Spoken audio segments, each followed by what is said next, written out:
check, check. Check, check, check.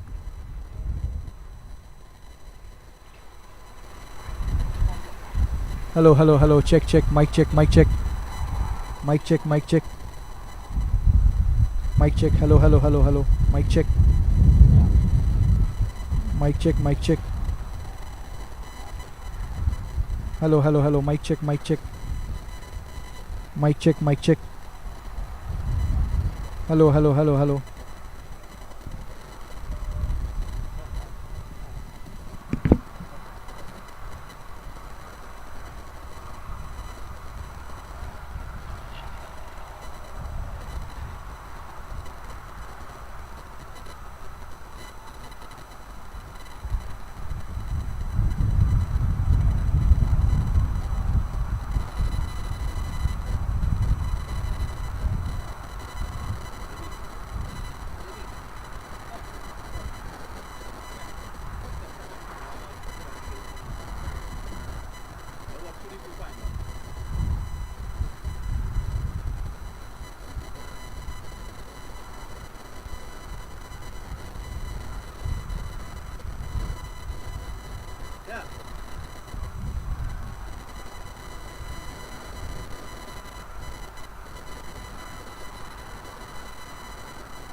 Alright, so a very good comeback here by Saurabh after the 6 on the first ball of this over. He's bowled 2 beautiful slow bouncers.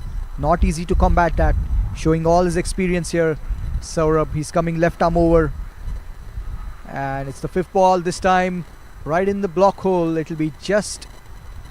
Well, they're going for the 2nd over here towards cow corner, and good running in the end. So 2 runs here of the 5th ball of the 19th. East zone 98 for 5. And Saurabh in his final over, he's bowled 3.5 overs, none for 25. Saurabh Netrawalkar, of course, he's played for US, he's been the captain, and he plays the minor league and major league editions as well. Final ball of the 19th coming up, West zone. They won the toss, elected to field, and it's all worked out as per the plan here for Nisarg Patel, the captain. Saurabh coming in, left arm over. This time it's played slashed away towards sweeper cover. It will be just a single. So after 19, East zone are 98 for 5. I beg your pardon, 99 for 5. That's the end of Saurabh's spell as well. 4 overs, none for 26. And we'll be back in a few seconds.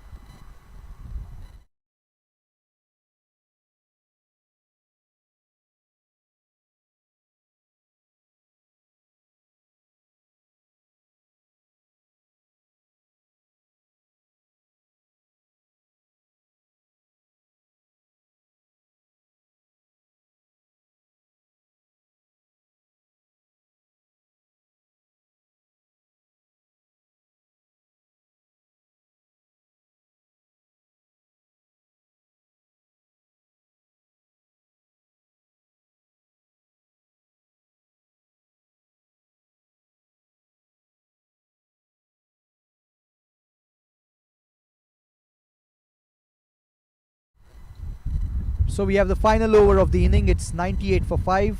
And we have the left arm spinner coming in. This time, well bowled and tried to play the big shot. It's gone towards long on. They're going for the 2nd. No, not at all. This is brilliantly done.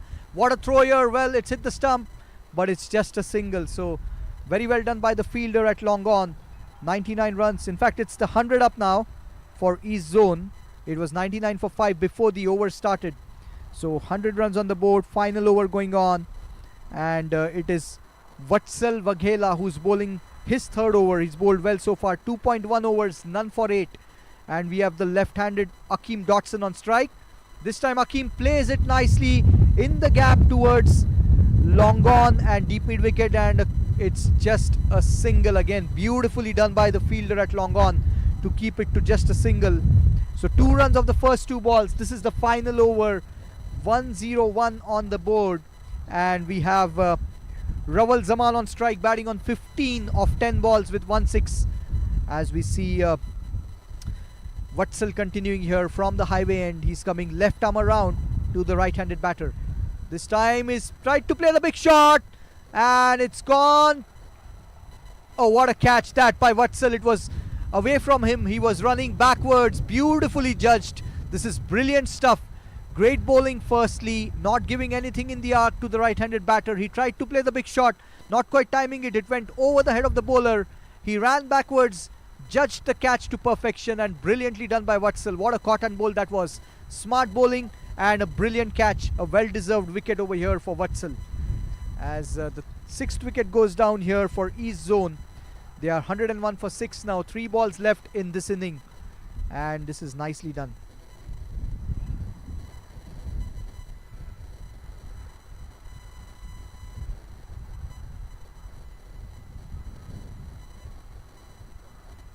Well, so things have not quite gone to plan here for East zone. West zone, they won the toss, elected to field, and I'm sure West zone would be happy with the way things have panned out.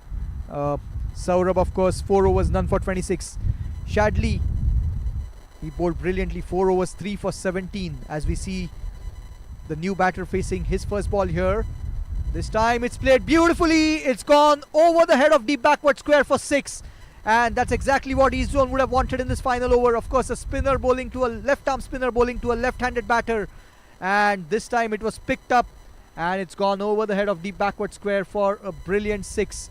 A good start over here by Quam Patton Jr. A 6 off his first ball.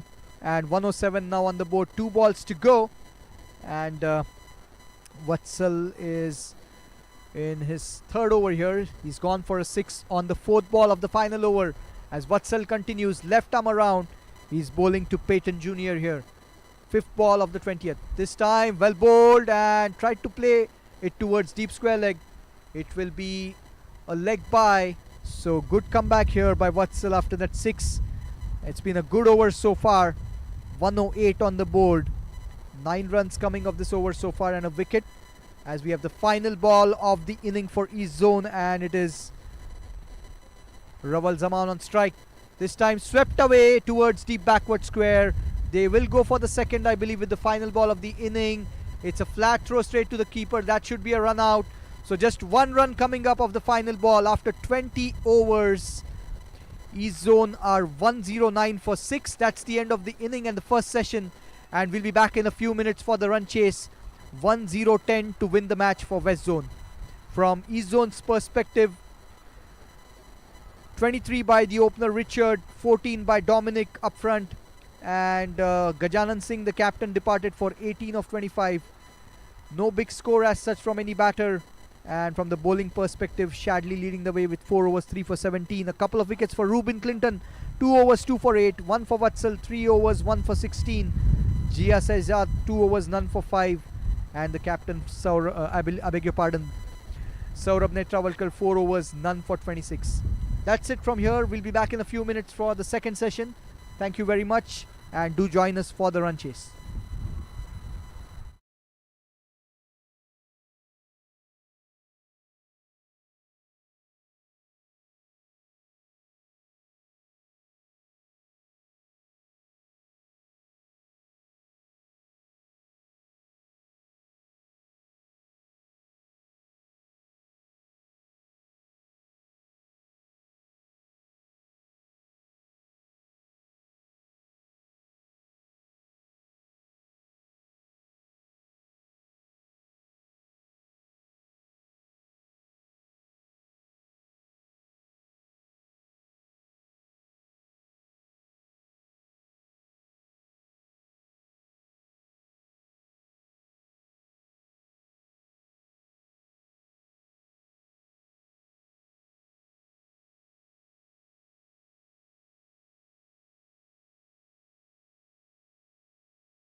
Hello and lovely day to all of you here. I'm Dr. Nilesh Mehta along with Nikhil Bhatt. This is the match between East Zone and West Zone.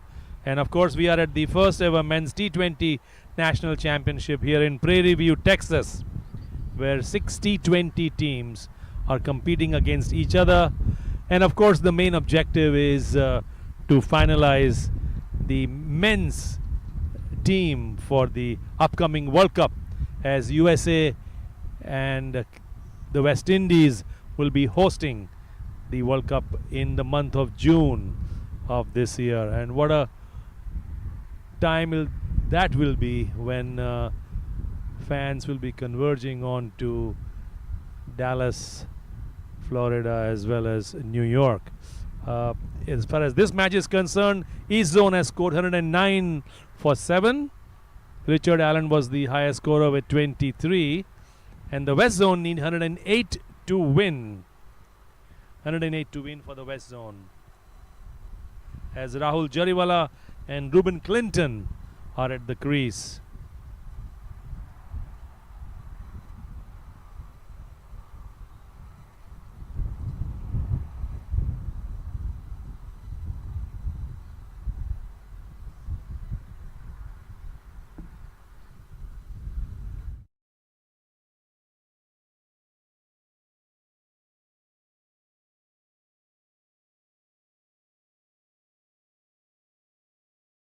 Prospect from California, and Ruben Clinton, of course,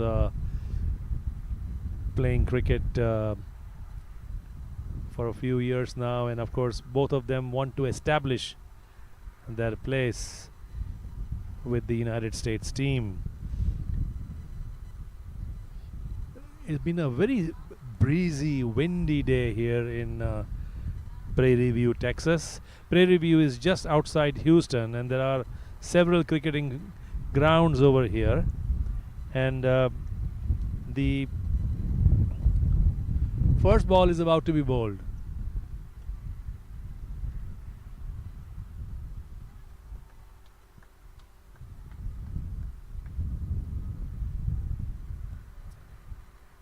Vatsal Baghela, Sanjay Krishnamurti, Skanda, Rohit Sharma will follow. In the other match, Southwest scored 138, and they will be starting the other match on the ground number 3.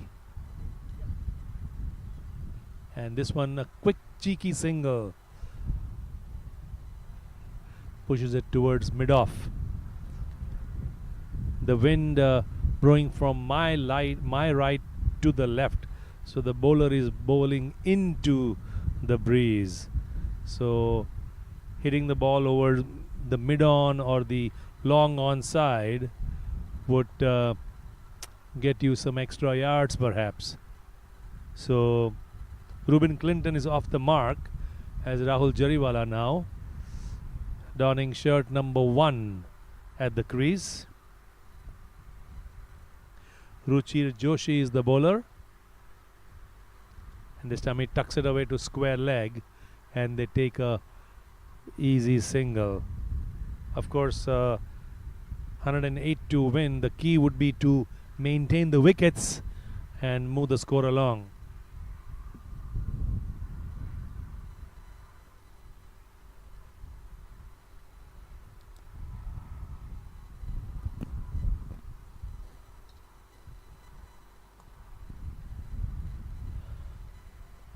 This time it is played towards fine leg. The ball traveled rather quickly, and no run results. I stand corrected. The West need 110 to win, since East Zone scored 109 for 7. Rahul Jariwala and Ruben Clinton at the crease. There is one slip in place. Ruchir Joshi, the bowler. This time it is lifted over the offside. The fielder is chasing it, and they take one, come back for an easy second. I think had almost like a 9-iron like shot, so went up in the air quite a bit and didn't travel the distance to the boundary, but 2 runs nevertheless, as Ruben Clinton now moves on to 3.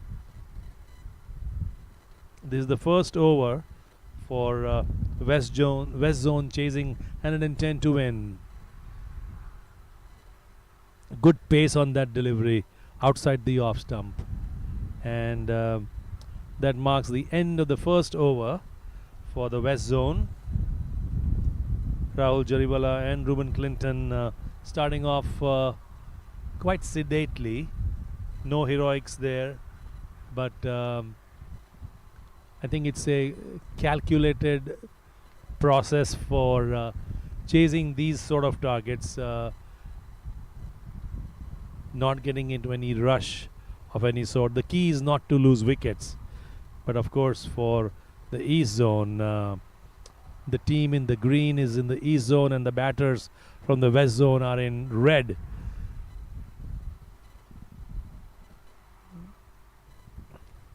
This is the first ever men's T20 National Championship, and of course it was announced today that Team Canada and Bangladesh will be playing in the US to get the teams ready for the upcoming World Cup, and the new selection committee will be putting the team together so that they will be ready for the World Cup.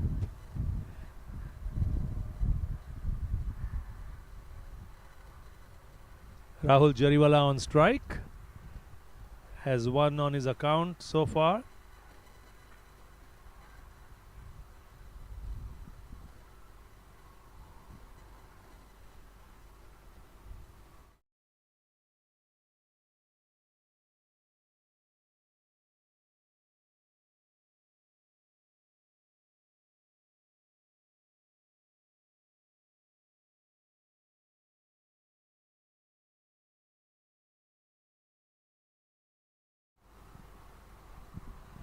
Rahul Jariwala comes from the California Cricket Academy, which is one of the biggest academies in the country, which is run by Hemant and Kinjal Booch. Rahul started at a very young age in the academy and has learned quite a bit as he gets ready. Good defense.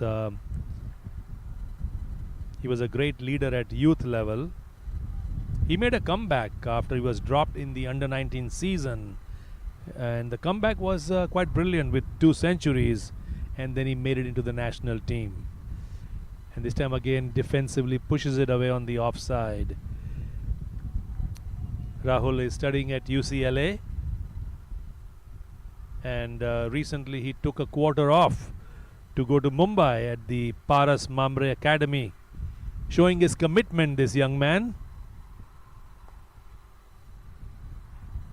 3 deliveries and 3 consecutive defensive strokes by Rahul Jariwala. Rahul arguably is one of the most talented batter in the under-19. A good timer of the ball.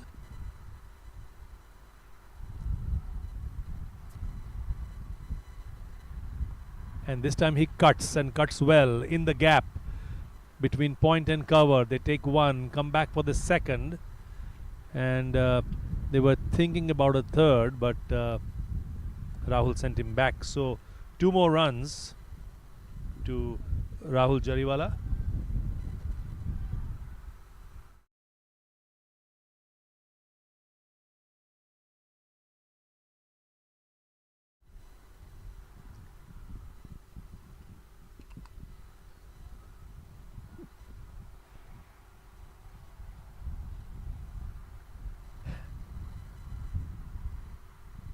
There is a state of shock there for the moment. The fielder thinks he took the catch, and we'll see on the replay here that he slashed at that delivery outside the off stump.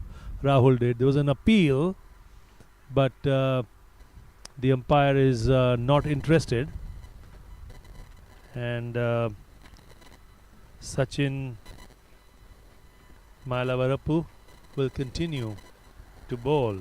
but that was slashed hard on the last occasion by Rahul. Left arm around the wicket, and he lets it go past. So West needing 110 to win in this match. Rahul Jariwala and Ruben Clinton will have that task, as I am joined by a local young man who hails from Maharashtra, Nikhil Bhatt, who plays a bit of cricket himself, and just told me the other day that he scored a century. Welcome. Thank you, Dr. Mehta, for the kind welcome. But yeah, here East versus West, 20 overs, 109 for 7. West Zone, they won the toss, elected to bowl, and West Zone now 2 overs, none for 6. It's been a sedate start, but of course the run rate is not an issue here, so everything working out as per the plan here. There was a close call in the previous over for one of the batters. Left hand, right hand opening combination, always an advantage for any team. As we see the first ball of the third over, this time dancing down the track, played it towards mid-on, was a tad upish, and in the end it was just a dot ball. So Rahul Jariwala batting on 3 of 7, Ruben Clinton batting on 3 of 6, 2.1 overs, none for 6. So it's been a clinical performance in the field from West Zone. As we see Ruchir Joshi, he's coming right arm over to the left-handed batter. This time flicked away beautifully. It's going towards the mid-wicket boundary, and it's time to perfection. The outfield is quick, the fielder giving the chase, but the ball wins in the end. A glorious flick shot for 4. That was beautifully played there, Dr. Mehta. Lovely shot off the pads, and he just saw the gap to the right of the fielder at mid-wicket, and ran away to the boundary for 4. So a great shot for 4 runs. So it was a beautiful shot by Ruben. He gets his first boundary, and the left-hander's elegance evident over there. The ball was full. He flicked it away from the fielder at mid-wicket, and now it's 10 on the board for West Zone. We are in the third over here, and it's Ruchir Joshi. From East Zone's perspective, they would want a couple of wickets up front to be in the game. As we see the next ball, this time again flicked away towards fine leg for a single. So this is a good start over here by West Zone. Yeah, compared to the other match that we were doing the commentary, where there were fireworks, where Andres Gauss, Unmukh Chand departed in a hurry, and here both Rahul Jariwala and Ruben Clinton playing very sensibly, not taking any undue risks at the moment. That's right, and we have the right-handed batter now on strike, so we'll see how this one pans out. As we see Ruchir coming in right arm over, just missing his run up over here, so it'll be a dead ball, and we'll see what happens over here.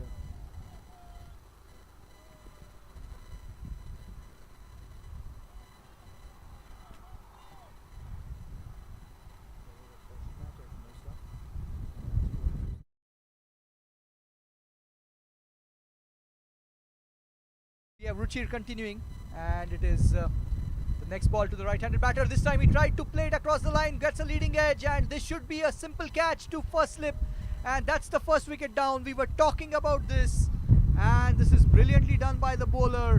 What a comeback after that boundary. He's got the right-handed batter Rahul Jariwala on 3. The first wicket goes down here for West Zone, and let's take a look at the replay over here. The bowler Ruchir Joshi, he bowled the ball, this time tried to play across the line, checked his shot. In the end, a simple catch to first slip. The first wicket goes here. Yeah, there was a huge leading edge there, and the ball ballooned up in the air, giving ample time for the fielder at the first slip to take an easy catch, like you said, Nikhil. So that's very interesting, because they need wickets and they've got one over here. So the game is in balance. A couple more quick wickets and it'll really be interesting, Dr. Mehta.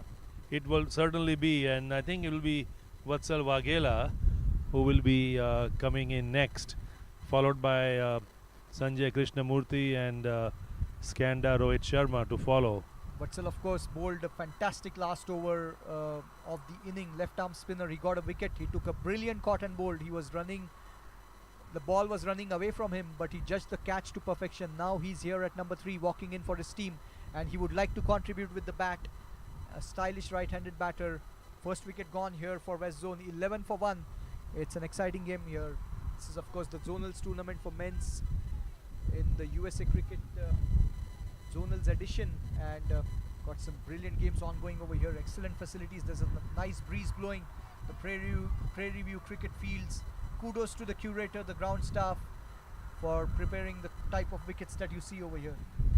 I mean, luckily the weather has really held up, because when I was looking at the forecast, there were 30-40% chances of showers, but the sun is out. It's cloudy here in Prairie View, but great playing conditions. Perhaps a bit less wind would have been better, but it's Mother Nature. Yeah, and I think we as commentators might say that, but the players won't mind the breeze, especially being out there in the sun. But yeah, I agree. A slightly less stronger breeze would help. As we see the first ball, Vatsal on strike. In comes Ruchi, right arm over. This time on the full, and he's flicked it over the head of square leg. It's gone towards the deep square leg boundary for 4. And in the end, we can say that was well played. He knew there was a fielder at square leg. Let's take a look at the replay over here. This ball was a low full toss. Vatsal facing his first ball and flicking it over the head of the fielder at square leg. Let's take a look here as the replay is coming up. And as you see, just over the head of the fielder. Nevertheless, Vatsal gets his first boundary. 15 on the board now, West Zone. And we are in the third over. So he's off the mark with a 4. In fact, I beg your pardon, it's not Vatsal, it's Skaganda Rohit Sharma who's walked in at number 3, not Vatsal, so apologies for that. As we see Ruchir here, this time flicked away again towards mid-wicket. It's a dot ball to finish the third. So it's 15 for 1 West Zone, and it's Rohit Sharma who's walked in at number 3, not Vatsal, so apologies for that. That's the end of the third over after 3, West Zone 15 for 1. We'll be back in a few seconds.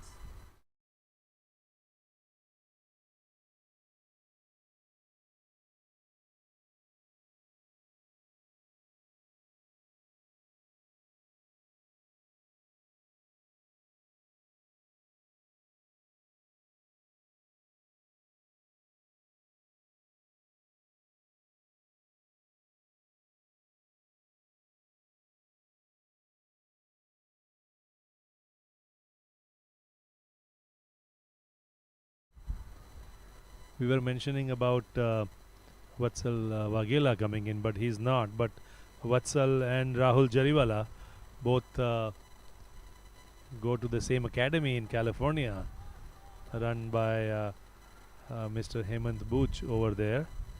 And a lot of kids have come from that academy as well.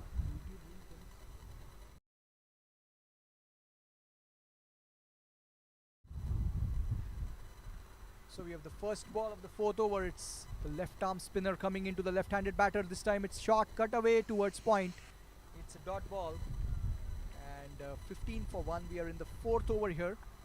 And East Zone would want a couple of wickets. From West's perspective, they would want to ensure they put together a good partnership and be clinical in the run chase. As we see the second ball from the left arm spinner. He's coming in from the highway end. This time he plays the reverse scoop. It's gone away towards the backward point boundary, and it's 4. Brilliantly done. That was the reverse scoop. Nicely executed. As we see the replay here, the reverse scoop away from the fielder at point, and it's gone towards the backward point boundary for 4. Glorious shot, this one. The key was he really waited for that particular shot, let the ball dip in, and then timed it to perfection and placed it very well also. So well earned 4 runs for that reverse sweep. Of course, the stroke, which is a high risk, high reward stroke, but on that occasion, 4 good runs to him. Nicely done, yes. So we have the next ball. This is short, and it's played nicely towards covers. It's a dot ball. So 110 to win for the West, and in their quest at the moment, they are 15 for the loss of 1 wicket. Rahul Jariwala was caught by Gajanan Singh of Joshi for 3, and it's 19 for 1. Apologies.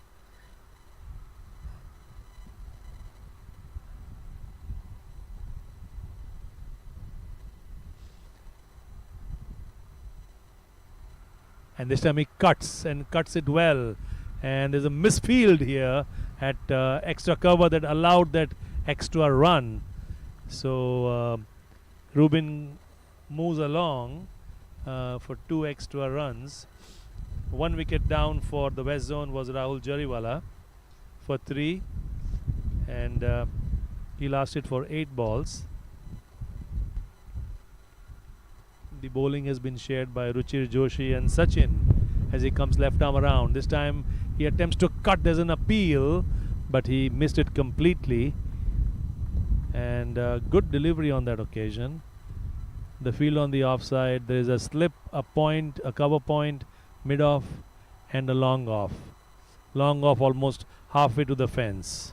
So we have the next ball this time again. Shot, cut away beautifully. It's gone towards the extra cover boundary. A glorious back foot punch and bisecting the gap between point and covers. A beautiful shot. And let's take a look at the replay. This one from the left arm spinner. It was again a tag shot, rocked on the back foot, and beautifully played square drive towards extra cover. What a shot that one. Yeah, there's something about left-handers when they play these strokes on the offside. To me, and of course, my opinion is a bit biased because I used to bat left-handed myself. There is something about southpaws that is just a little bit more stylish than the right-handers. You may agree or disagree. I would not mind agreeing because I'm a left-hander myself, so that works. But I agree. I mean, there's lazy elegance in the left-handers when they play some shots. But this was a beautifully played shot. 4 overs, 25 for 1 West Zone. And now only 85 more to go. 16 overs. Required run rate of 5.31. 9 wickets in hand. It should be pretty much straightforward from here on, unless they lose wickets in clusters, which is what they would want to avoid. As we have a change in bowling now. Ruchir Joshi giving way. I think the East Zone captain will not agree with you when you would say straightforward, because he would want to make West Zone's life a bit more difficult. No, which is why I said unless they lose wickets in clusters. But yeah, I agree. I mean, East Zone would want to make it close. As we have a change in bowling here. First ball of the 5th over. This time beautifully bowled. What a ball. That's a wicket over here. What a start over here. The first change bowler. That was a beautiful ball that jumped off and caught behind. Let's take a look at this replay. What a start to the spell here from this right hand fast bowler. Look at that. That ball bounced and got the edge. And what a start here. 25 for 2. I was just talking about it. Unless they don't lose wickets in clusters. Here is one. And as you said, the East Zone captain would not agree. And he has a point over here. Yes, absolutely. And now when you use the word unplayable in cricket, and that was one of those unplayable deliveries where he was completely foxed by that rising delivery that came chest high, and in an evasive action the ball nicked and went safely to the keepers. And that was I think that was the best delivery I have seen so far in any of the matches that we've been to. Definitely. That ball bounced. It kicked off length, and not much the batter could do than getting a glove on that. So the second wicket down over here, and this is brilliantly done. It is just the sort of start you would have wanted as a right-handed fast bowler. Drisdale, what a start to him. Drisdale is he just bowled his first ball, and what a ball that was. Brilliantly done from the far end. And Jay Drisdale is really doing well over here for his team.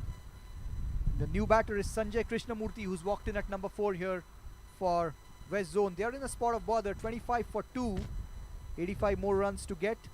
They have 8 wickets in hand, but a couple more wickets and it can be really, really tough. We'll see how it goes as Sanjay gets ready to face his first ball.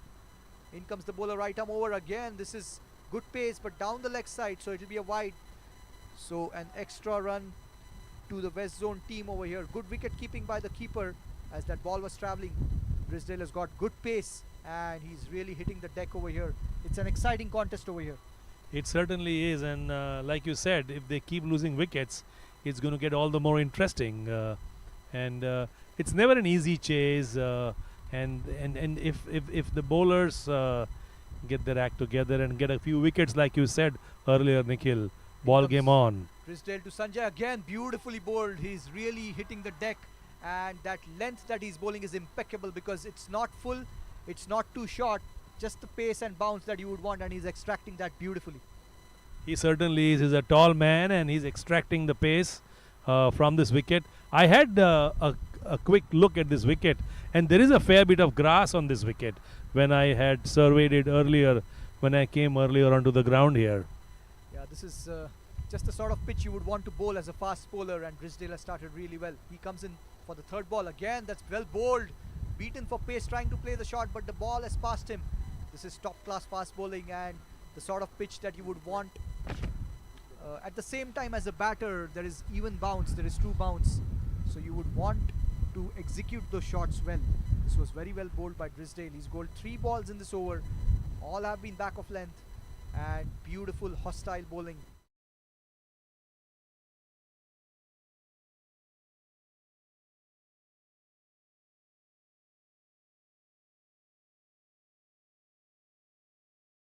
So in comes Drisdale here, right arm over. This time again, it's outside the off stump. So well bowled. 4 dot balls here and 1 wide in this over. It's been a top class over so far. 2 balls to go and we are in the power play. It's 26 for 2 now. And Sanjay just trying to get off the mark.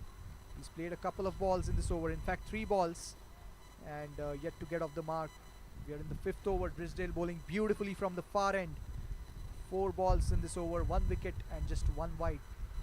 Yeah, Drisdale has been very impressive, I must say. He's coming in here, right arm over. This time again, back of length and it's cut away well. It's gone towards third man, but that could have been a chance. Let's take a look at the replay here. The fielder at backward point. As you see, this ball was shot, cut away and it flew too quickly. He did make an effort, which was a good one, but just away from the fielder. Almost the outstretched left hand. He might have almost kissed the fingertips on that, but a good effort nevertheless. Yeah, that was a good effort. I mean, had it been a little closer to him, that probably would have been curtains for Sanjay. He's off the mark nevertheless. It's been a top class over here. It will be the final ball from Drisdale of this over. He's given away just a couple of runs. And now we have the left-handed batter on strike. So this will be interesting. The sort of length he's bowling, I believe he'll try to angle it across. We'll see what happens. Final ball coming up. Drisdale, this time well bowled. It was a tad fuller, flicked away nicely towards fine leg. So a single to finish the 5th. After 5, West Zone are 28 for 2. We'll be back in a few seconds.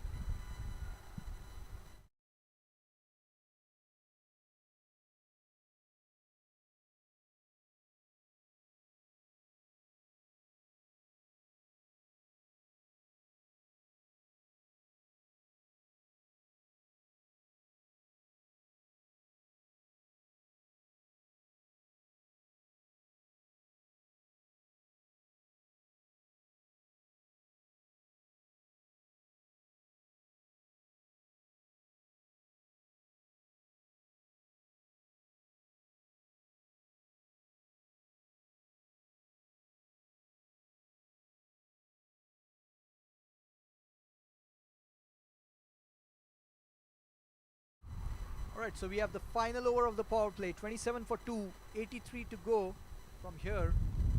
And in comes the right-handed spinner here. This is back of length played towards mid-off for a dot ball. So 28 for 2. It's been a good contest so far. Yeah, the right hand left hand combination always gives headache to the bowlers. And for the bowlers, they have to change their direction, the line, and it's always challenging. But Reuben Clinton certainly has played very sensibly so far. Yeah, they need someone to anchor the inning, and well bowled again and left the ball outside the off stump. Reuben is doing really well. It's 3 dot balls. It's been a good start here by Gajanan Singh, the captain. He's really bowling well from the highway end, and this is the final over of the power play, and he's bowling to Reuben. 4th ball of the over here. This is beautifully bowled. This was the quicker one, and in the end defended nicely towards point. So 4 dot balls. Reuben batting on 19. He's playing the anchor role to perfection so far. Yeah, Gajanan coming right arm around the wicket, kind of angling the ball into the left-hander. 5th ball of the over here. Gajanan to Reuben. This is Fuller. Well, this time it's gone for 4. We'll have to wait for the umpire's signal as the replay is coming up. It's 4 runs given by the umpire. Well, he just caught an inside edge, I believe, which saved him. That was the quicker one again. A lucky boundary here for Reuben. Otherwise, that would have been curtains. Anyways, he moves on to 23 now with 4 boundaries. And we have the final ball of the power play coming up. It's 32 for 2 West Zone. It's been a good over here by Gajanan Singh so far. He's coming right arm around from the highway end. It's Reuben on strike. Again, the quicker one. Played off the back foot towards point. That's the end of the power play. After 6, West Zone are 32 for 2, and we'll be back in a few seconds.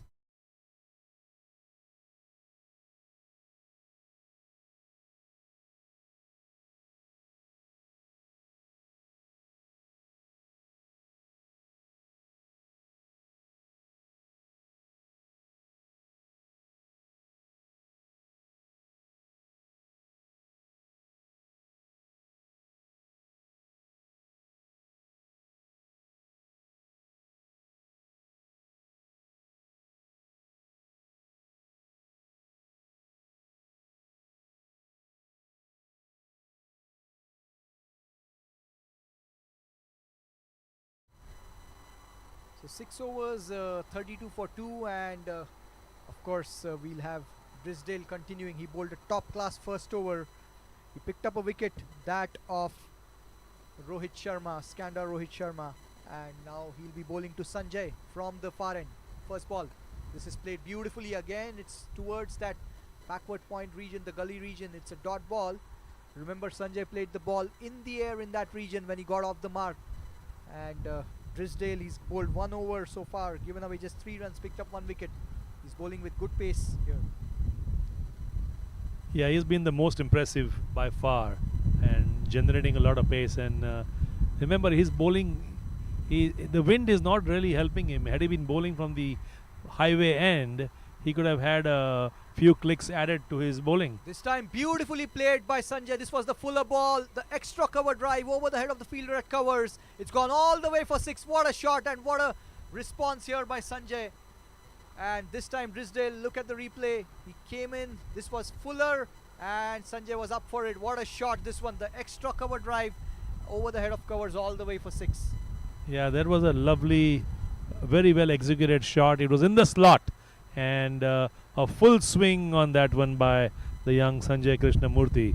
Yeah, and interestingly, Brisdale had not bowled the fuller ball so far, so it was almost like a variation, but Sanjay was ready. Next ball coming up, Brisdale to Sanjay. This time it's short and it's clipped away. It's going towards the fine leg boundary for 4, using the pace, and in the end, nicely done. And in fact, it's 4 leg byes, so it was off his hips. Nevertheless, I'm sure the team would not mind these runs as long as they come. So 4 runs here clipped away, and it took the pads, the hips, and that's 4 runs. So 10 runs of 2 balls, suddenly the target looks relatively closer, and that's what happens in a relatively low score to defend. A couple of boundaries and then it becomes a tad easier always. So wickets are very important in a low scoring game when you're defending a low scoring total. We have the next ball, Brisdale coming in, right arm over from the far end, and this time well bowled. It is a dot ball, a good comeback here by Brisdale.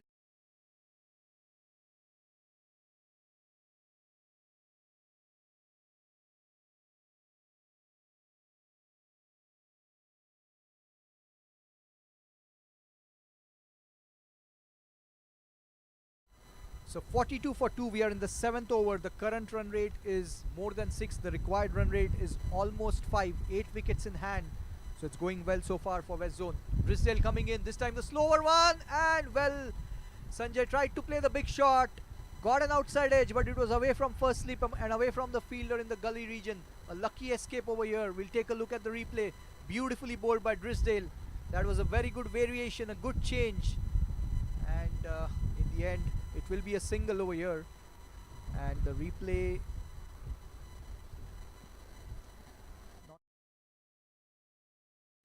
that's fine, we don't have a replay, that's okay, but lucky escape here for Sanjay. He got a couple of runs over there in fact. So Sanjay has now moved on to 9 of 9 balls. Final ball of the 7th over coming up, 44 for 2, and the 2 fielders out. There is a, in fact they've got 5 fielders with the power play done. There's long gone, there's deep mid wicket, there's sweeper cover, deep square leg, and fine leg, and square third man, I beg your pardon. A dot ball to finish the over after 7. West Zone 44 for 2. We'll be back in a few seconds.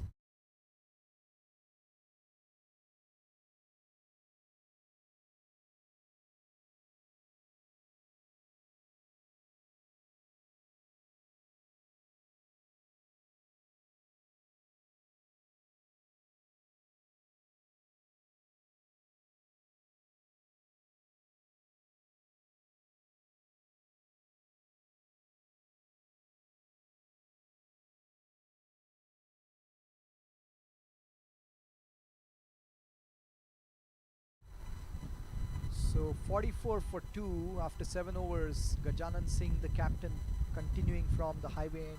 It's been a good start here by West Zone despite losing the 2 wickets. Yeah, I mean, Ruben Clinton certainly has played quite sensibly for his 23 of 21 balls so far. And Sanjay Krishnamurthy is getting into his own zone after a sedate start. So Gajanan Singh continuing here, this time again well bowled, beating the batter outside the off stump. The 5 fielders out for Gajanan. He's got a deep mid wicket. He's got long on. He's got extra cover. And he's got a fielder at deep square leg and deep fine leg. Those are the 5 fielders outside the circle. As the replay over here you see. Next ball here, this time nicely played towards covers. So Gajanan is bowling well over here. He's not giving anything loose. And 2 dot balls. We are in the 8th over. Gajanan Singh, the captain, continuing from the highway end here. This time tries to play the reverse. In the end, not quite getting the timing right. 3 dot balls here. It's been a good start here by the captain in this over. Yeah, Gajanan Singh going through his overs quickly, and 3 dot balls. They're not giving time for the batter to think much. Next ball here, again well bowled. This will be a single towards extra cover. So nicely done that by Ruben. He's not taking any chances. He knows everything is in control. All they have to do is to bat out the overs and they should get to the target. 45 for 2. We are in the 8th over. The right-handed Sanjay is on strike, and he will be facing Gajanan Singh for the first time. Gajanan is in his 2nd over. He's given away only 5 runs in his 10 balls that he has bowled so far. At the other end, Brisdale 2 overs, 1 for 11. Ruchir Joshi 2 overs, 1 for 13. And Sachin, he bowled 2 overs, none for 12 so far. Gajanan Singh coming right arm over to the right-handed batter here. This time well bowled again, just a dot ball. It's been a very good over so far by Gajanan Singh. And the final ball of the 8th over coming up. 45 runs on the board. There's a fielder at extra cover outside the circle on the offside. As Gajanan Singh continues, he's got 1 slip in place. Final ball of the 8th. This is the quicker one. It's cut away beautifully. I was talking about it. There is no sweeper cover. It's gone towards the sweeper cover boundary, away from the fielder at point and gully. Let's take a look at the replay. Beautifully played off the back foot, the square drive. Nicely done this, the square drive of the back foot away from the fielder at backward point and covers, and a boundary to finish the 8th. After 8, it's 49 for 2. We'll be back in a few seconds.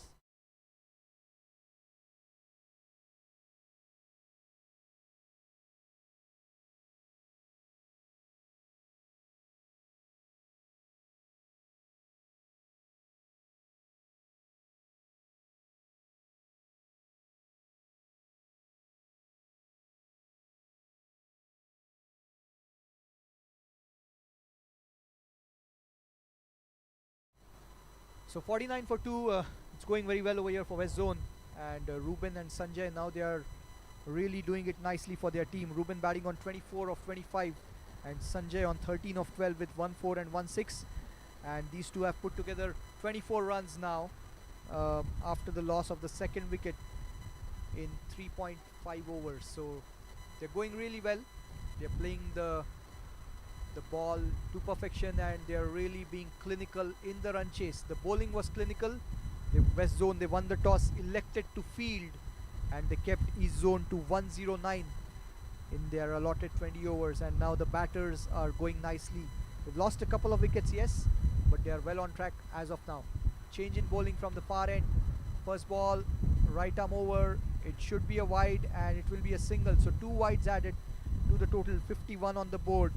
And white signal by the umpire plus the extra run that these guys took. So it will be Sanjay, the right-handed batter, on strike.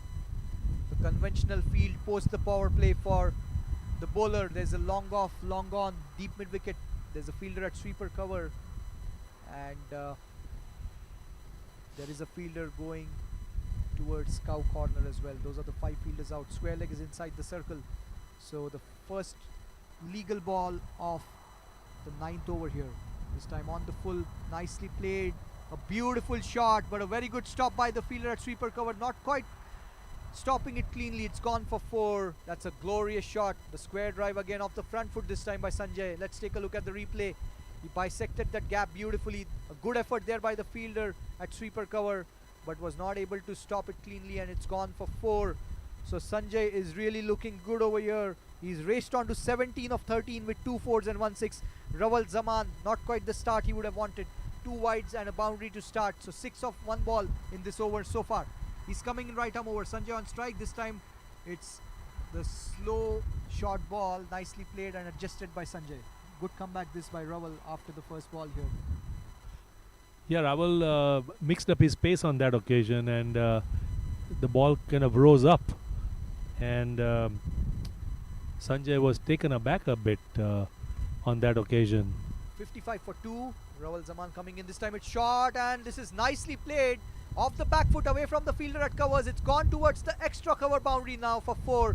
This is brilliantly done by Sanjay. He's looking really good. Let's take a look at the replay. This ball from Rawal was short, and off the back foot he played it to the left of the fielder at covers. No one at extra cover. The fielder at sweeper cover had no chance. A beautiful shot.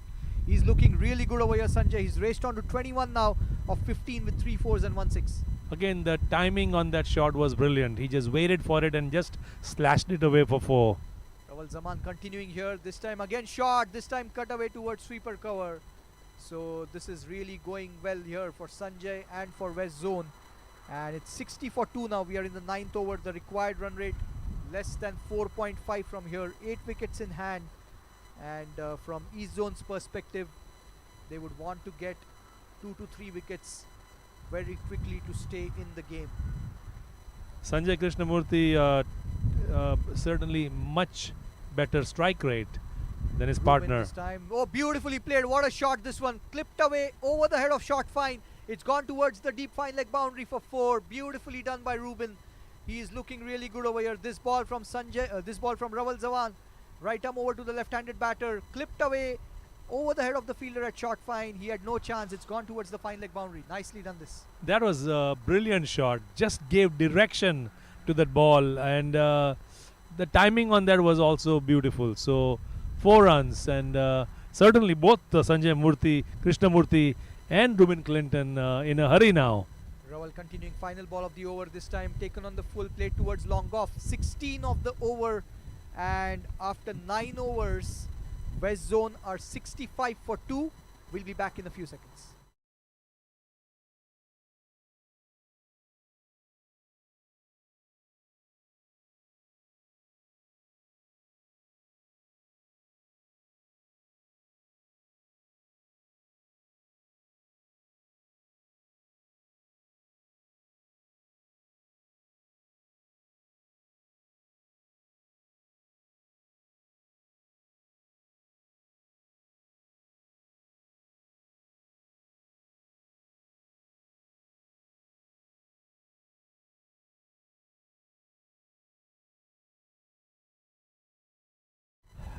Welcome back to the Prairie View cricket ground here.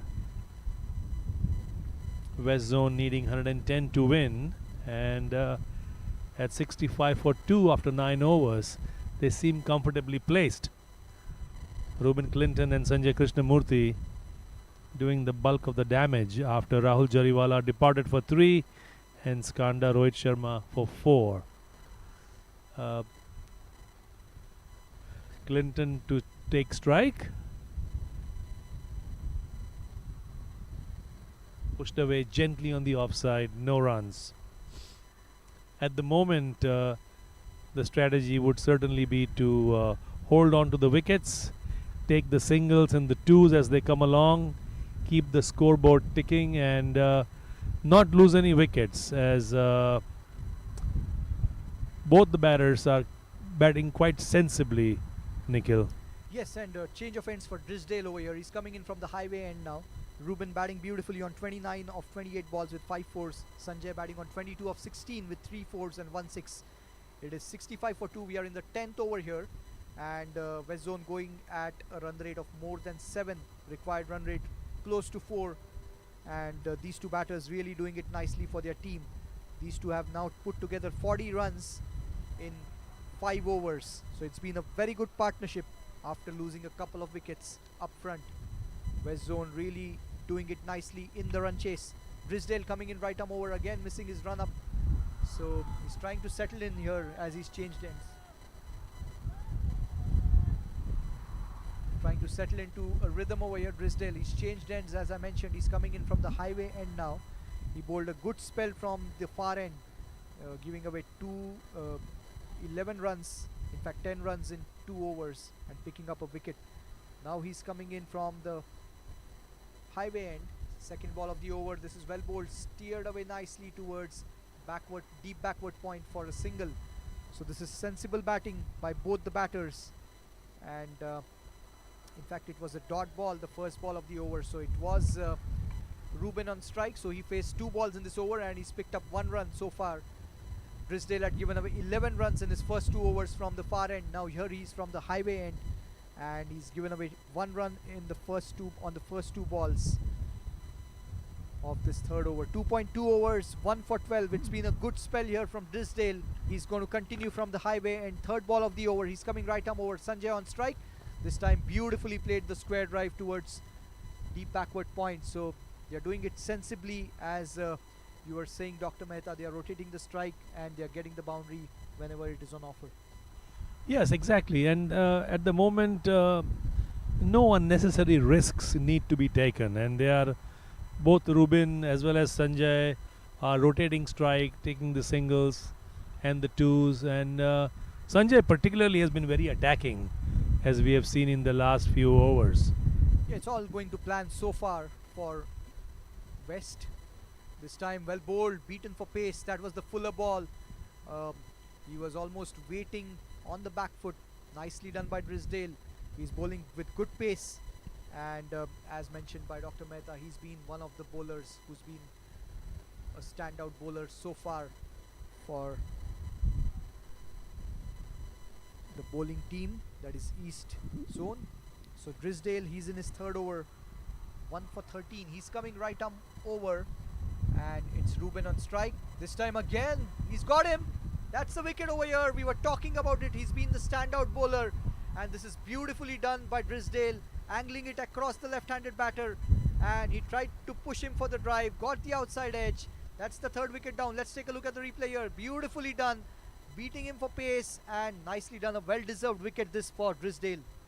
Absolutely. I think the change of ends for Drisdale, using the wind in his favor, that extra pace, not necessarily the bounce, but on that occasion caught the outside edge, and Drysdale certainly has, I was mentioning earlier, the pick of the bowlers, and second wicket to his credit, as this target of 110, which seemed relatively easy to get to with the fall of the third wicket, maybe there is a twist in the tail. Yeah, you never know. That's cricket, and that's the beauty of this game. Anything can happen, and it's not over until it's over. As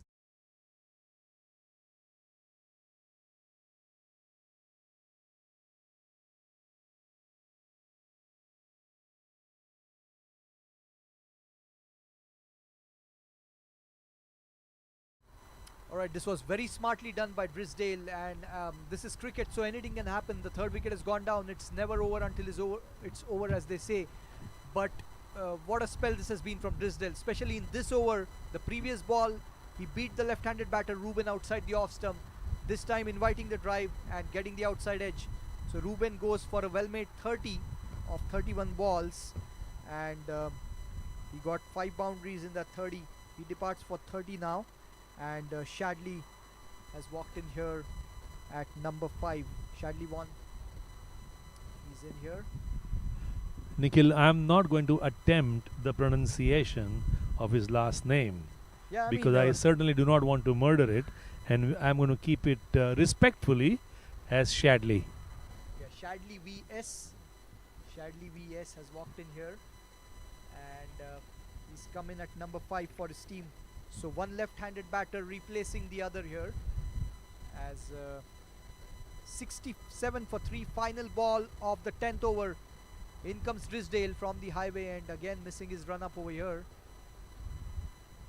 Well, this is the third time that he has missed his run-up, and I'm just wondering why that is happening. Is that extra wind bothering him, or the change of ends? But he should be happy because he just grabbed a wicket. I agree. So he's just ensuring he's in good rhythm when he's running into bowl. Final ball of the 10th over here. This time beautifully bowled, but a tad outside the off stump, so it's a white signal by the umpire. As we see over here, he's trying to angle the ball across the left-handed batter. From the replay it's evident, but it was a tad wider and white signal by the umpire. So an extra run added to the total. 68 now on the board for West Zone. Final ball of the 10th over here. Brisdale in his third over, he's picked up a couple of wickets, given away only 13 runs. It's been a top class spell here from, in fact, 14 runs in his 2.5. This time again well bowled, the back of length short ball. It's a single towards square leg. He's off the mark here, and after 10 overs, West Zone are 69 for 3. We'll be back in a few seconds.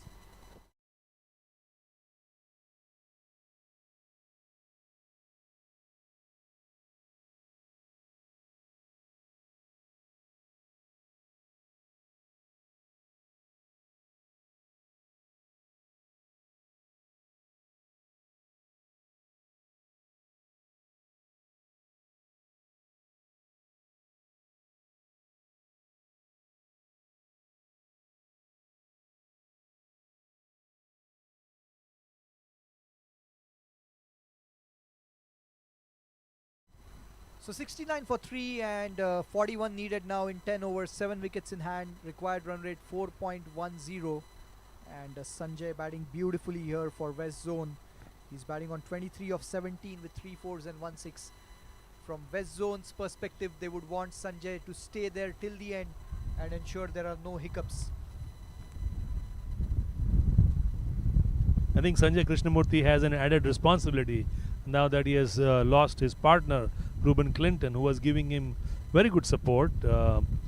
As Sanjay was the more of the attacking of the two, as proceedings will continue.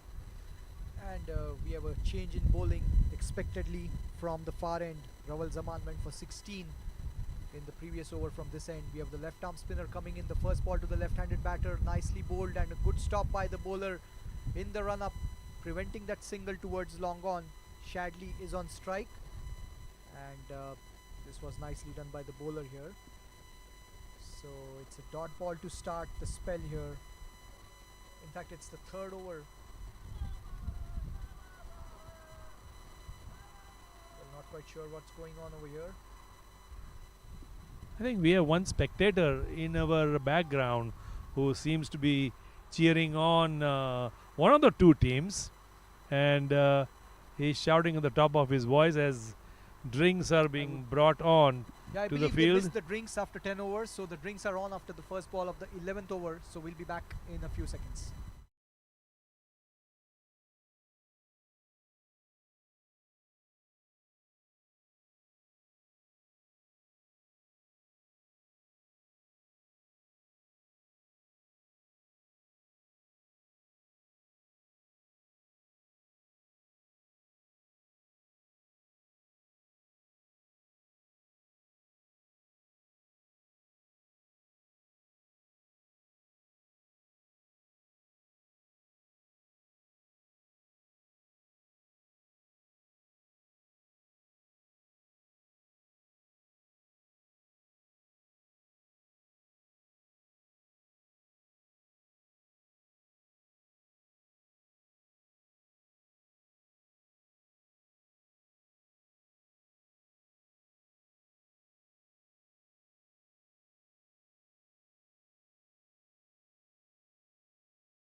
Alright, so we are back after the break. The first ball was short. It's pulled away beautifully in the vacant region towards deep mid wicket.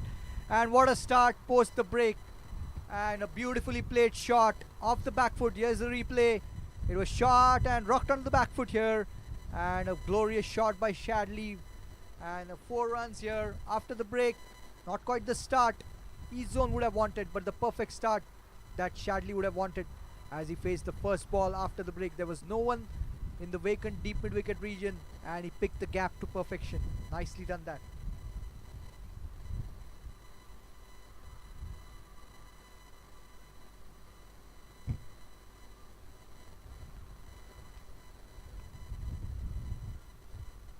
This time wide down the leg side. So 5 runs of the first ball, 5 runs of 1 ball in the 11th over here for West Zone. They're going nicely.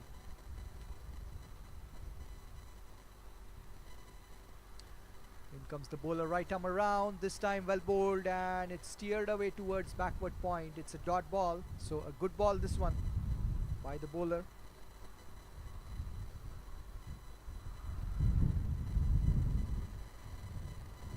Dominic Ricky, he's bowling from the far end, right arm around to Shadley. This time he's played off the back foot. It will be a single towards wide-ish long on.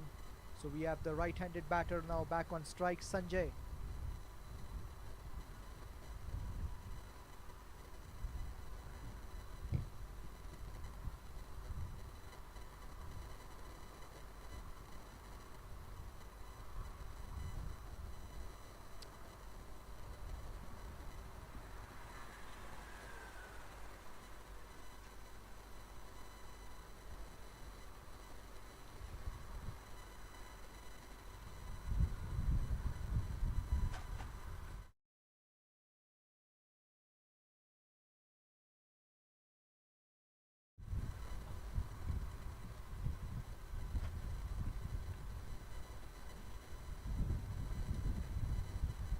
So it's Dominic here. This is the quicker ball and Sanjay tries to play the cut shot.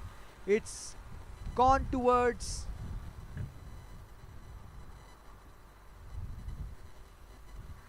the region on the offside. Let's take a look at the replay. This was the quicker ball. Sanjay played the cut shot and got an outside edge, and with the wind it fell on the offside towards short third and went towards short fine. Couple of runs over here in the end.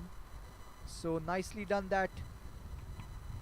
This time Dominic shot and it's pulled away off the back foot. It's gone over the head of long on all the way for 6. What a shot this by Sanjay. He's looking really good over here. This ball again from Dominic was short. Let's take a look at the replay. Sanjay rocked on the back foot. There was a fielder at wide-ish long on. He had no chance. It sailed over his head. And a brilliant shot this by Sanjay. So 2 sixes in this over and an expensive one this one. In fact, 1-4 and 1-6 in this over. And it's 83 on the board. We are in the 11th over. 14 runs given away so far by Dominic in his first over. Sanjay batting beautifully. He's on 31 of 19 with 3 4s and 2 6s, going at a strike rate of more than 160. This has been a top class knock here by Sanjay Krishnamurthy. West Zone, they just need 27 runs now. 7 wickets in hand. And it should be pretty much straightforward from here. We'll have to see how this goes. And clinical from West Zone today. They won the toss, decided to field. In the field they were brilliant. 20 overs, they gave away just 109 runs, picked up 7 wickets, and when they are here in the run chase, they are going at a run rate of more than 7 right now and lost 3 wickets. In fact, it's the end of the over, so 11 overs done. 83 for 3, and it will be the captain Gajanan Singh who will be continuing from the highway end here. He gave himself a break, but he's back now. 2 overs, none for 9, and it will be Shadley vs on strike, getting ready to face his first ball. Gajanan to Shadley here. Gajanan coming right arm around. This time back to the bowler. It's a dot ball. Gajanan Singh bowling right arm around to Shadley. In comes Gajanan. This time the quicker ball. It's played towards covers. Two dot balls here. It's been a good spell by Gajanan. He's not quite got the wickets, but he's kept it tight from one end at least in the 2.2 overs he's bowled so far. This time nicely bowled, a little slower. It's flicked away in the vacant region towards mid-wicket, and they're going for 2 runs. This is brilliantly done by both the batters. Shadley very well knew he had played it with soft hands in the vacant region towards mid-wicket. By the time the fielder came in from the deep on the leg side, they ran 2 runs. So smart batting this by Shadley, and good understanding between the two batters, stealing that second run very well in the end. Testimony to their fitness, testimony to their skill set when it comes to running between the wickets. Gajanan continuing here right arm around. This time short again, it's flicked away. This time again they're thinking of the second, not quite this time. It will be just a single. This was punched, flicked a little better with good timing. Shadley was aware of it. He knew the fielder coming in from the deep would be able to get to the ball a little faster compared to the previous ball, and it was just 1 run of this ball. So it will be Sanjay back on strike, the right-handed batter, and Gajanan will be coming in now to bowl to Sanjay. He's going to come right arm over, 86 for 3. We are in the 12th over here.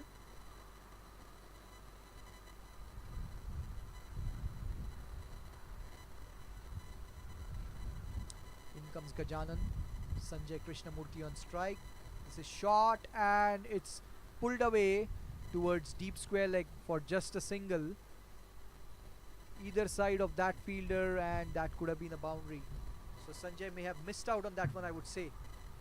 But we have the left-handed Shadley now on strike.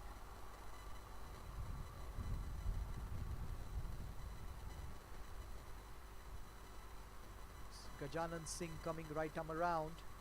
This time the fuller ball, and Shadley tries to play the big shot, not quite getting the connection that he was expecting. In the end, lucky for him, it fell between the fielder at covers and long off, and a lucky escape here for Shadley. Well bowled by Gajanan Singh. As you see in the replay, the fielder from covers running backwards, trying to go for the catch, but it fell just between covers and long off. That's the end of the over. After 12 overs, West Zone 88 for 3. Will be back in a few seconds.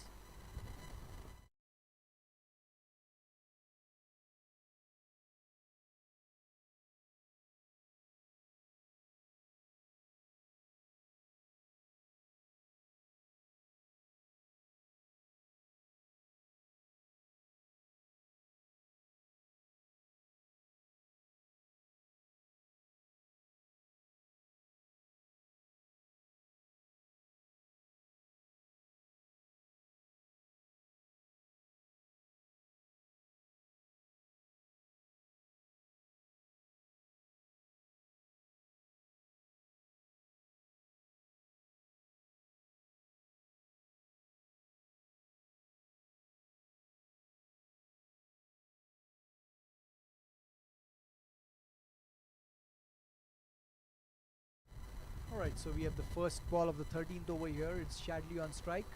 The bowler coming in right arm over. This time it's played nicely towards extra cover for just a single. Nicely done by Shadley. They are not taking any undue risks. They know the target is very much close by now, so it should be pretty much straightforward from here. All they have to do is keep a calm head and just rotate the strike, cash in on the loose balls, and 21 runs to get from here on. Required run rate of less than 3. Shadley batting on 11 of 11 with 1/4. Sanjay Krishnamurthy on 32 of 20 balls with 3 boundaries and 2 sixes. And it's Sachin who's bowling from the far end. He's back for his second spell here. 2.1 overs so far, none for 12. This time the fuller ball played back to the bowler nicely by Sanjay. He's looking really good over here, Sanjay Krishnamurthy.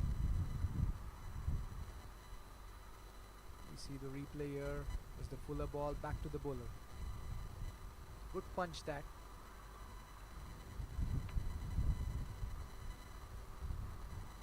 Sachin continuing from the far end. It is Sanjay on strike. In comes Sachin right arm over. This time beautifully played, and it's gone towards long on for a single. So this is smart batting by both the batters. They are rotating the strike and getting to the target. Just 20 runs to get from here on, and it's been very nicely. It's been a good display of batting and bowling from the West Zone team. Shadley getting ready to face the next ball. It is Sachin coming in right arm over from the far end. Shadley on strike. This time again steered away towards point for a quick single. This is good running by both the batters. There's good understanding between them, as we have seen some really good singles taken, and they both understand each other's game very well, and we can see the understanding in running between the wickets evident over there. We saw against the spinner in the previous over, they got a couple of runs when the ball was placed in the vacant region towards mid-wicket by Shadley, and this time as well he just pushed it towards point and a quick single. As we see Sanjay back on strike, this is the back of length ball. This is just flicked away towards the vacant region at mid-wicket. It will be a single this time. Nicely done by Sanjay, and he now moves on to 34. It is 92 for 3, the final ball of the 13th over coming up. Sachin in his third over, he's given away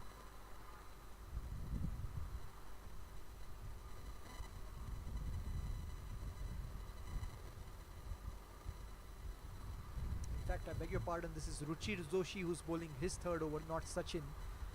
So it's Ruchir Joshi who's come in from the far end for his second spell here. This time well bowled by Ruchir. It's a dot ball towards covers.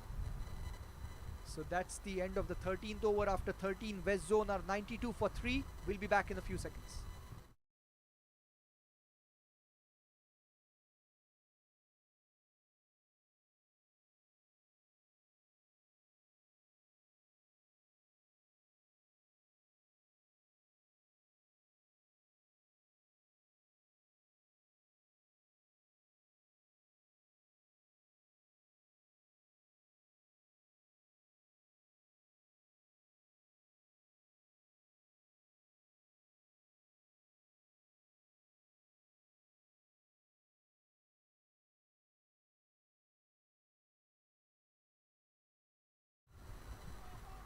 So it will be the captain Gajanan Singh to continue from the highway end here, and he's bowled a good spell over here. 3 overs, none for 14. Almost got a wicket in his previous over, that of Shadley, who played a big shot towards long off. Didn't quite get the connection, but luckily for Shadley that fell between in the vacant region between covers and long off. Sanjay Krishnamurthy batting really well over here. He's on 34. Gajanan Singh coming in from the highway end. He's bowling to Sanjay. This is, oh, that's an appeal for leg before. That's out. That looked plumb from here as well. He went on the back foot. That was a ball where he should have got on the front foot. Missed the ball, and it looked pretty much adjacent here. Let's take a look at the replay. This ball from Gajanan Singh, beautifully bowled. The quicker one, and yes, wrapped on the pads right in front. That's the 4th wicket. Gajanan Singh certainly deserved a wicket. He's got one over here. Sanjay departs for a well-made 34 of 24 balls with 3 boundaries and 2 sixes.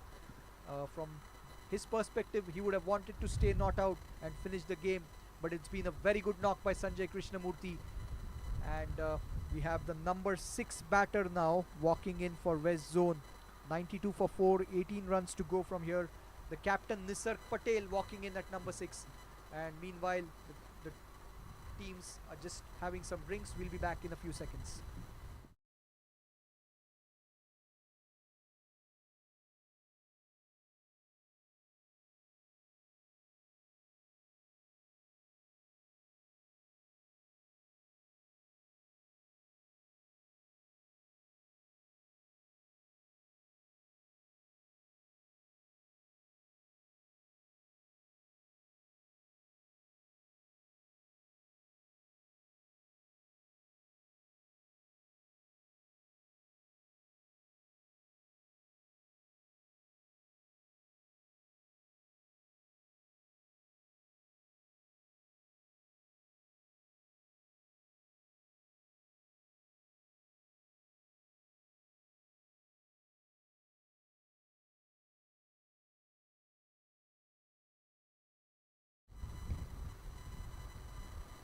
So it's captain to captain, Gajanan Singh to Nisarg Patel.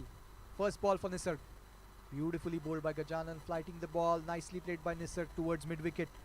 A dot ball here. It's been a very good spell by the captain Gajanan Singh. He's picked up 1 wicket. He's in his final over here. Third ball of this over. The quicker one this time. Played off the front foot nicely by Nisarg. Two dot balls here. This is good bowling by Gajanan Singh, the captain, leading from the front with the ball over here. Nisar Patel gets ready to face his third ball. In comes Gajanan Singh. This time the slower ball. Appeal for leg before. This looked a tad high, but yes, it's gone. Well, wrapped on the pads of the back foot. Gajanan Singh gets a second wicket over here. He's really leading from the front. We'll take a look at the replay when it comes up. This ball from Gajanan Singh again. The quicker one, wrapped on the pads of the back foot. It hit the back leg and it looked pretty much adjacent. And the only question was the bounce. According to the umpire, it was pretty much right in front of the stumps and it was hitting the stumps. So a brilliant over this one from Gajanan Singh. He's picked up 2 wickets, 2 leg befores right in front of the stumps. He gets the opposition captain for a duck and it's 92 for 5. It's all happening here at the Prairie View Cricket Fields. 18 runs to get 5 wickets in hand, and suddenly the game has changed here with the captain Gajanan Singh doing it for his team. What an over this has been. It looked like it would be straightforward, but that's the beauty of cricket. That's the importance of hanging in there till the last ball, and Gajanan Singh showing it over here for his team as to how it needs to be done. He's in his final over here. He's picked up 2 wickets. It's been a top class spell by the captain. He's got 2 more balls to go, and the new batter walking in at number 7 now for West Zone is Zia Shehzad. He's coming here, the right-handed batter. Gajanan Singh has 2 more balls. What can he do for his team here? It's all happening here.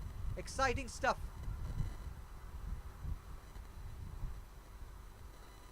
Zia Shehzad getting ready to face his first ball. Gajanan in the middle of a brilliant spell. His final over, the last 2 balls of his spell. He's coming in for the 5th ball of this over. The quicker one again. Appeal for leg before. This time on the front foot. I guess that is what saved Zia Shehzad over here. What an over this has been. Let's take a look at the replay here. This ball from Gajanan Singh. A tad quicker again.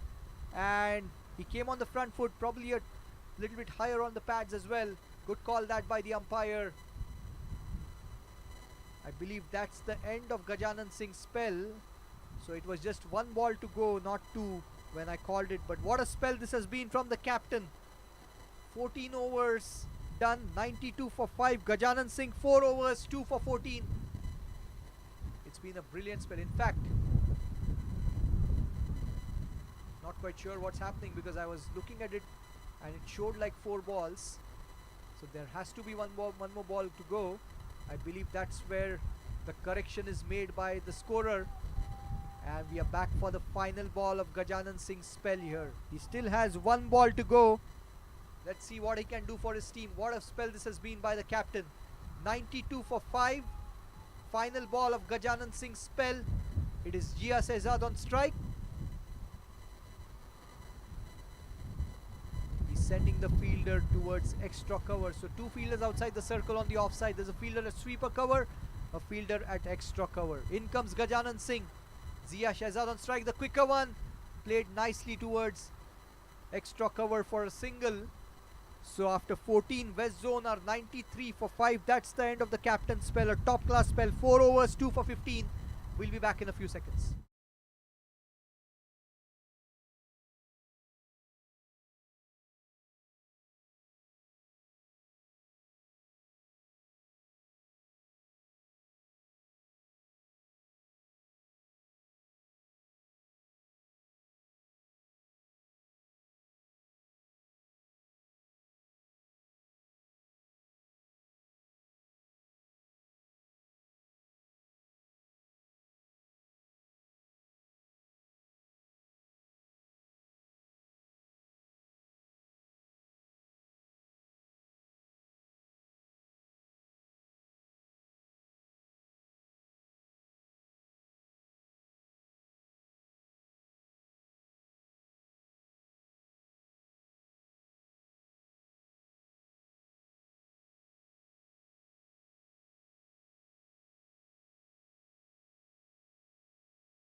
Alright, so we have Brisdale coming back into the attack, and this is the last throw of the dice. A couple of wickets here from Brisdale can really open the game. This is his final over. He's coming in from the far end. This time it's a catch. Yes, it is. We were talking about it. A couple of wickets can really change the game. flicked straight to mid-wicket. And let's take a look at the replay. This is very good captaincy by Gajanan Singh. He got his trump card, Brisdale, from the far end, who's already picked up a couple of wickets. This was his final over. And as you see in the replay, a good catch over there. The 6th wicket down. What an exciting game this is turning out to be. 4 wickets to go. 17 runs to get. It's all happening here at the Prairie View Cricket Fields. This is brilliantly done. And what a wicket this is again.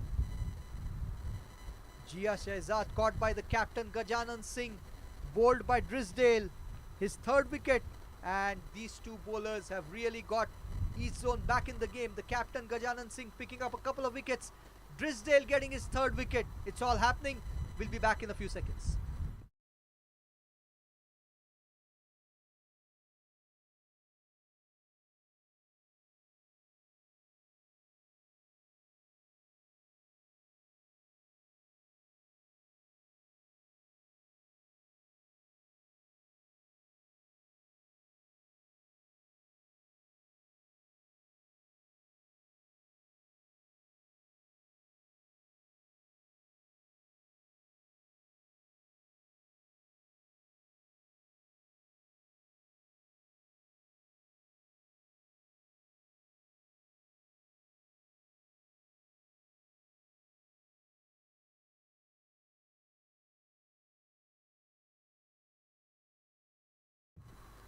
Alright, what a game we are having over here. 6 for 93, West Zone. 4 wickets in hand, 17 runs to get. Drisdale has 5 more balls in his spell over here, as the new batter has walked in, the left-handed Vatsal Waghela.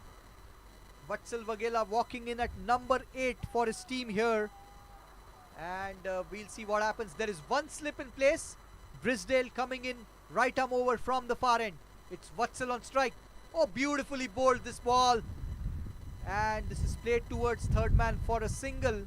Every run is like gold here for West Zone.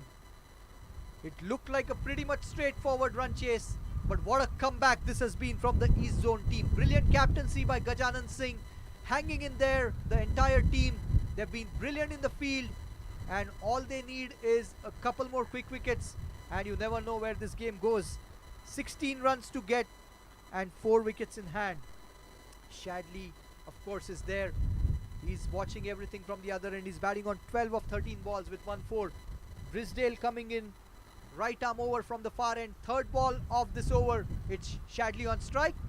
A slower ball from Drisdale. It's played in the vacant region towards covers. It's just a single. Well, it's all happening over here at the Prairie View Cricket Fields. And again, we have Vatsal Waghela on strike now.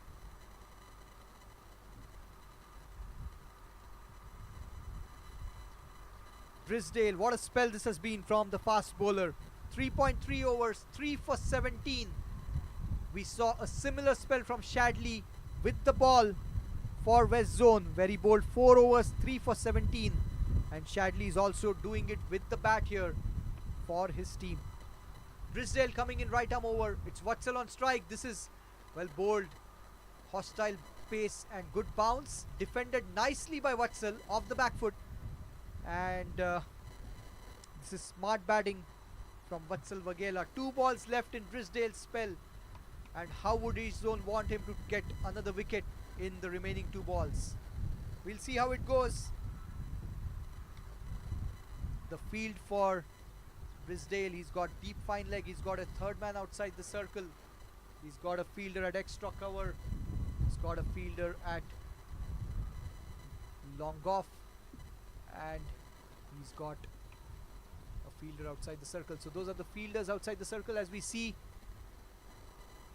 Drisdale coming in to Vatsal. The fuller ball beating him for pace. He was almost expecting the short ball and not quite getting the front foot stride there. Beautifully bowled by Drisdale. Final ball of his spell coming up over here. And it's exciting stuff. This is very good fast bowling.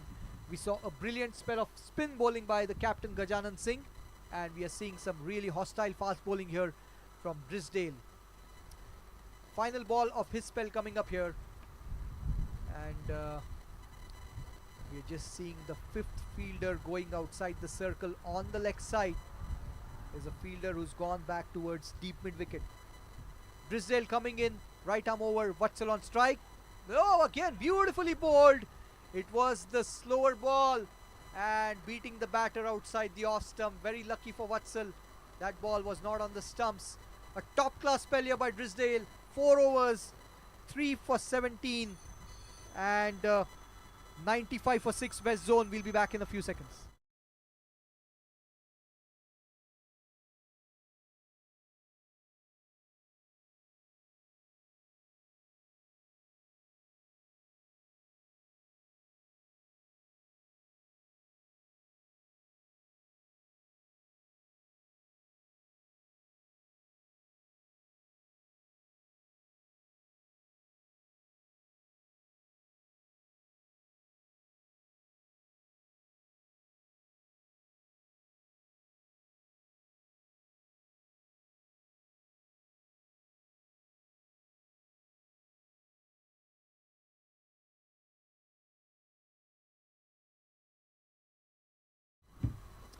Alright, what a game this is turning out to be. 15 runs to get 4 wickets in hand. 95 for 6 West Zone. And it is Shadley on strike. He's facing the first ball of this over. Oh, well bowled this time. Shadley going on the back foot. Played towards short fine. I believe it will be a leg bye. We'll wait for the umpire signal. Yes, leg bye it is. But every run is like gold here for the West Zone team, as this was the first ball of the 16th over, and it is Syed Abdullah, the spinner, who's in the attack. This is his first over. As we mentioned, Gajanan Singh and Drisdale both have finished their spells. Combined 8 overs, 5 for 32 between them. They've really kept East Zone in the match. Syed Abdullah coming in here from the highway end. This is short, it's pulled away. Not quite carrying to the fielder. Taken on the bounce. And one can say luckily for Vatsal, he did not time it to perfection. The replay as you see over here, he played the pull shot. There was a fielder at deep mid wicket, not quite carrying to him there. Well. 14 to get now, in fact 13 to get now. 97 on the board. Syed Abdullah to Shadley, who's batting on 13. This is well bowled, cut away beautifully by Shadley, but a good stop by the fielder at backward point. Just a single. But more importantly for West Zone, they've got 3 runs of the first 3 balls in this over. 98 now, 12 to get, 27 balls left, 4 wickets in hand. What a game this has been. Kudos to the curator. He's prepared a brilliant wicket where there are runs on offer if you score and bat well, as we saw from Sanjay Krishnamurthy. And as we see the next ball here from Syed, again shot, this time played off the back foot on the offside towards sweeper cover for a single by Vatsal. I was talking about the curator. Well done here, because there are runs on offer. If you bowl well, there is something in it for the bowlers, as we have seen from Drisdale, the fast bowler. We've also seen that from the spinner Gajanan Singh. So a very good cricket wicket this, and that has resulted in this exciting game that we are seeing here. 11 runs to go. Again, this is played off the back foot. It will be a wide down the leg side. So 10 to get now. 100 up here, I believe, for West Zone. 10 runs to go, 4 wickets in hand. Syed Abdullah bowling his first over. It's Shadley on strike. Nicely defended by Shadley. He's showing that he's got a good head on his shoulders here. Shadley not doing anything out of the ordinary here. Oh, that was well bowled. That was the quicker one and almost took the stumps along. Luckily for Shadley, that was away from the stumps, but a good ball to finish the 16th. 100 for 6. We'll be back in a few seconds.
Alright, so the first ball of the new over here. Beautifully bowled by Ruchir. What a ball this, beating the left-handed batter outside the off stump. And Vatsal, luckily for him, he did not get an edge on that one. Angled across the left-handed batter. 10 runs to get from here. And it's been a very good spell from Ruchir Joshi as well, one must say. He's bowled 3.1 overs, 1 for 17. And how would he love to get a couple more wickets in his final over here for his team. Vatsal on strike. This is nicely played by Vatsal. It was a good ball, but getting in line of the ball and defending it, very nicely done by Vatsal Vaghela. 10 to get, 22 balls to go, 4 wickets in hand. This is the final over for the strike bowler Ruchir Joshi. He's given away 17 runs. He's coming in from the far end here. And the left-handed batter Vatsal facing the third ball of this over. In comes Ruchir, right arm over. This is again, it's short and it's cut away towards third man for a single by Vatsal. So 9 to get now. It will be Shadley who will be back on strike now.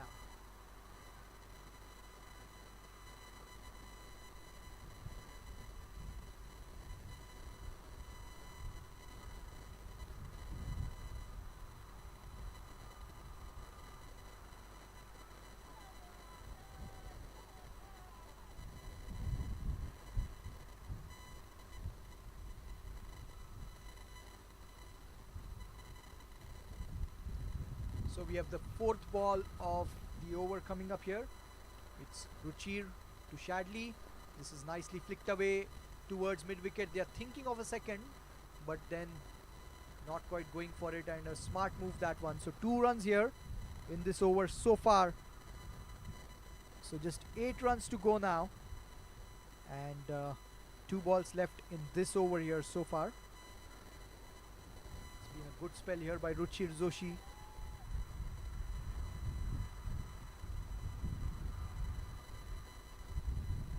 Coming in for the next ball. Vatsal on strike. This is beautifully bowled, beating the batter again outside the off stump, and Vatsal lucky to survive that good ball from Ruchir Joshi.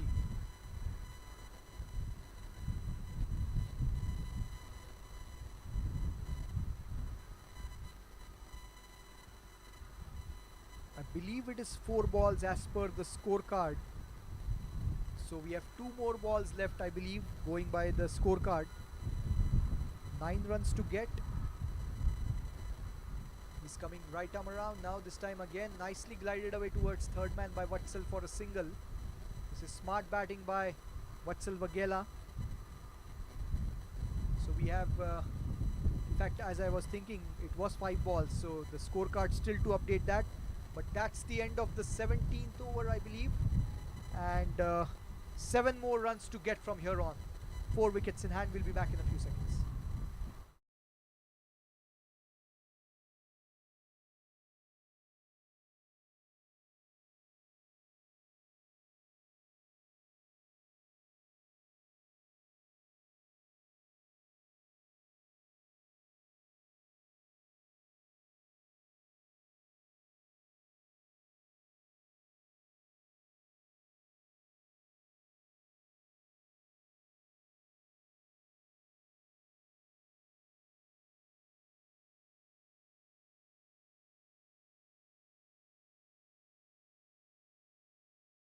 It will be Syed Abdullah to continue. 7 runs to get, 3 overs to go, 4 wickets in hand. And Syed Abdullah from the highway end here. It will be Vatsal Vaghela who is getting ready to face the first ball of this over here.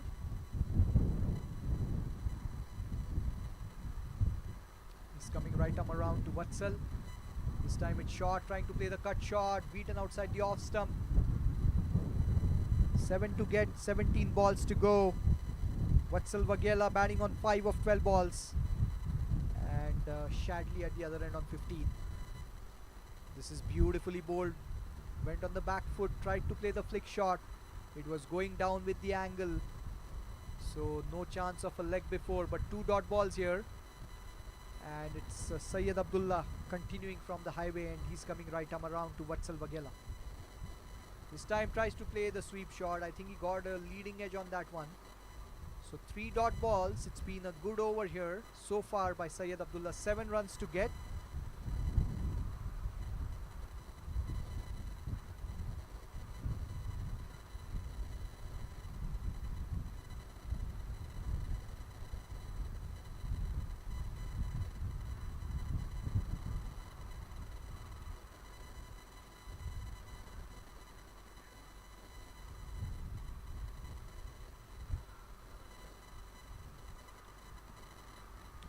Four dot balls. In fact, one single, I beg your pardon. So 6 to get now. Nicely played by Shadley.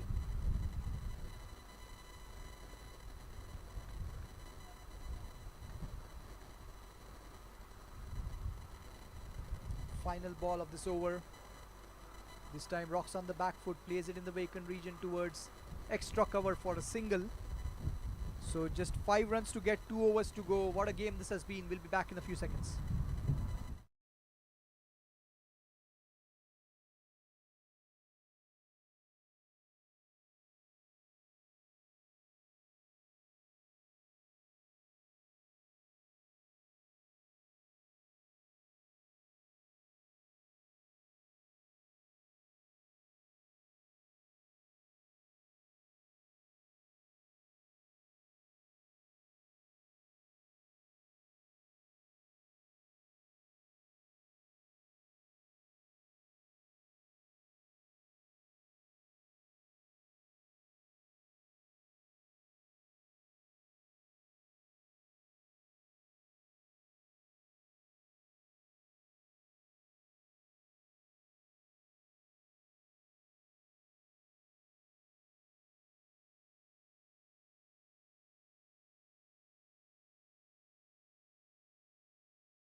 Alright, so 5 to win. 2 overs to go in the match. Shadley on strike. This is shot, pulled away. It's gone towards the cow corner region for a single. It's been a very good knock so far by Shadley. He's played really well the situation. He's batting on 17 of 22. More importantly, he's played every ball on its merit and he's not done anything needless so far. It is Vatsal on strike now. 4 to win. And it's Thomas bowling from the far end. A beautiful shot this by Vatsal towards long off. So it's a single and 3 runs to win now. It is Javine Thomas who's bowling from the far end. It is Vatsal on strike. 3 to win. Just waiting for the fielder to go back towards deep mid wicket. Vatsal to Shadley, 3 to win. This is shot. It's played off the back foot towards long on. They might think of a second. They're going for it. This can be a run out. Well. That would have been curtains for Vatsal. And as you see from the replay, this was played away from the fielder on the leg side in the deep. And a good throw back, but not quite a clean collection. And in the end, a couple of runs, which means the scores are level. Just 1 run to win now for West Zone. And it's Shadley on strike. In comes Thomas. This time Shadley plays the big shot. This can be a catch. And it is. It is a wicket over here. We were just talking about it. That Shadley has played really well. He's played the situation. This time he tried to play the big shot to have a heroic finish towards long on. Not quite getting the connection. A very good catch there by the fielder in the deep at long on. Shadley departs for a well-made 19. He would have ideally wanted to stay not out and finish the match. Not quite happening. The 7th wicket goes down here.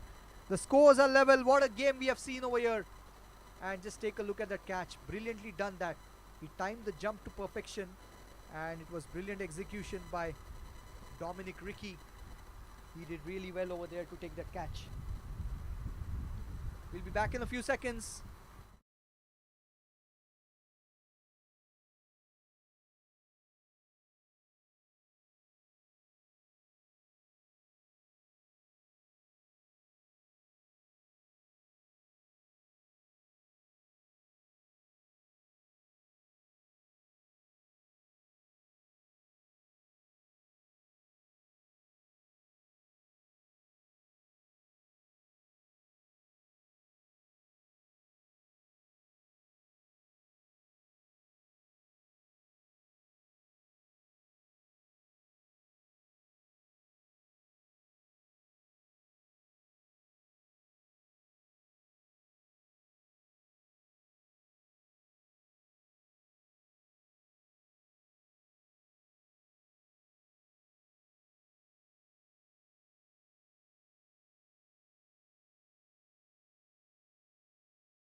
Alright, so the scores are level.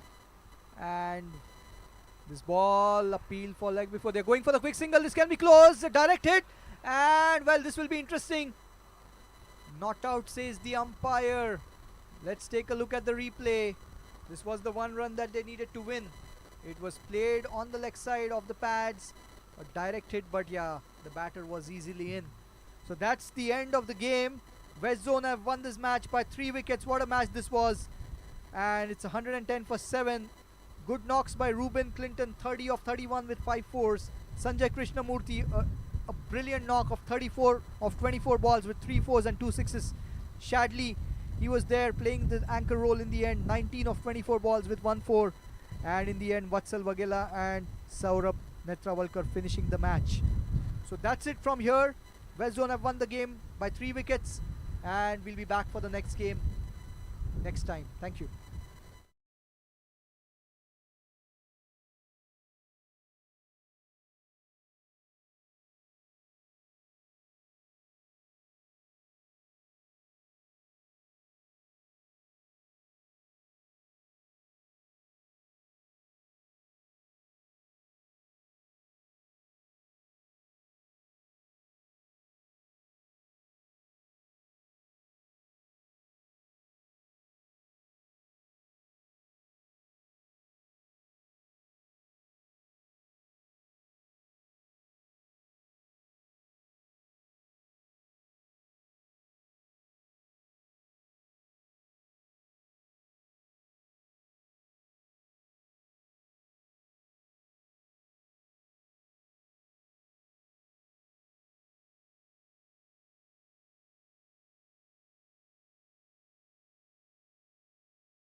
Alright, so here we are for this game between West Zone and South Zone, and promises to be an exciting contest. The two openers out for West, Rahul Zariwala and Ruben Clinton.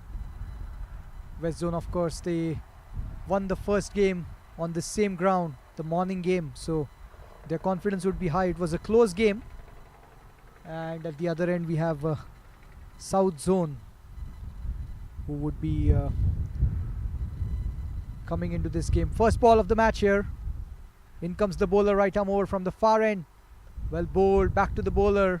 It's a dot ball here to start this match, and played back to the bowler by the opening batter here.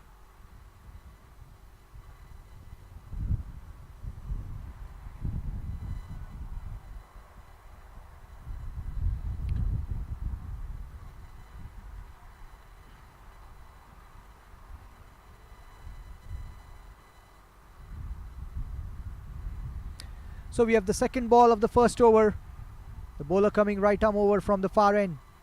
This is a full toss. Well. Not quite. Beaten for pace there. Before the bat came down, the ball had passed the batter. So two dot balls here. Good start.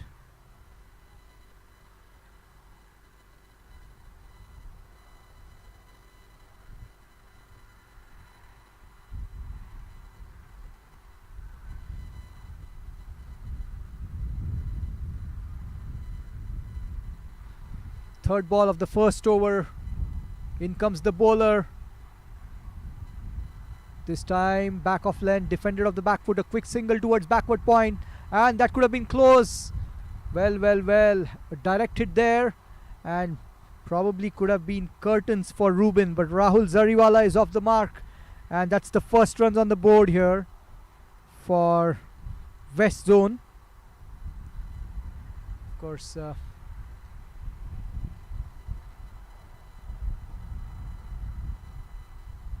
the scorer has put the bowler as Corny Dry. I don't think that's Corny. In comes the bowler, right arm over. This is well bowled, but outside the off stump. White signal by the umpire. So 2 runs on the board. The first 3 balls done. And it's been a good start over here.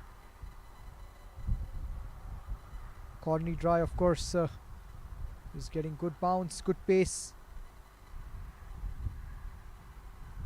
Next ball of the over, it's South Zone. They're bowling here, and this is well bowled. Appeal for leg before, and they steal a quick single again. Going down with the angle, I believe so. Looks like it's a run signal by the umpire, so probably there was some bat on it.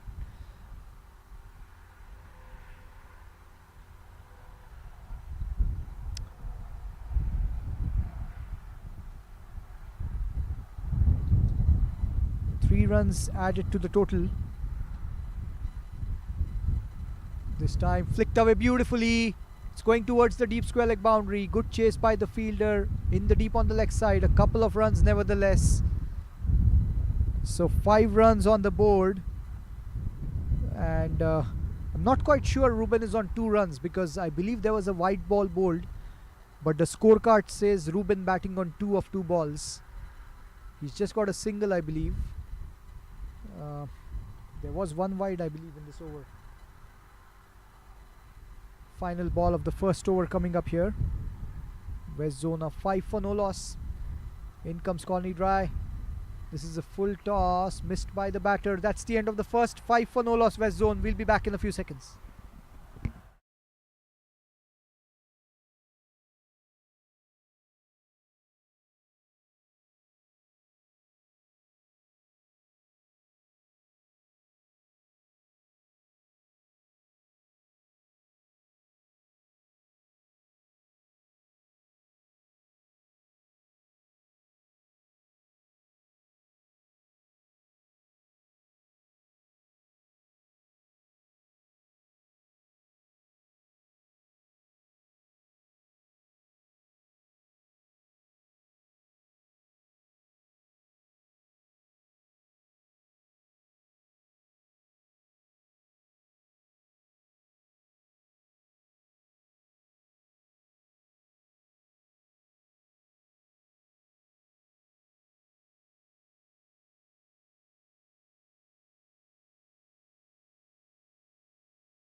In the second over, Nostush off to a good start.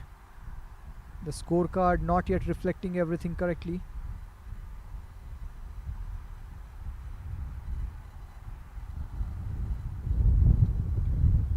Two dot balls here in the second over. Nostush from the highway end, 3 dot balls. This is beautiful bowling by Nosh.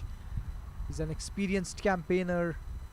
He's part of the Major League Mumbai Indians team, and he's showing all his experience here. 3 dot balls here for Nosh. Fourth ball of the over here. Trying to play the reverse sweep. Appeal for leg before. Not out, says the umpire, but 4 dot balls. What a start here by Nosh. He's bowling brilliantly.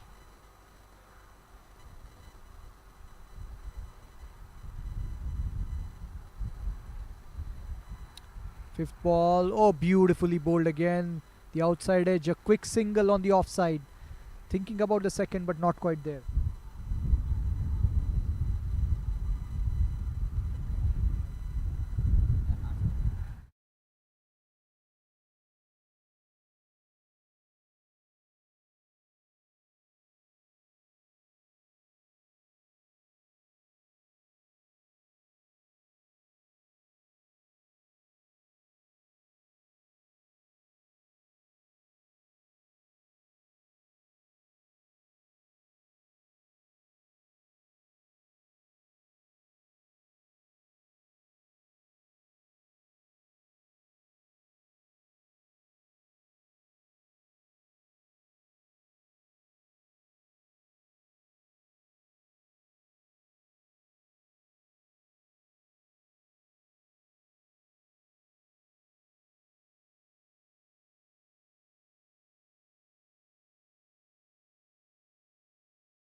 Oh, it's a good start here by the batting team. They're looking really good here.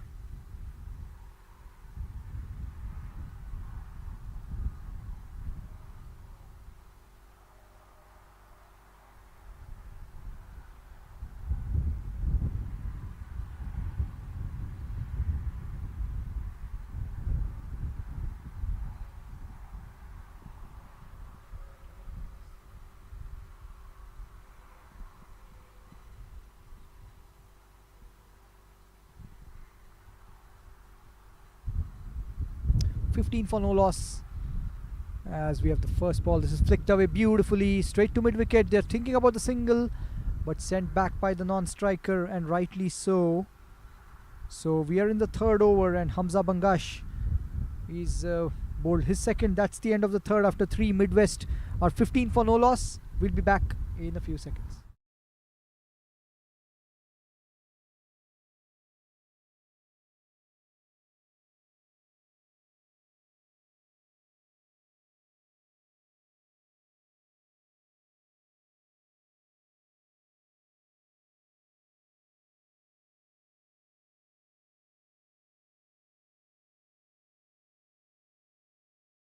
So it's Nosh to continue. A top class first over by Nosh. 1 over and only 1 run. And it's the captain Fahad Babar and Shahir Hassan, the 2 openers here for Midwest. First ball of the new over. This is reverse swept and could have been a catch. Diving and well, a bullet throw. In the end, just a single, beautifully bowled by Nosh. The reverse paddle played there by Shahir Hassan.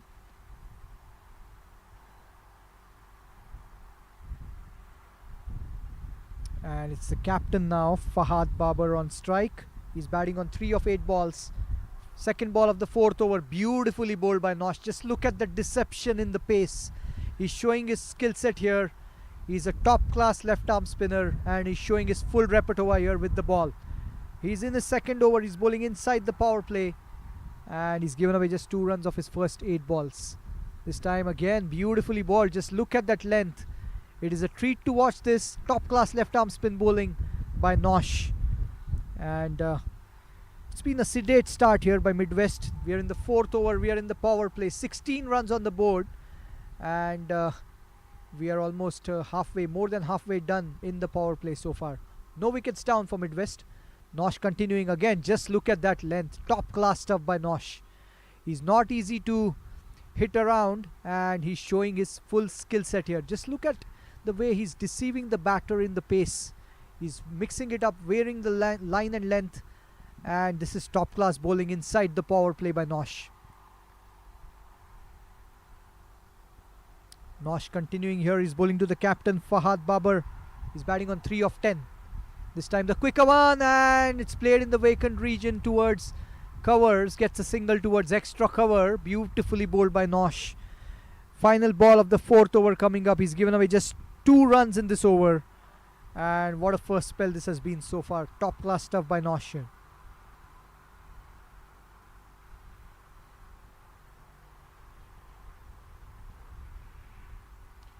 This time again a dot ball to finish the over. Just 2 of it after 4. West are 17 for no loss. We'll be back in a few seconds.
First ball of the 5th over here, down the leg side, white signal by the umpire, and we have a change in bowling from the far end. Hamza Bangash, after bowling 2 overs for 14 runs, has taken a break now. So the new bowler is coming in from the far end. He's bowling right arm over, 4 overs, none for 18. Midwest, and it's Fahad Babar on strike, batting on 4. Well bowled, and this is straight to mid off. So it's a dot ball here. In the end, this is good top class disciplined bowling by Southwest. Southwest, of course, lost the first game, and Hamad Azam has come into the attack here. Started with a wide, but he got his line and length spot on after that. Second ball of the over, Hamad Azam coming in right arm over. This is back off length shot, flicked away beautifully towards deep square leg. It will be just a single. So 19 runs on the board. We are in the 5th over here.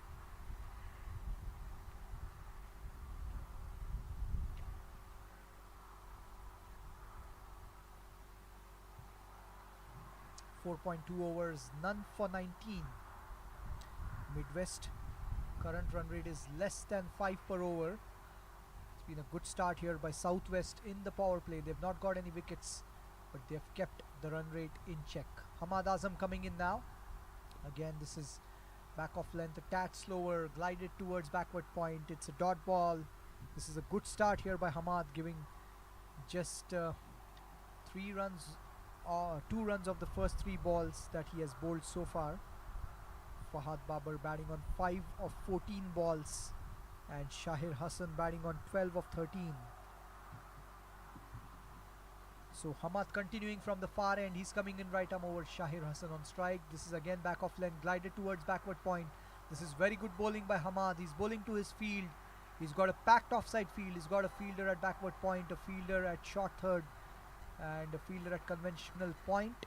There is a fielder at backward square leg, and he's got a fielder in the cover region mid wicket. It's a fielder at deep square leg, and he's got mid off in place and a long on. So the 2 fielders outside, deep square leg and long on. Hamad continuing again, back off length again. It's gone to conventional point. A misfield over there, which means it will be a couple of runs over there to the batter Shahir Hassan. It's been a good start here by Hamad Azam. He's not giving anything loose. We are still in the power play, and it's 21 on the board. This is the 5th over here.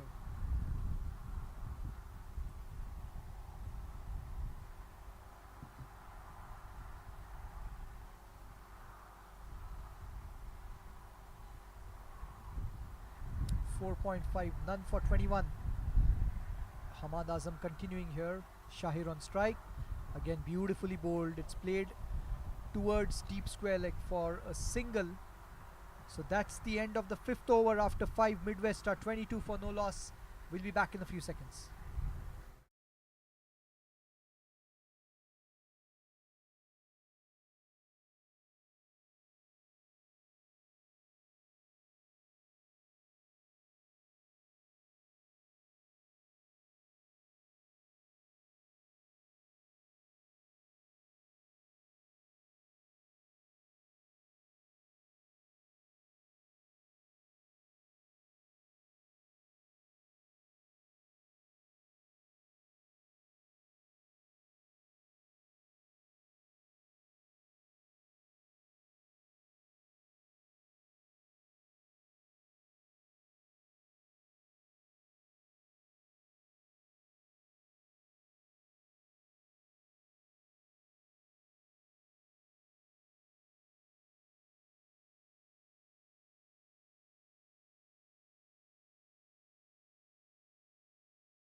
Beautiful day to play and watch cricket. Good to see the way things are going, and exciting stuff here. Harmeet Singh, of course, change in bowling.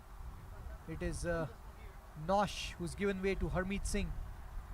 He's coming left arm around. Harmeet Singh, well bowled after that white ball. He's got his line and length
Alright, so the power play is done. 31 on the board. First ball after the power play. Player on the offside for a single. 32 after 6.1. Southwest, they lost the toss. Midwest elected to bat first after winning the toss. But Southwest would be happy with the way things have panned out in the power play. Yes, they have not picked up any wickets, but they have kept the run rate in check. 32 on the board. We are in the 7th over here. And it is Hamad Azam continuing back off length, pulled away towards deep square leg for just a single. Two singles of the first two balls after the power play here. The captain Fahad batting on 13 of 20 balls and Shahir Hassan on 15 of 17. The 5 fielders outside, long on, long off, deep mid wicket, deep square leg, and there's a fielder at sweeper cover. So those are the 5 fielders outside the circle. Hamad continuing again, back of length, flicked away beautifully. It will be just a single towards long on this time. So 3 singles of the first 3 balls. And Hamad Azam, of course, he's bowling his second over here. And Harmeet Singh went for 9 in his first over with that big 6 in the power play. Nosh bowled a top class opening spell, 2 overs, none for 3. Hamad continuing over here. This time plays the big shot. It's going towards deep mid wicket. Should be a wicket, and it is. And that's the first wicket down over here.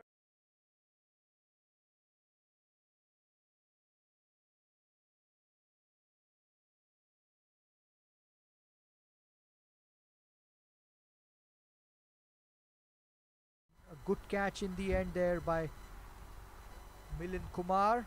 So Shahir Hassan departs for 16 of 19, 34 for 1 Midwest. We'll be back in a few seconds.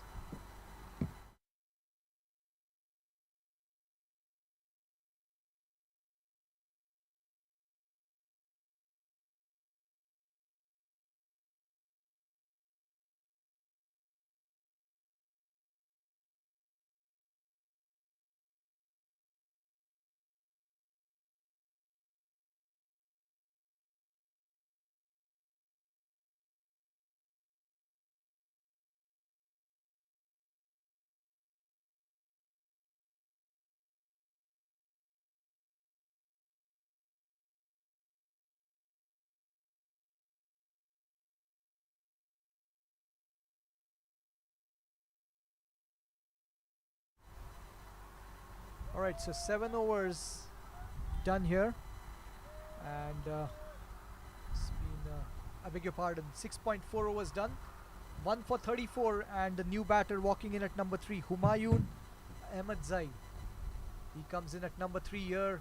It's Hamad Azam who's got a wicket. He's bowling beautifully here from the far end. 1.4 overs, 1 for 8. Hamad continuing this time. Played nicely off the back foot towards deep backward point for a single. So Humayun is off the mark with that 1 run. 35 on the board. And the final ball of the 7th over coming up here. Midwest are going at close to 5 per over, 5.1 in fact. And we have the captain Fahad Babar back on strike. He's batting on 14 of 21 balls. In comes Humayun. This is well bowled and it's steered towards back. Short third. They're going for the quick single. This could have been close. In the end, no harm done. So 7 gone. Midwest 36 for 1.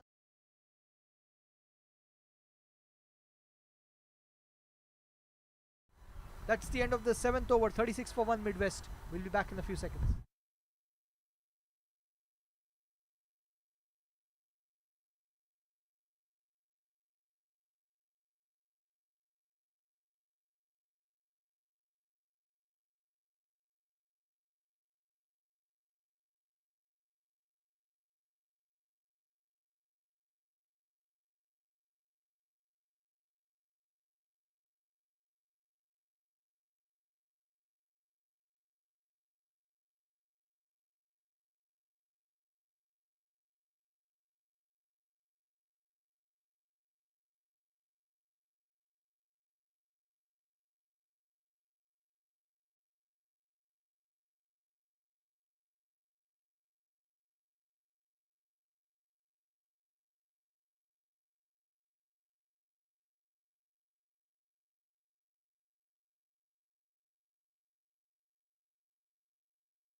So a quick single there, and again a change in bowling. It's Usman Rafiq who's coming to the attack here.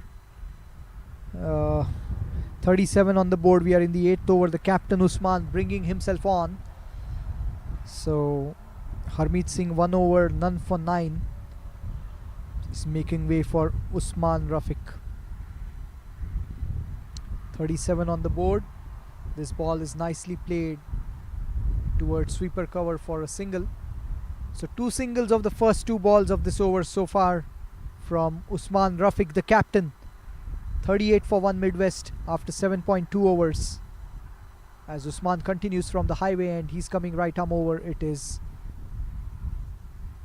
This time it's flicked away on the leg side towards deep square leg for a single by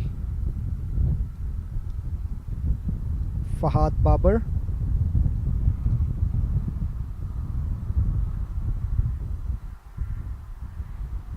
Three singles of the first 3 balls. This is well bowled, defender on the back foot by the batter. Good ball this by Usman Rafiq.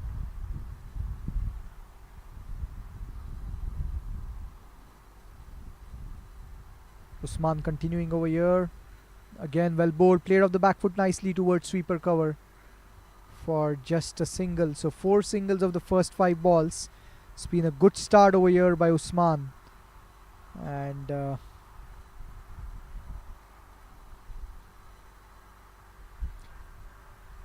we have the final ball of the over coming up here. This is nicely played towards extra cover for a single, and that should be the end of the over. 5 singles from that over, 8 done, and Midwest are 41 for 1. We'll be back in a few seconds.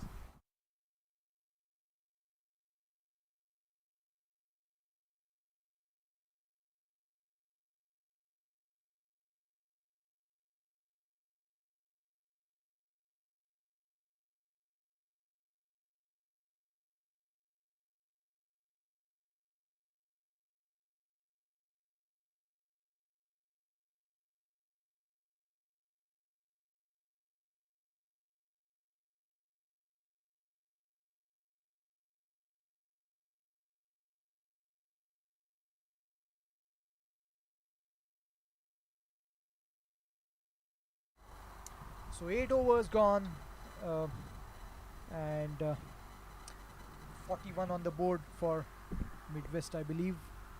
The scorecard not reflecting it yet. Harmeet Singh changed ends. He's coming in from the far end now. So a dot ball to start his second over here. He went for 9 in the first over from the highway end, and it was in the power play, of course. Now here he is coming in from the far end. Well bowled again. 2 dot balls. Beautifully done by Harmeet. This is top class stuff by the experienced left arm spinner. Harmeet coming in now. He's bowling from the far end. This time cut away. It's a catch. Yes, it is. That's the wicket they were wanting. Straight to backward point. And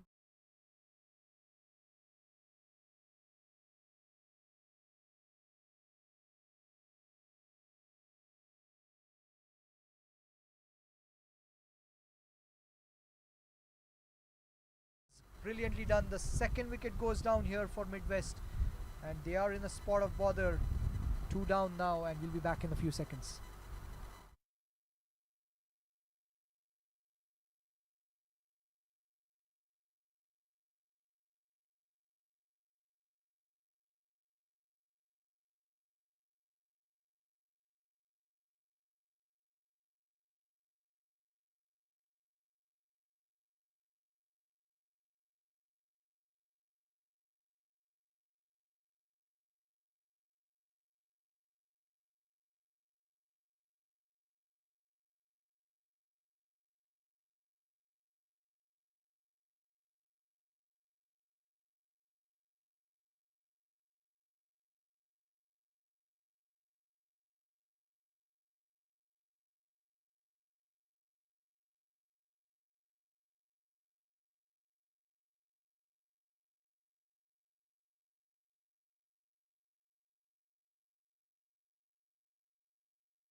Alright, so there's a wicket here for Harmeet Singh. He's coming in, bowling to the new batter. Beautifully bowled. 4 dot balls in this over and 1 wicket. What a second over this has been from Harmeet.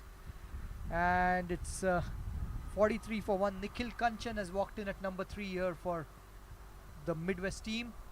Well bowled, beautiful by Harmeet Singh, showing all his experience, his skill set.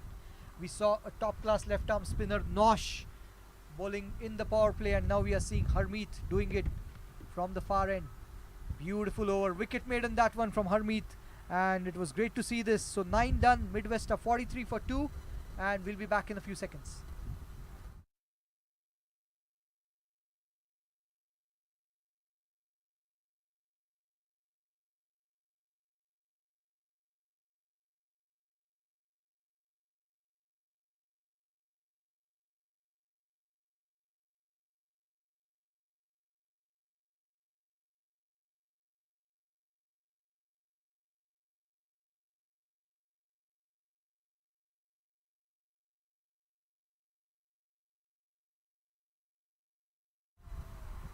So it will be the captain Usman to continue here from the highway end. Usman 1 over none for 6. He's coming in, beautifully bowled outside the off stump. A good leave over there by Humayun. I beg your pardon, it's Parth Patel who walked in at number 4, Nikhil Kanchan at number 3. So I think there was a scorecard error because they had put in Humayun at number 3 and they've now changed it to Nikhil Kanchan. So Nikhil Kanchan walked in at number 3. This time it's steered away from the fielder at short third. It's gone towards the third man boundary for 4. Nicely.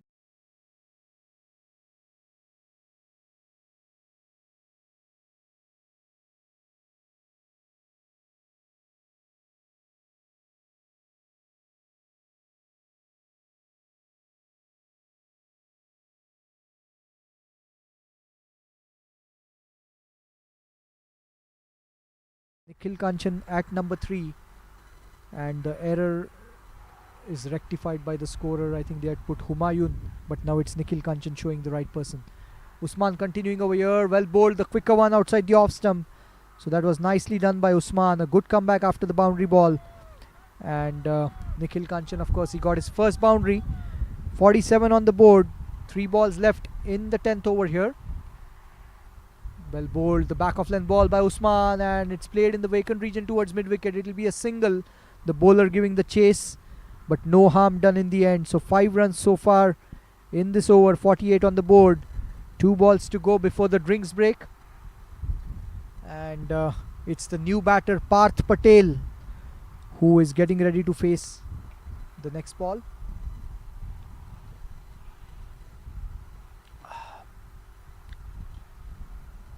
Parth Patel batting at number 4 here.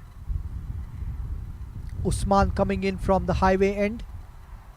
That's back of length, flicked away in the vacant region towards mid wicket. They are thinking of the second, but not quite there.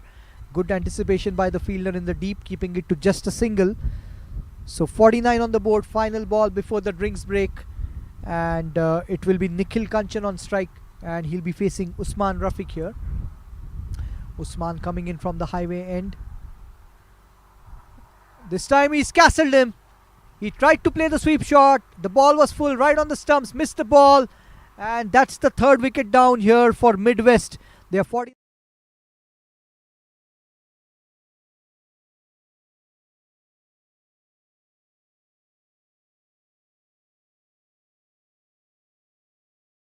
Castled. So that's drinks here for Midwest. After 10 overs, they are 49 for 3, and we'll be back in a few minutes. And it will be my fellow commentator, Mr. Brian Walters, the legendary Brian, who will be taking it over after the drinks break from here.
Welcome back to the Prairie View Cricket Complex.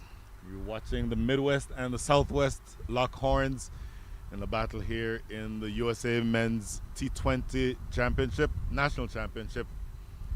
Midwest absorbing a few body blows here, winning the toss and choosing to bat. 49 for 3 is probably a little bit less than what they were expecting to get, but there's a good bowling attack that they're facing right now. Harmeet Singh, one of the better bowlers that you'll find anywhere. 2 overs, 1 for 11 so far. This is slapped into the deep coverage down there. I believe that's Milind Kumar. So that brings up the 50. But my goodness, they're going to want a lot more than that, I would think. Winning the toss and batting against a team like the Southwest, who bats really well. They're a very star-studded team, and they would have been relatively disappointed that they're only scoring 145 this morning. So a team like that, I think if you're looking to set a target that they can challenge, it need to be in about the 160 range. This one going down the leg side though, so have to re-bowl that one. And so quick look at where we are, and this is more for me than anything else. Openers are Fahad Babar and Shahir Hassan. Fahad Babar top scoring, 18 from 27. Shahir Hassan 16 from 19. And Nikhil Kanchan, who you saw, who was bowled right before the water break, 10 from 10. So your batters now are Parth Patel and Justin Dill. Justin Dill probably the better known of that pair that I just mentioned, but Parth Patel is no less an accomplished cricketer. Harmeet Singh around the wicket, left-hander. Oh, tries a scoop shot. He gets away with it. It's over the head of the fielder. It's slipped. They should get a couple. Relatively long run. Sushant Modani running.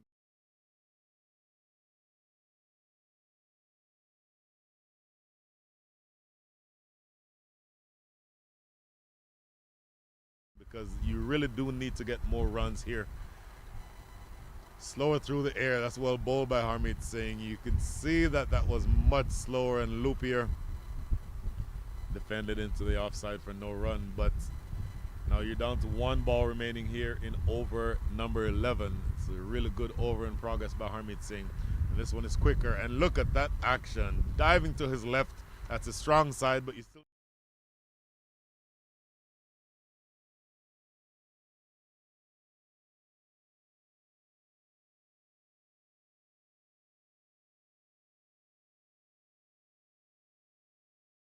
After 11 and 54 for 3 after 11.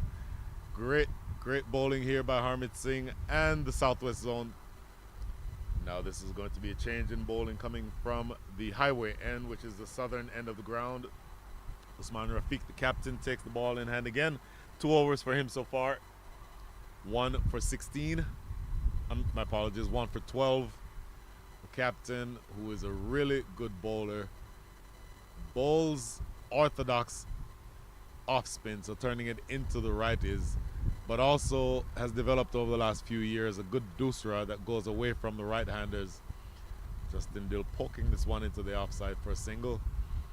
So a long way to go here, but you'll have to feel like you are looking at an undercooked total if you are the Midwest zone. Down the wicket, using his feet to get to that one. That's a good looking shot by Parth Patel. Just a hop and a skip to get down to the pitch and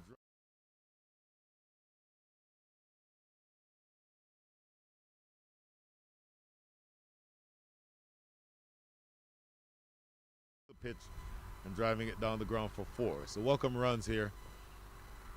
This one more conventionally, just working it down the ground for a single. And so thinking in terms of where you are wanting to be as a batting side. Again, if you win the toss and bat, you really are looking for something in the neighborhood of 150, 160. And you're going to have a lot of work to do to get that far. Going on the back foot here, not really making contact with this one, Justin Dill. And to the extent that there's a long way to go, anything can happen. But right now, I would have to think that of these two teams, the one that is in a better position is Midwest, or my apologies, Southwest. That's fumbled into the outfield. Could have been stopped, should have been stopped really in the covers, but not able to get hands to it is that fielder in the covers. Justin Dill now just getting his day started. 3 from 4. Partha Patel 9 from 11. So this pair really asked to get to the point of putting some runs on the board. Slower through the air, well bowled by the captain. And that just goes back to the bowler himself for no run. A good delivery to end things here in over number 12. 61 for 3 after 12.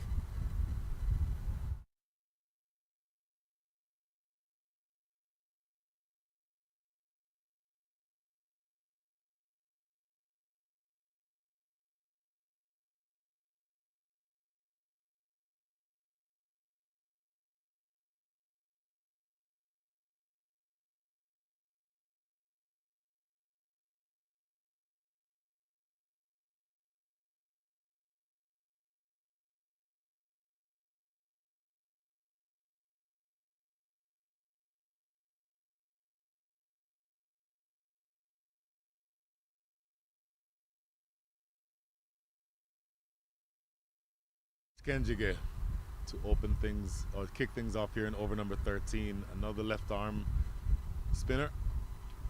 3 left arm spinners in the side for the Southwest. This one is played down to the deep fine leg and they run through for just one. The third of those left arm spinners, Ali Sheikh, is sitting out this game. So Nosh Kenjige so far 2 overs. That cost 3 runs, really economical. So a single here to start this, his 3rd over.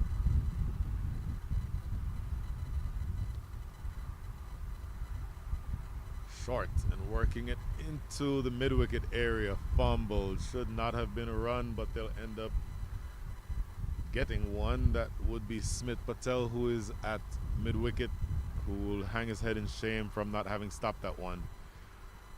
So this end of the field from which the bowler is bowling, the northern end of the field, which is what we refer to here as a forest end, that end is where the wind would play a factor. What I mean by that is the batters from this end are hitting the ball with the wind. So Nosh Kenjige has to be careful to not get the ball too full, because if it's elevated in the air, it will be helped like that. That goes all the way for 6. Yes. My goodness, that is a huge strike. The wind is coming from the southwest, and that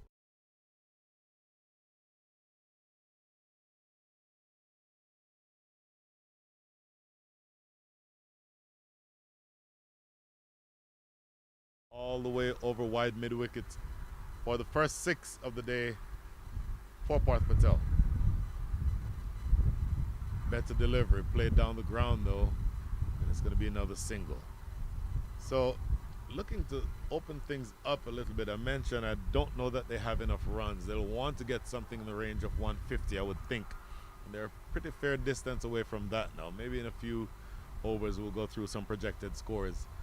Next delivery, off the back foot. This is long off, coming off the ropes. Another single. So they're keeping the scoreboard ticking, which is a good thing. 1 ball remaining here now in over. In fact, no, that's the end of the over. Productive over for the Midwest.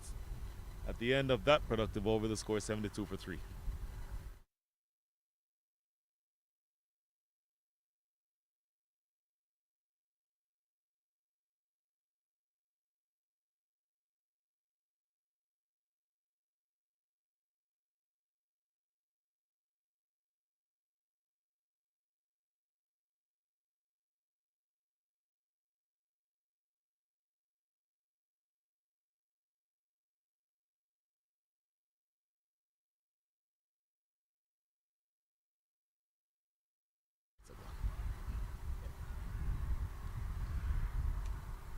So 72 for 3, 13 overs up.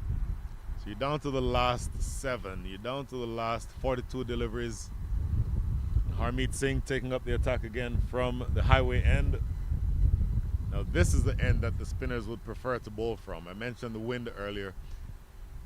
The wind would be now from the direction that would cause Justin Dill on strike to hit into the wind. In other words, any drives in the air would be prevented from traveling far from the or by the wind.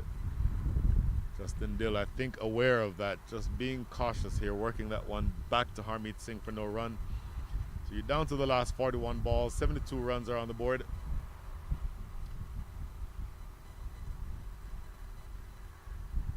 Harmeet Singh again with a good delivery, just making sure to not give any room to the batters. And to the extent that he can keep doing that, that makes things difficult. So you're now down to the point where it is scoring rate is only 5.4 and over. That rate only gets you to 108. Again, winning the toss and batting, you're looking for something much more emphatic than that. And maybe just in a second, okay, not sure exactly what happened here. Harmeet Singh pulling up. Don't know if he's injured in some way. Oh, that's not a good sign. I think he may just be experiencing possibly cramps. It's not a very hot day. I don't know exactly what. In fact, I won't speculate. Let's just say that he appears to be in some discomfort. And that stretch that you're seeing is generally a stretch that a bowler who is struggling with cramps might want to do to try to alleviate that. So my suspicion again is that cramps may be an issue, but to the extent that we're not going to speculate on that, we'll just say that he appears to be in some discomfort. Umpire Jermaine Lindo, by the way, right there to make sure that he is going to be okay. And maybe with that little break in the action, we'll just go through the full scorecard again. Fahad Babar, 18 from 27 with no fours and a 6. Shahir Hassan, 16 from 19 with 2 fours.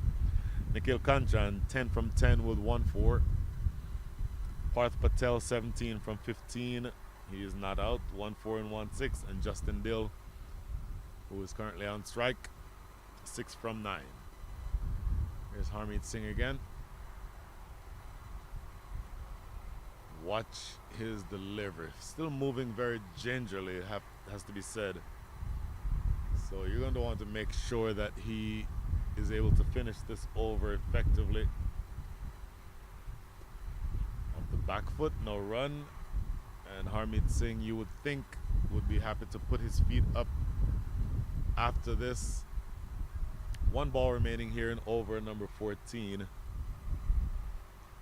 Justin Dill possibly wanting to think about going after Harmeet Singh, chooses not to. This one is worked to short fine leg for a single. That should, nope, just 1 ball remaining here. You might have just seen that subtle signal from umpire Jermaine Lindo with that outstretched index finger to indicate that there's 1 ball left. So last ball in the spell for Harmeet Singh. I would suspect that he would go off of the field after this, given the fact that he appears to be struggling with something. There's the last ball. Good line, good length. And that is the end of the over. That is the end of the spell for Harmeet Singh. Good bowling for him. 3, make that 4 overs. No maidens, 1 for 17. At the end of over number 14, the score is 73 for 3.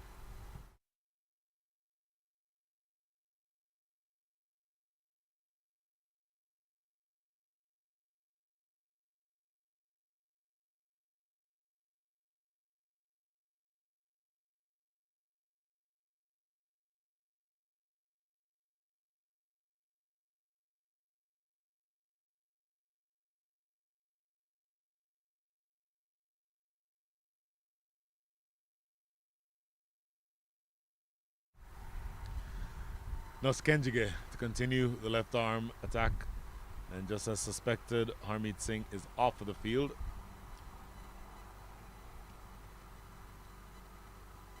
No. That's Kenjige's figures so far. 3 overs, none for 14, so an economy rate of 4.7. But let's just look at where we are overall. 73 for 3. You're down to the last 36 legal balls. If you wanted to put something along the lines of 130 on the board. 8 runs and over from here gets you to 121. That sort of, given the approach, it feels like that might be close to the top end of what they're looking for. In fact, a change in the attack. It's now Hamad Azam. Short ball worked into the leg side. Should get 2 if they run hard. Coming back for the second. Strong throw to the non-striker's end. It's Nash Kenjige, but while he's a brilliant fielder, he is left-handed and he's running to his right. So it's a little bit difficult to run to your right and then turn to throw across your body to the left. So that's not surprising that they were able to get that second run. It's a good start to the over. They need plenty more like that. Again, after this delivery, maybe we'll go through some of the projected scores. That is a dot ball, a good delivery. So as of right now, their over, or the scoring rate, is 5.23. If you go from 5.23, that projects to a score of 105. You'll want way more than that. 10 and over from here gets you to 132. And again, that feels sort of like beyond reach based on how they've started and how they're going right now. But I would think something in the range of 8 and over is what they'd be looking for. Short delivery, played into the deep. Good bowling by Hamad Azam to his field. So that field is set exactly for that type of shot. It was a shorter delivery, pace off, and straight to that man at deep mid-wicket. So not much opportunity for scoring there. So you, as a good bowler who is able to bowl to his field, Hamad Azam is executing the plan that he wants. Now, the question to be asked is what adjustments can be made here by Parth Patel. Next delivery, shorter, runs it off the face. That is Shine Jahangir, who had a clean shot at the stumps. Had that been a direct hit, that would have asked a question or two, but he gets there without much fuss. And so now your options as a batting unit are going to have to be to start looking for ways to manufacture runs. Down to the last 30, make that the last 32 balls remaining in the innings. 3 wickets gone, so you still have 7 in hand. So the question becomes, do you want to get adventurous? Down the ground, should just be a single. Nash Kenjige will field cleanly, and a single to that area of the field. Not necessarily a productive type of a shot. What I mean by that is you may be at the stage of the innings where you want to start thinking about being innovative, doing what you can to sort of manufacture some runs. Down to the last 31 balls. 5 overs and 1 ball remaining. Here is Hamad Azam. That is innovative, and that goes all the way for 6. That is a huge strike, a beautiful shot by Parth Patel, climbing into this one.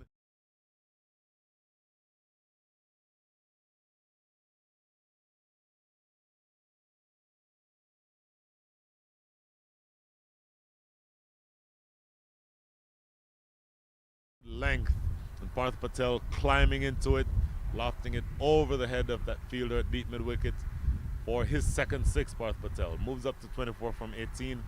Score after 15 is 84 for 3.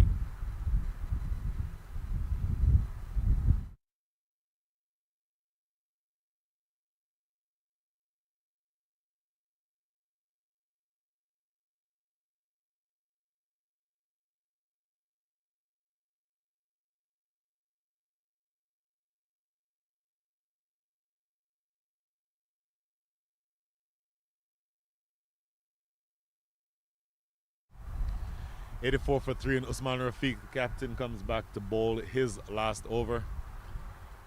His figures so far, 3 overs, 1 for 19, so he's bowled well. And his first delivery is a dot, not able to get any contact on that one, Justin Dill.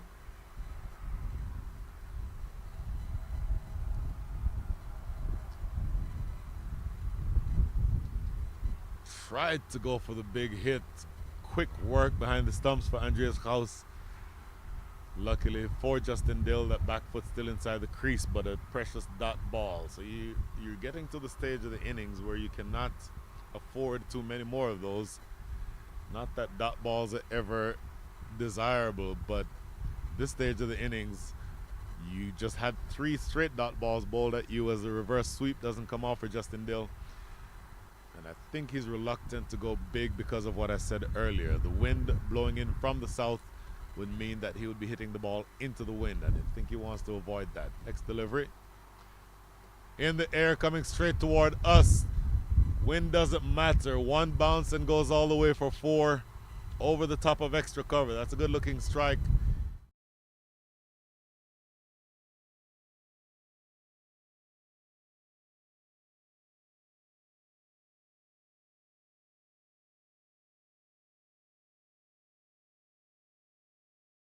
Just to retrieve the ball. So welcome 4 runs for Justin Dill.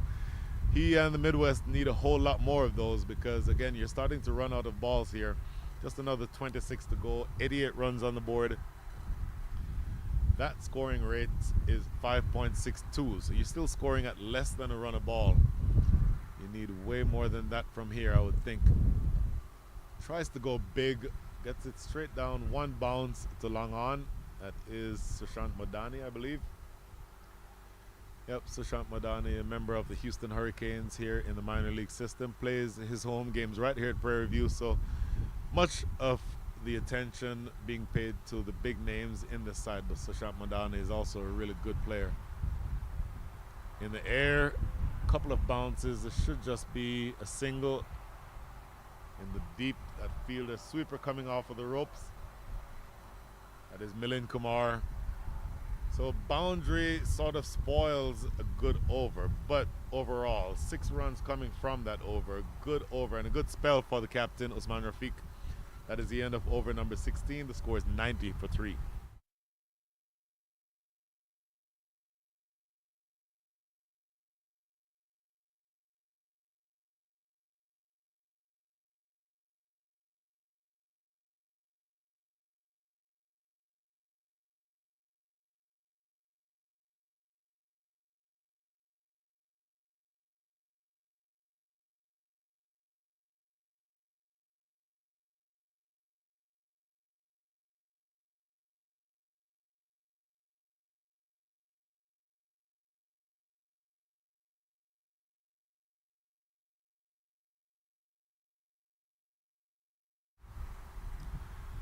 Ninety for 3, down to the last 4 overs. Change in bowling. This is going to be Hamza Bangash bowling from the Forest End. Bowling to Parth Patel. Parth Patel 25 from 19, 1 4 and 2 6s. Justin Dill 16 from 21 with a boundary. But they will be looking to put on a charge here at the back end of the innings. Just the last 4 overs now. Short, helped around the corner. There's a few runs here. This is Unmuk Chand. Pick up and a throw in the deep, but easy 2 runs. That was always going to be there. So good start to the over. Hamza Bangash probably wants this ball to be just a touch fuller and certainly more toward off stump. That was easily worked up the hip by Parth Patel. And you want him to be playing those balls from off stump. Here's Hamza Bangash again. Slower. And it's played down in the deep. Ali Sheikh, who I believe is on for Harmeet Singh. One of the more electric fielders that you will find in any version of cricket anywhere on the planet, Ali Sheikh. Tremendous anywhere on the field that you put him. And you can usually guess that he will be at the hot spot on the field where you expect the ball to most be going. Yorker length. Driven down the ground. Nashkenjige at long on will keep that damage to 1 run. So halfway through over number 17. So 21 balls remaining, 94 runs on the board. You're sort of running out of opportunities to put together a big score. But what you need to do is just keep the scoreboard ticking. Short and helped over the shoulders of that fielder. Short fine leg, long run for Unmuk Chand. And it's now the couple runs. Hamza Bangash getting a decent amount of bounce from that delivery. Up around the face of the batter. Parth Patel just helping it around the corner. Smith Patel, who is a fielder at short third, make that short fine leg. Was not able to get anything to it. but his former teammate and captain Unmuk Chand on the India U19 World Cup championship winning team of 2012. Those two on that team. Unmuk Chand doing the cleanup work here. Here's Hamza Bangash again. Down the ground. One bounce, two bounces. Make that just one bounce. That is Nush Kenjige. And runs are at a premium at this stage. Down now to the last 19 balls of the innings. Still not at 100 runs yet. 97 for 3. So you get the sense that there is going to be some effort.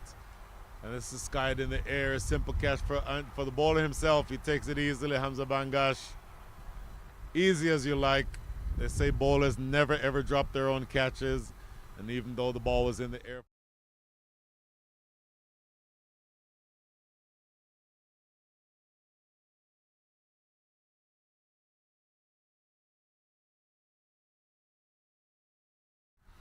Andreas House, who has the gloves on. Usually they say if the ball stays in the air that long, make the man with the gloves take control. But on this occasion, Hamza Bangash never going to drop his own catch. So pretty simple catch in the end. That is the end of Justin Dill. Justin Dill dismissed for the score of 17 from 23 with 1-4. New batter is Munir Ahmed coming in to join Parth Patel. End of over 17, 97 for 4.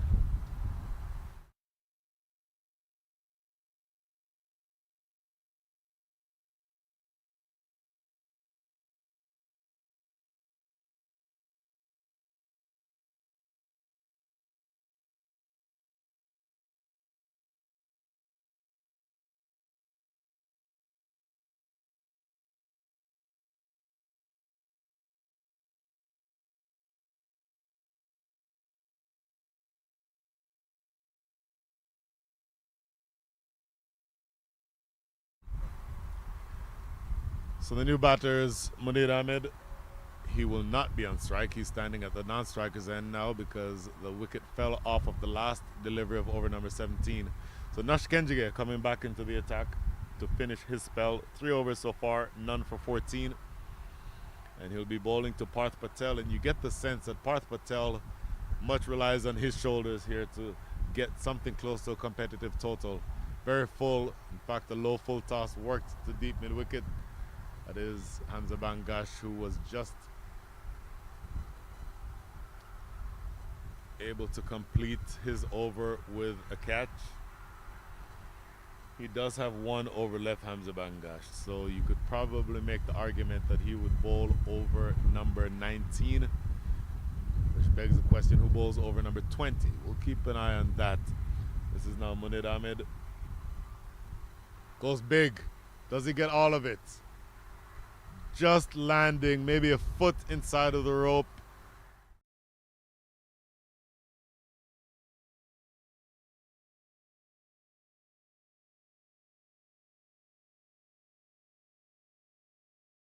The camera finds the ball landing just inside of the rope. So welcome runs again. You need as many of those as you can. And by the way, that brings up the 100. Slow through the air. And it is the captain at extra cover who cleans things up. 102 runs with a strike or a run rate of 5.83 only translates from here to a score of 117. Slower through the air, catchable and taken. Simplest catch. That is Hamza Bangash again in the action. No.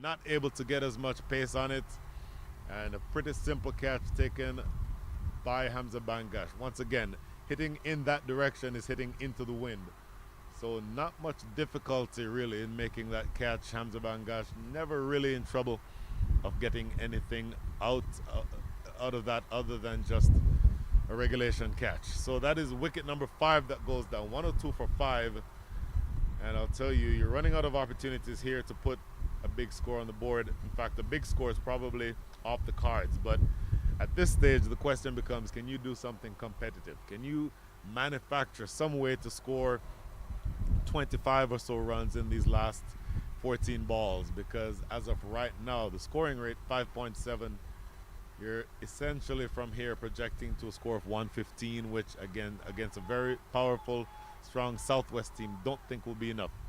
New batters in Humayun Ahmadzai. Good delivery by Nosh Kenjige. So 1 ball remaining now in his spell. Over number 18 is about to draw to a close. 13 balls left in the innings.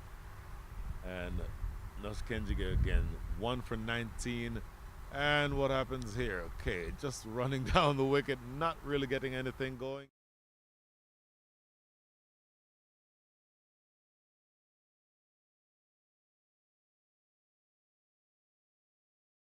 Stumping. Good piece of work by Andreas Kraus. Luckily for the batter, Humayun Ahmadzai getting that foot down in time, so no wicket falls. But importantly, yet another dot ball. That is the end of over number 18. Score is 102 for 5.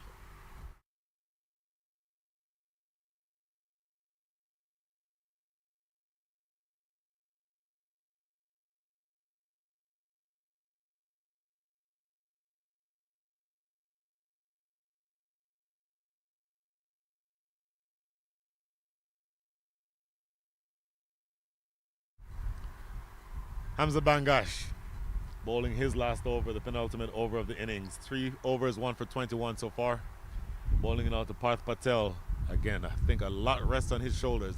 Also, from this end, he's hitting with the wind. So I would imagine that he'd be looking to tee off here. 32 from 24 with 1 4 and 2 sixes. And Hamza Bangash is going to have to be careful to keep the ball out of the hitting zone. Top edge, catchable. And taken. Simple catch taken. That is Cheyenne Jahangir, who takes one of the easier catches that he'll ever have to take on the cricket field.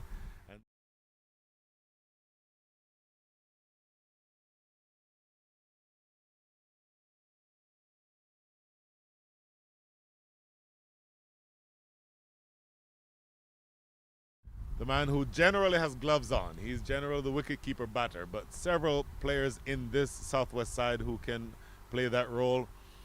The man donning the gloves today is Andreas Kraus, so that has Cheyenne Jahangir in the outfield, and he does well enough there to take a pretty simple catch. So that is wicket number 6 that goes down. And the Midwest, unfortunately for them, is collapsing like a house of cards here. Parth Patel disappears, so now the 2 batters at the crease both have the same score as I do, which is 0. Santosh Ramaswamy, the new batter. Then Humayun Ahmadzai, who's faced 2 balls, still has not yet gotten off the mark. You're now down to the last 11 balls of the innings and only 102 runs on the board. I suspect that you'll need much, much more than that. So that's the second wicket that has been taken by Hamza Bangash.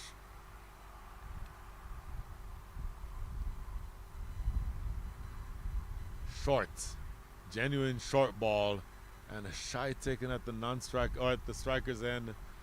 They'll run through for a single, so that is the first run for Santosh Ramaswamy. But in the context of this game, you're needing from here to have 4s and 6s. And again, from this end of the field, if you elevate the ball in the air, it will be helped by the wind. In the last over, you'll be hitting into the wind. So something to pay attention to. Good quick delivery. Passes the outside edge. Now, 103 runs from here. They're scoring at the rate of 5.57 and over. And this is really good bowling by Hamza Bangash. 3.3 so far. 2 for 22 are his figures. By 3.3, I mean he's bowled 3 overs and 3 balls. Only 3 balls remaining in the day. Slower delivery. What a great ball. And I don't know how this missed the off stump.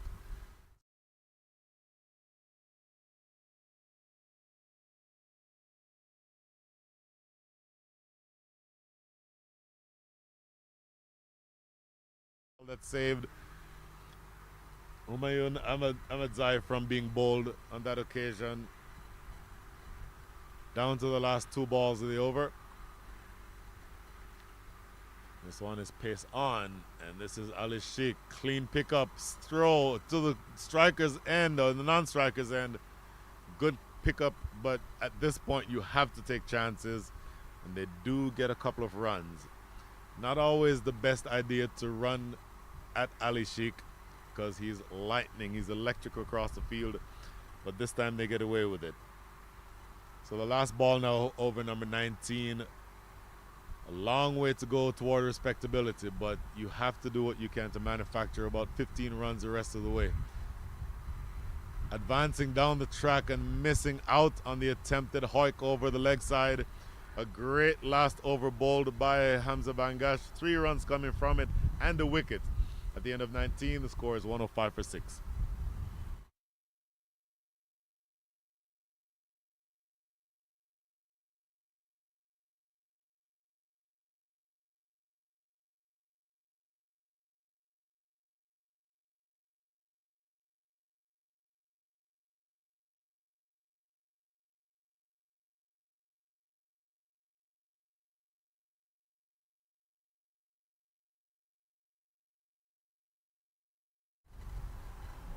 So the last over to be bowled, and it will be bowled by Hamad Azam.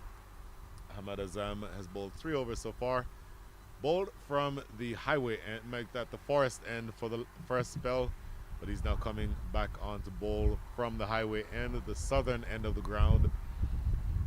And that means that the batters will be hitting into a stiff wind from the south. So pay attention to that.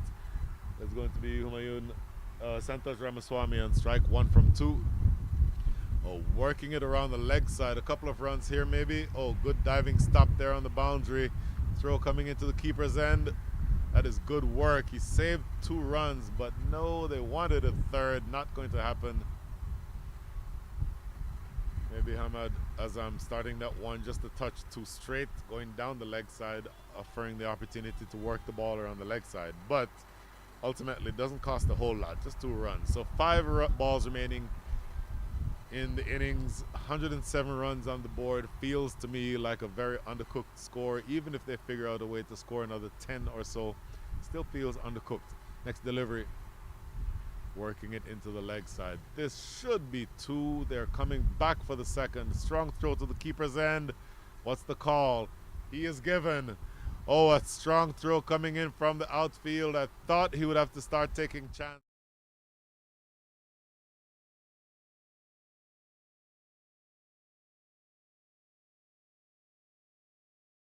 By Andreas Kraus to collect the ball and knock those stumps off. Brilliant work for him, and yet another wicket. So 1 more run to the total, but in trying to push for the second, they end up losing Santosh Ramaswamy. 2 from 3 balls faced. Make that 2 from 2 balls faced. He is dismissed, and now we're down to the last 3 wickets, the last 4 balls. And now a long way to go towards respectability. In fact, I think respectability at this point may be out of reach. But you still have 3 balls, make that 2 balls. I'm sorry, 4 balls. 2 balls bowled already in the over, and you're looking from here to just give your bowlers something to bowl at. Something that sort of gives the opportunity for you to get some runs. Next delivery. Worked off the back foot, diving attempt. That's good work at backward point. That's Nitish Kumar, who does well to keep.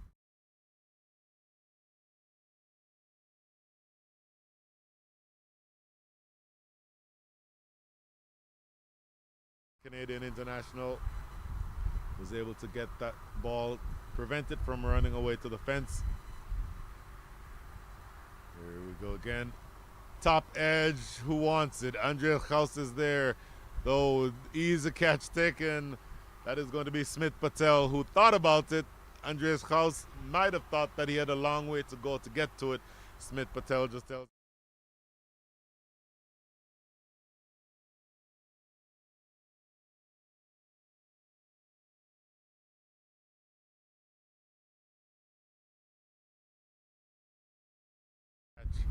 So, boy, they're collapsing here like a house of cards, the Midwest.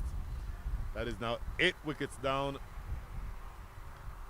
And to the extent that you really do need to get something to go after, this is not going to be something that makes you feel that you have enough runs on the board. And as I said, runs on the board, there is something to be said for runs on the board, but you're still a very long way away from anything resembling respectability. And I would think that from where you are now, just find a way to manufacture 2 runs out, or 6 runs out of these last 2 balls. The new batter is going to be, in fact, Siddhant Shah is at the non-strikers end. The new batter, will identify the new batter as soon as we can, but this is Hamad Azam in the meantime. Oh, extra bounce, missing out on the defended poke, or attempted defensive poke. And now you're down to the last ball of the innings. I believe that that's accurate. Scoreboard taking a while to get caught up, but I think that's right. Yep, last ball of the innings coming up. 107 for 8 is the score. Hamad Azam, 1 ball remaining. His figures so far, 2 for 22. And here is that last ball. Yorker length, driven down the ground. I think they'll try to come back for 2. They have nothing to lose if they come back for 2. Strong throw comes to the keeper's end. Simple run out. Nothing.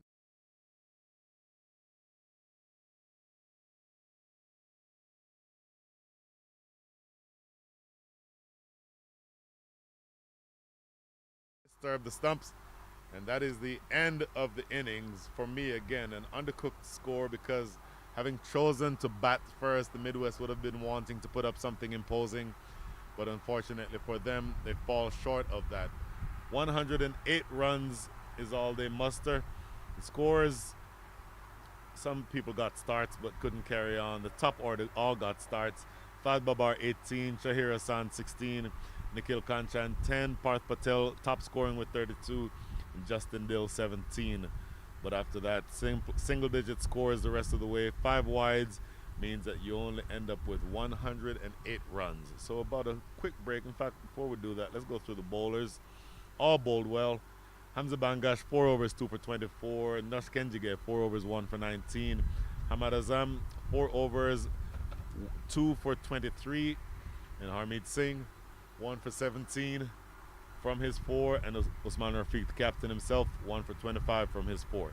So short break from the Prairie View Cricket Complex. We will be coming back in about 10 minutes for the chase, where the Midwest will be looking to defend 109 runs. We'll be right back.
Welcome back to the Prairie View Cricket Complex for this matchup between the Southwest and Midwest sides. This is the USA Cricket Men's T20 National Championship.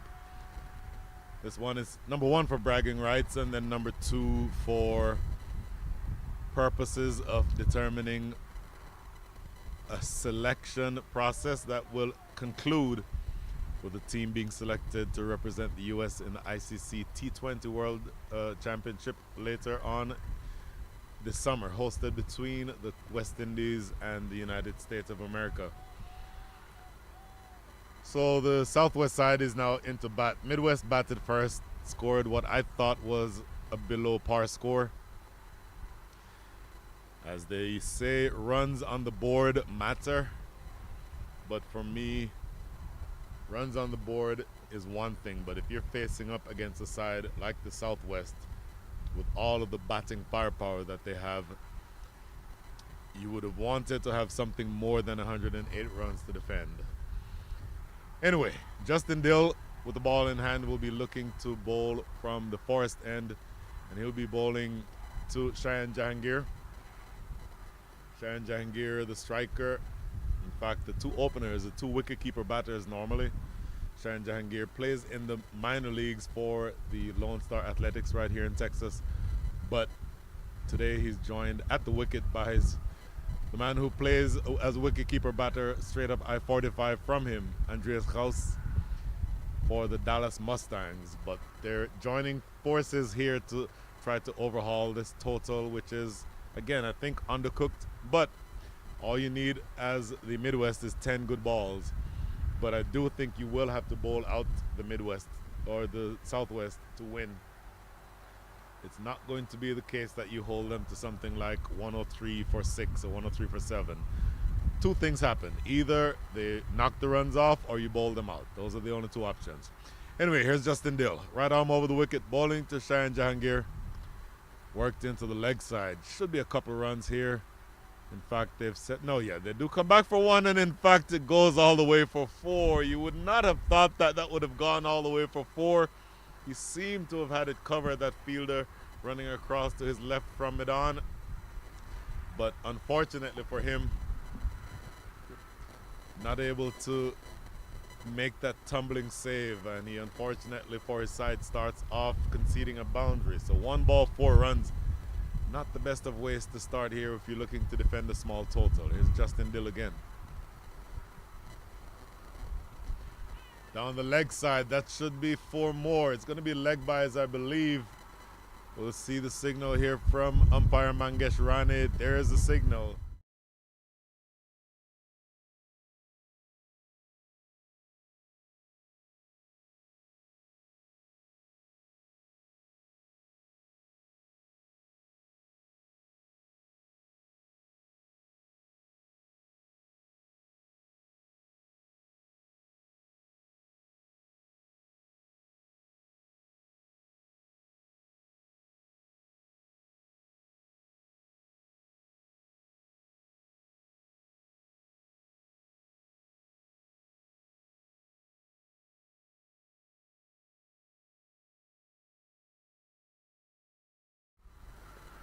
Off the back foot, wanting a single there, but not any realistic chance of getting one. So a bit of a frenetic start. Justin Dill would have wanted to start in, let's say, less expensive fashion, but he is a good bowler, generally lands the ball in the right areas, and when he gets it right, he can be very, very difficult to score off of.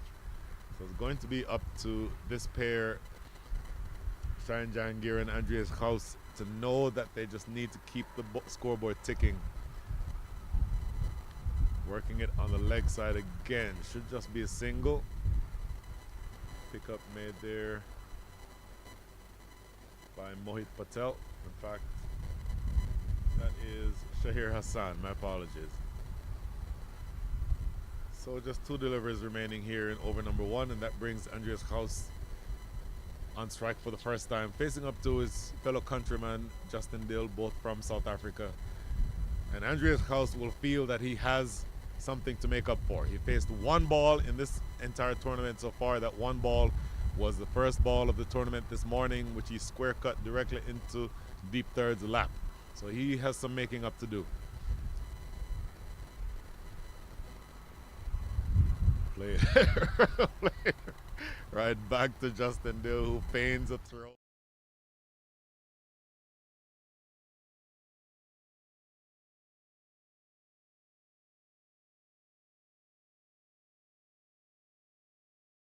Really with a wry smile, of course.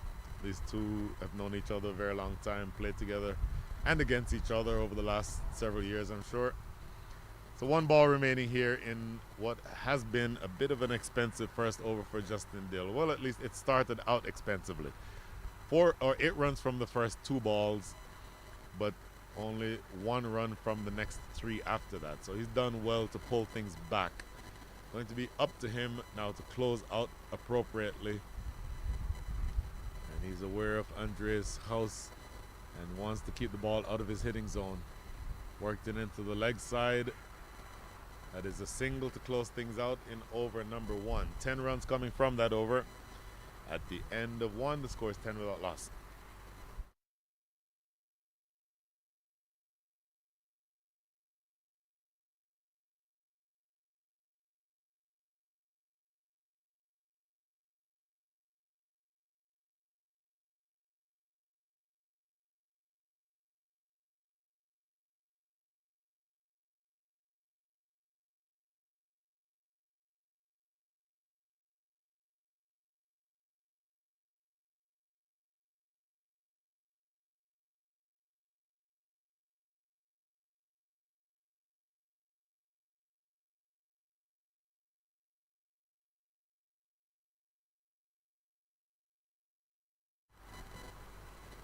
Ten without loss after 1. Justin Dill bowling that first over. This is now going to be Parth Patel to take up the attack. And he'll be bowling from the highway end. So just as we've seen for all of the bowlers so far, the preference is to have the spinners bowl from the highway end.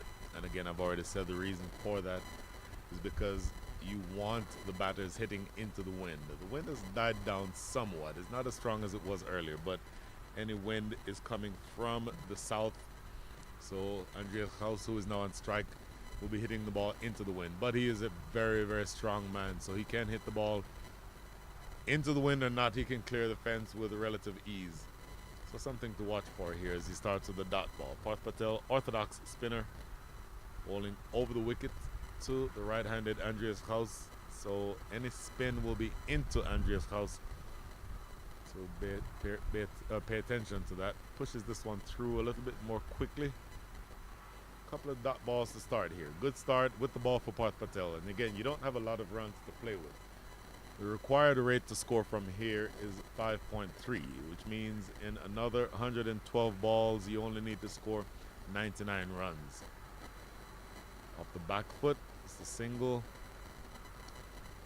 Ball trickling into the covers. Misfielded by the fielder in the covers. That's Siddharth Shah, Siddharth Shah, my apologies, but really no realistic chance of having stopped the single there. So keeping the scoreboard ticking, essentially that's what you want if you are the Southwest. Again, a really strong batting lineup. Tremendous names up and down that lineup. And we'll go through that lineup in just a second. Short, oh my goodness. Shayan Jangir winding up for a big one. Ends up getting a thick under edge and a strong throw from the deep. They'll get 2 runs, but I think he was looking for much more than that. So I mentioned the names. Just look at the batters still to come. Sushant Madani, Nitish Kumar, who had a good 50 this morning. Milind Kumar, tremendous batter. Hamad Azam, a big hitter of the cricket ball. Harmeet Singh, a great all-rounder. Hamza Bangash, who opens in the minor leagues. Nosh Kenjige can bat. And this is in the deep. Oh, just a split second. Thought that he might go for a dive there at the last minute. But just another single. And as I was saying, so Usman Rafiq, who is the captain of the Houston Hurricanes and is also a tremendous batter himself. So you have batting right down the lineup. So 1 ball to come. Switching now to go around the wicket, Parth Patel. But the idea here is just to make sure that they have to work for the runs. They're a really strong batting side, and you would think that they'd be going, as that's a direct hit coming in from midway.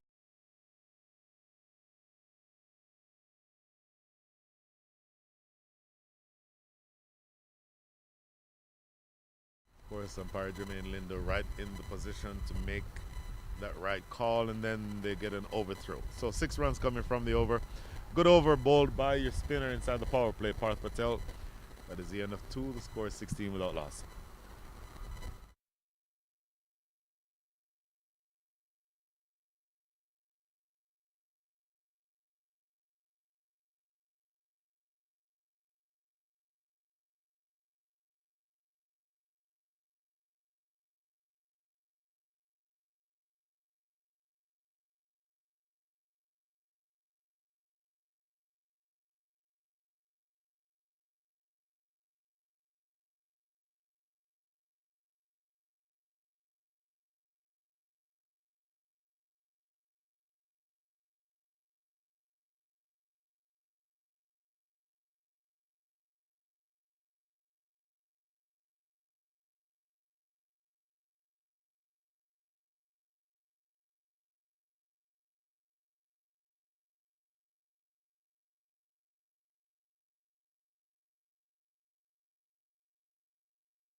So after 1 over, Justin Dill takes a break, and he's being replaced by the left arm seam bowler, Pane Simhadre.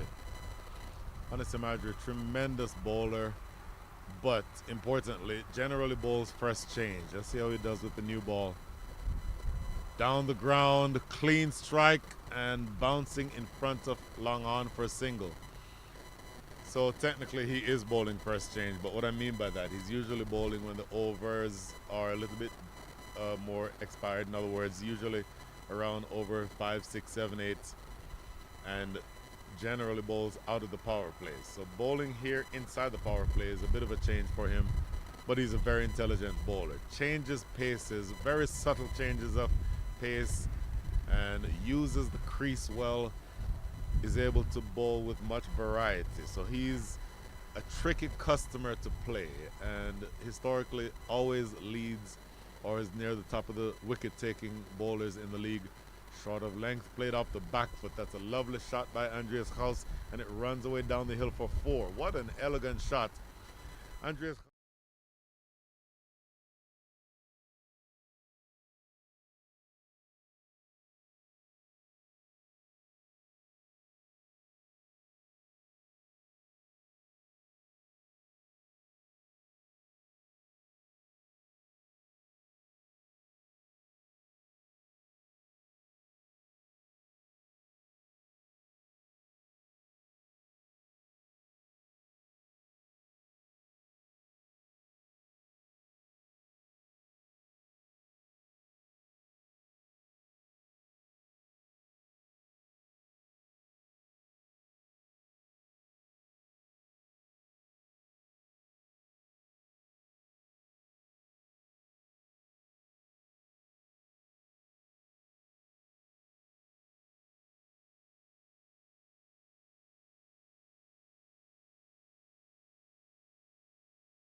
previous delivery, then we'll see if we can get that replay of that last 4 in a minute. But either way, 9 runs from the over so far, and Andreas Haus able to cash in a couple of times. Let's see what he can do here on this last ball of over number 3.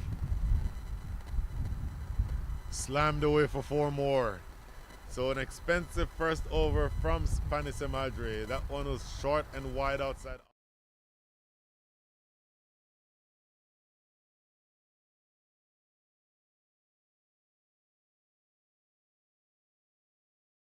Last one he guided through that backward point area. This time he plays the full-blooded cut shot, Andreas Haus, and it runs away for 4. 13 runs come from that over. You want to bowl an over that's more economical than that.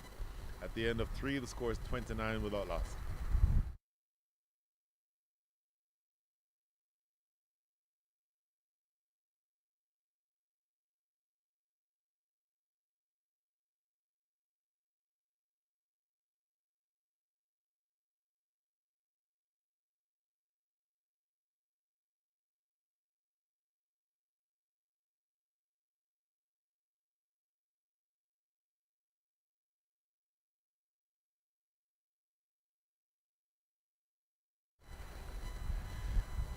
So not a lot of runs to defend. 29 in 3 is a much more expensive start. Make that 33 in 3.1 as this first ball from over number 2 for Parth Patel, the fourth.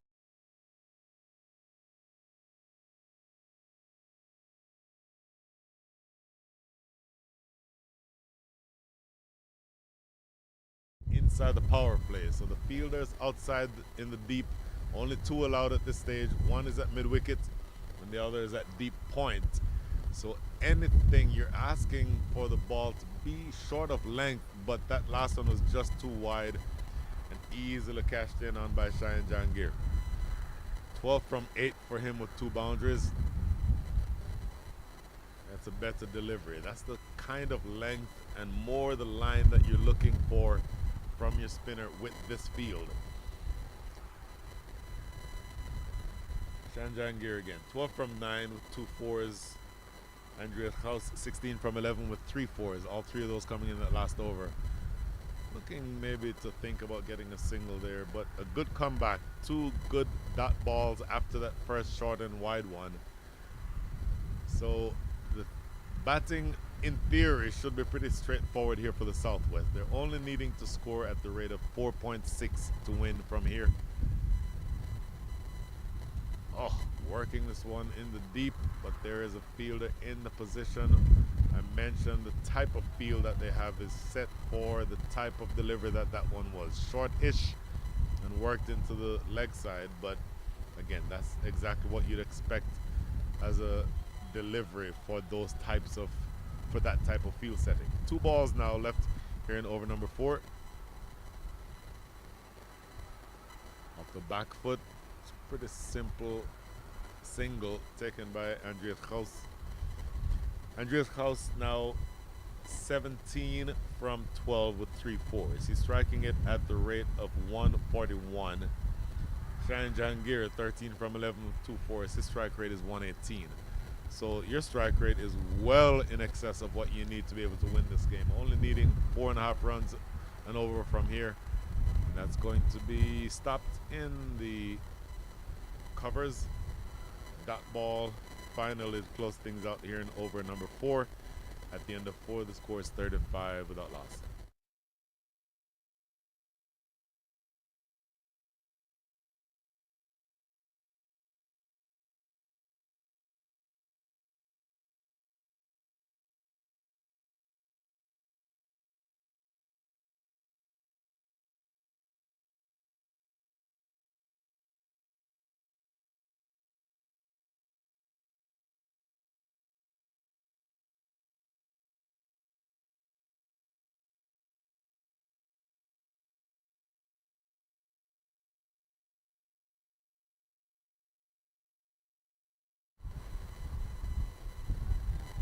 Justin Dill bowled the first over of the innings. He's now coming back on to bowl his second over in the 5th of the innings. Once again, the power play is the first 6. So you still have 2 overs remaining in the power play and 2 batters or 2 fielders allowed outside of the circle. So you still have plenty scoring opportunity. The scoring rate is 8.75. So essentially you're scoring at twice the rate at which you need to score to win this game if you're the Southwest. 74 runs needed in the next 96 balls. So you have all the balls in the world to work with and still 10 wickets in hand. So worrying signs here for the Midwest side. Justin Dill again. Works it into the offside. Oh, wanted a quick single there. In fact, they end up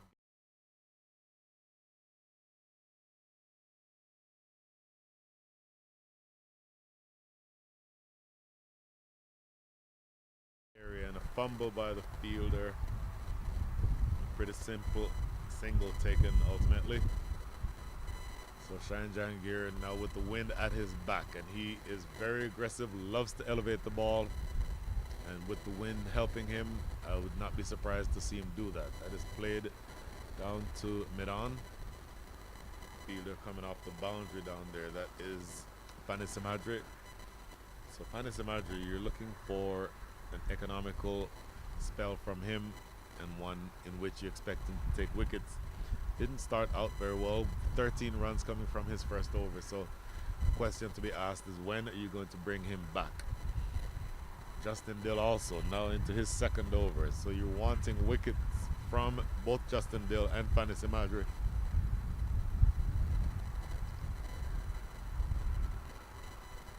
Worked it into the leg side. Should be a couple. Yeah, they're just coming through to jog for that second run. So it's all happening very, very easily for the Southwest side. And as of right now, if you are the Midwest, you need something to happen. And to the extent that what you're doing is not working, then you have to ask the question, what else can we do to change the flow of this game? Because as of right now, it's coming very, very easily. All these singles, and then of course sprinkled in with some boundaries. So this is pulled. Oh, look at that catch. What an absolutely spectacular catch. Taken at mid-on, make that mid-wicket. That is going to be Siddhant Shah, who takes a...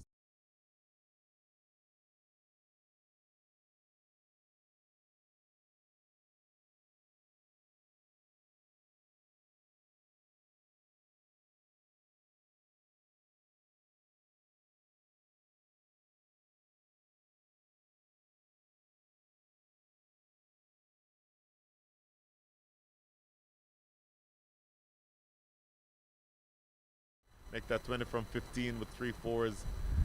And the Midwest strikes. Southwest zone is 39 for 1.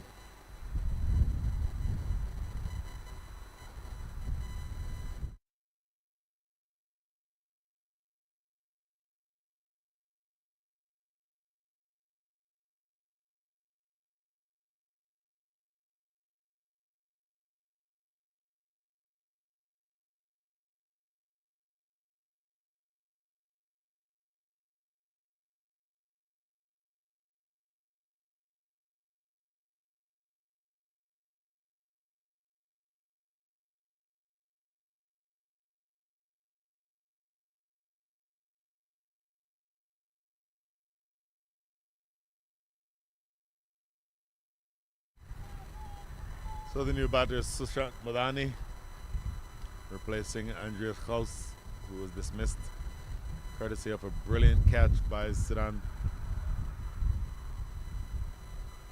Shah.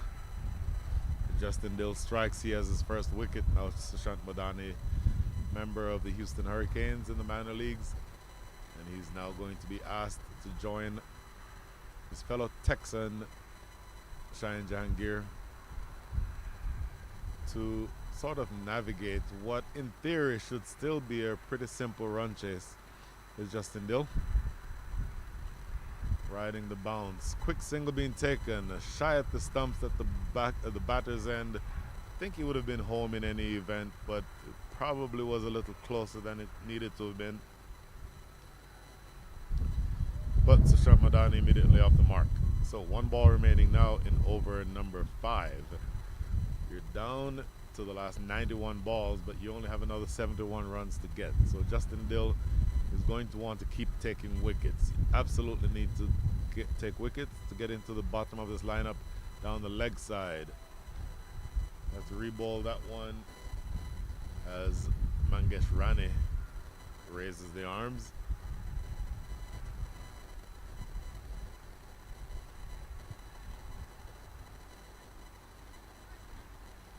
And now, with 1 ball remaining here, score 40 for 1. Going to have to re-bowl that last one. So here's the next delivery. Skied away over the top. Gave him width. Cannot bowl that length or that line. He cashes in easily on this one.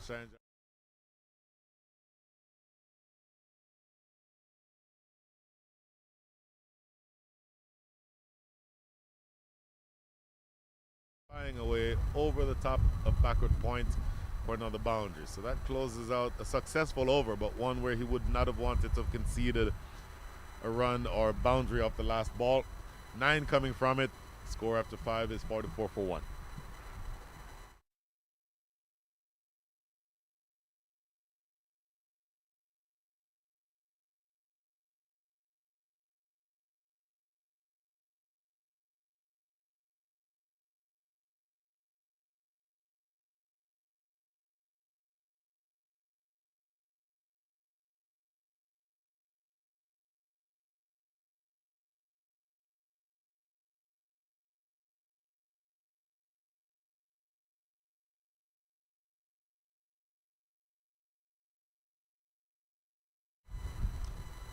So 9 for 1. 9 for 1. 45 for 1, my apologies. Parth Patel back into the attack. 2 overs, make that 2.1 after that dot ball. None for 12, so he's done well to keep things quiet. But I think you need more than just keeping things quiet. You need to take wickets. This is just guided to Fana Samadri at short third. He'll get a single. So Shayan Jahangir, 18 from 14 with 3 boundaries, the last of which was that last ball of the previous over. Sushant Madani has not been there for very long, only faced 2 balls and scored 1 run. What you're going to want from here is, oh, you have got to be kidding me. Oh, how did he take that catch? Absolute stunner of a catch. Drilled right back at him, and he picks it up off of the carpet on his follow-through.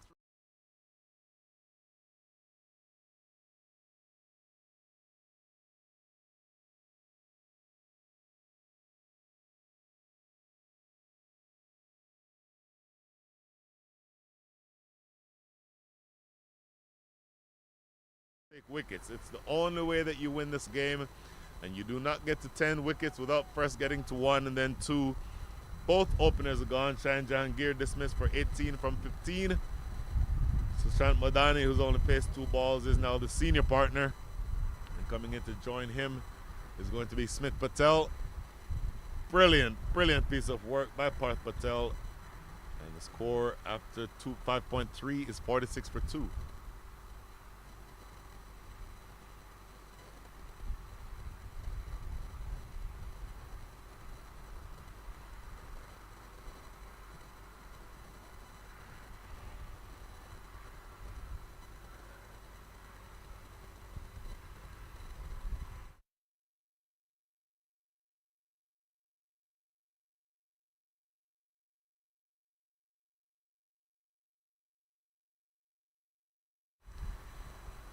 So a funny thing happened on the way to an easy victory for the Southwest. They've lost 2 quick wickets. Their openers are both back in the pavilion. And it's now the former India U19 wicketkeeper batter Smith Patel, who'll be facing up to Parth Patel, who has found a good groove here. 2.3 overs, 1 for 13. Off the back foot, couple of runs here at least. Long run for the sweeper. Good long strong throw. That is brilliant work, but always 2 runs there. So Smith Patel has batted. In fact, he did not bat this morning in the game played, the opening game of the tournament. Now being asked to help out with the bat. Wanted a single but not there. This is really good work by Parth Patel. So 1 ball now remaining here in over number 6. So you're about to be out of the power play. That presents a bit of an opportunity, because then you can be a little bit more defensive in your field settings if you need to. Having said that, you need wickets. If they hit a single every ball from here, they'll win this game somewhere in the 16th or so over.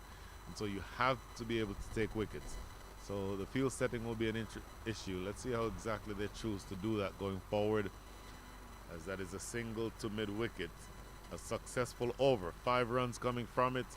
And the fall of the second opener, Shayan Jahangir. That is the end of the power play. The score is 49 for 2.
Okay, so 49 for 2. We're poised in an interesting position here.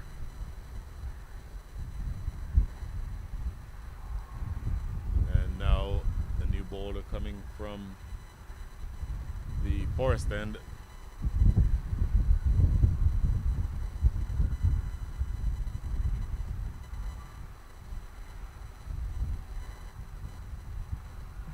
Replacing Justin Dill is going to be Munir Ahmed. Munir Ahmed bowling to Smith Patel. Smith Patel only 3 balls faced, scored 3 runs, so his strike rate is more than good enough. Sushant Madani, non-striker, 2 from 3. Looks for the big drive, not able to catch up with it. That will keep the fielder at deep third interested. But again, you're out of the power play, so you can be more defensive if you choose. There are 4 fielders outside the circle, so 5 inside. Outside, you have deep mid-wicket, long on, long off, and in fact, they've now dropped back a 5th fielder. There is a sweeper now on the covers, or in the cover boundary, and then the deep third. In the air for a while, passing the bowler himself, maybe a little too close. But ultimately, that single down the ground does bring up the 50. So that is a good psychological target to pass. And now here we see it's going to be Sushant Madani back on strike. Well played, but straight to mid-wicket inside the circle, so no opportunity for a run there.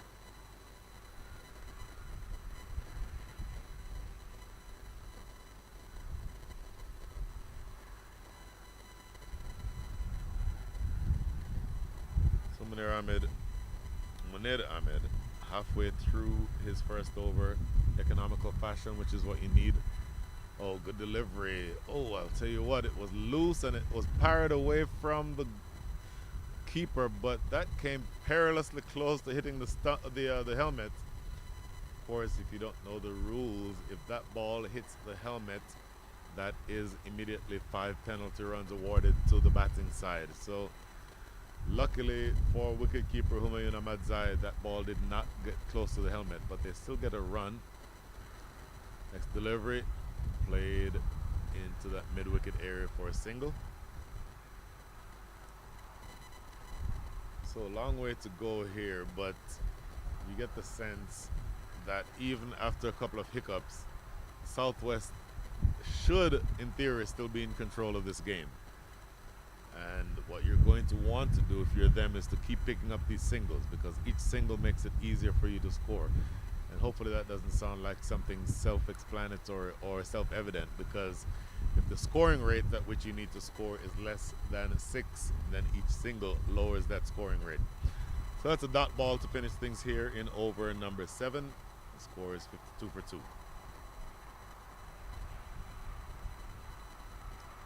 Which YouTube channel is this on?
Okay, so Siddhan Shah, who took an absolutely spectacular catch to dismiss Andreas Kraus at short mid-wicket, is now going to be asked to contribute further with the ball in hand.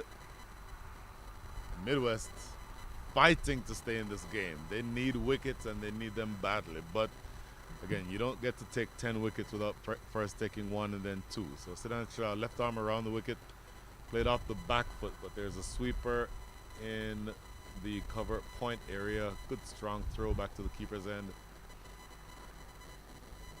So the idea from now, if you are Southwest, is just to keep scoring. As I said a few minutes ago, the singles themselves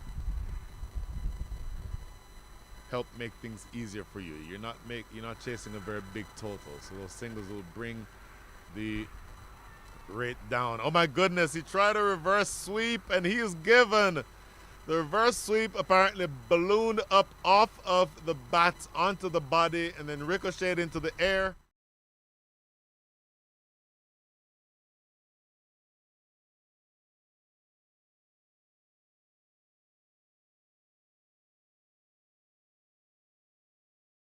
Lindo immediately raising the finger because he knows that that is a dismissal. So I don't know necessarily why you would feel the need to play a reverse sweep. You're not chasing another 150 runs. You're not chasing an overly aggressive total. You don't need to be too aggressive. And singles win this game for you sometime in over number 17.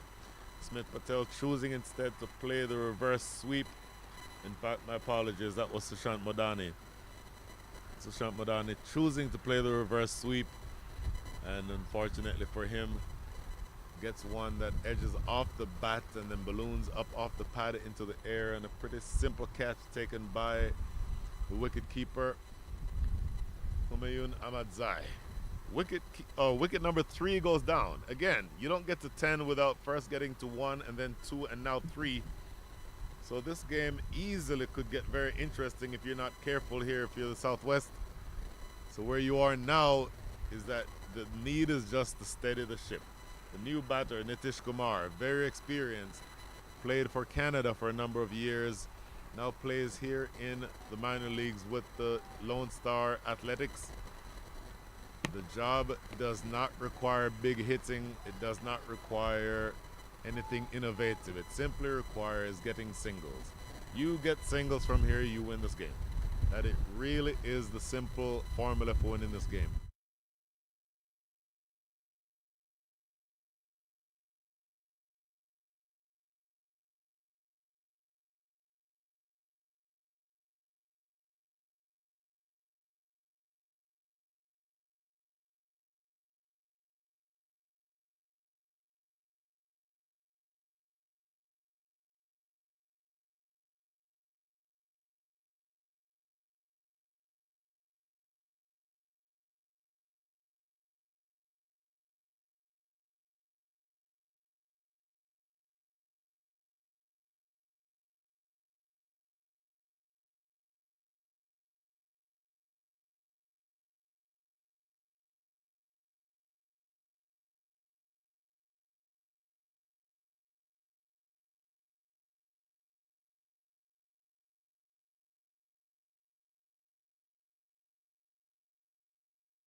At QCA.org. Hey parents, are you looking for an academy in Queens and Long Island for your boys and girls? Whether you're a beginner or an advanced player, Queens United Cricket Academy is the place to be. Registrations for spring and summer sessions are now open. For more information, visit our website at QCA.org. Hey parents, are you looking for an academy in Queens and Long Island for your boys and girls? Whether you're a beginner or an advanced player, Queens United Cricket Academy is the place to be. Registrations for spring and summer sessions are now open. For more information, visit our website at QCA.org. Hey parents, are you looking for an academy in Queens and Long Island for your boys and girls? Whether you're a beginner or an advanced player, Queens United Cricket Academy is the place to be. Registrations for spring and summer sessions are now open. For more information, visit our website at qca.org. Hey parents, are you looking for an academy in Queens and Long Island for your boys and girls? Whether you're a beginner or an advanced player, Queens United Cricket Academy is the place to be. Registrations for spring and summer sessions are now open. For more information, visit our website at qca.org. Hey parents, are you looking for an academy in Queens and Long Island for your boys and girls? Whether you're a beginner or an advanced player, Queens United Cricket Academy is the place to be. Registrations for spring and summer sessions are now open. For more information, visit our website at qca.org.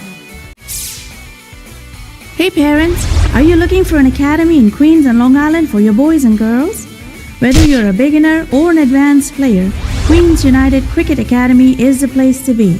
Registrations for spring and summer sessions are now open. For more information, visit our website at qca.org.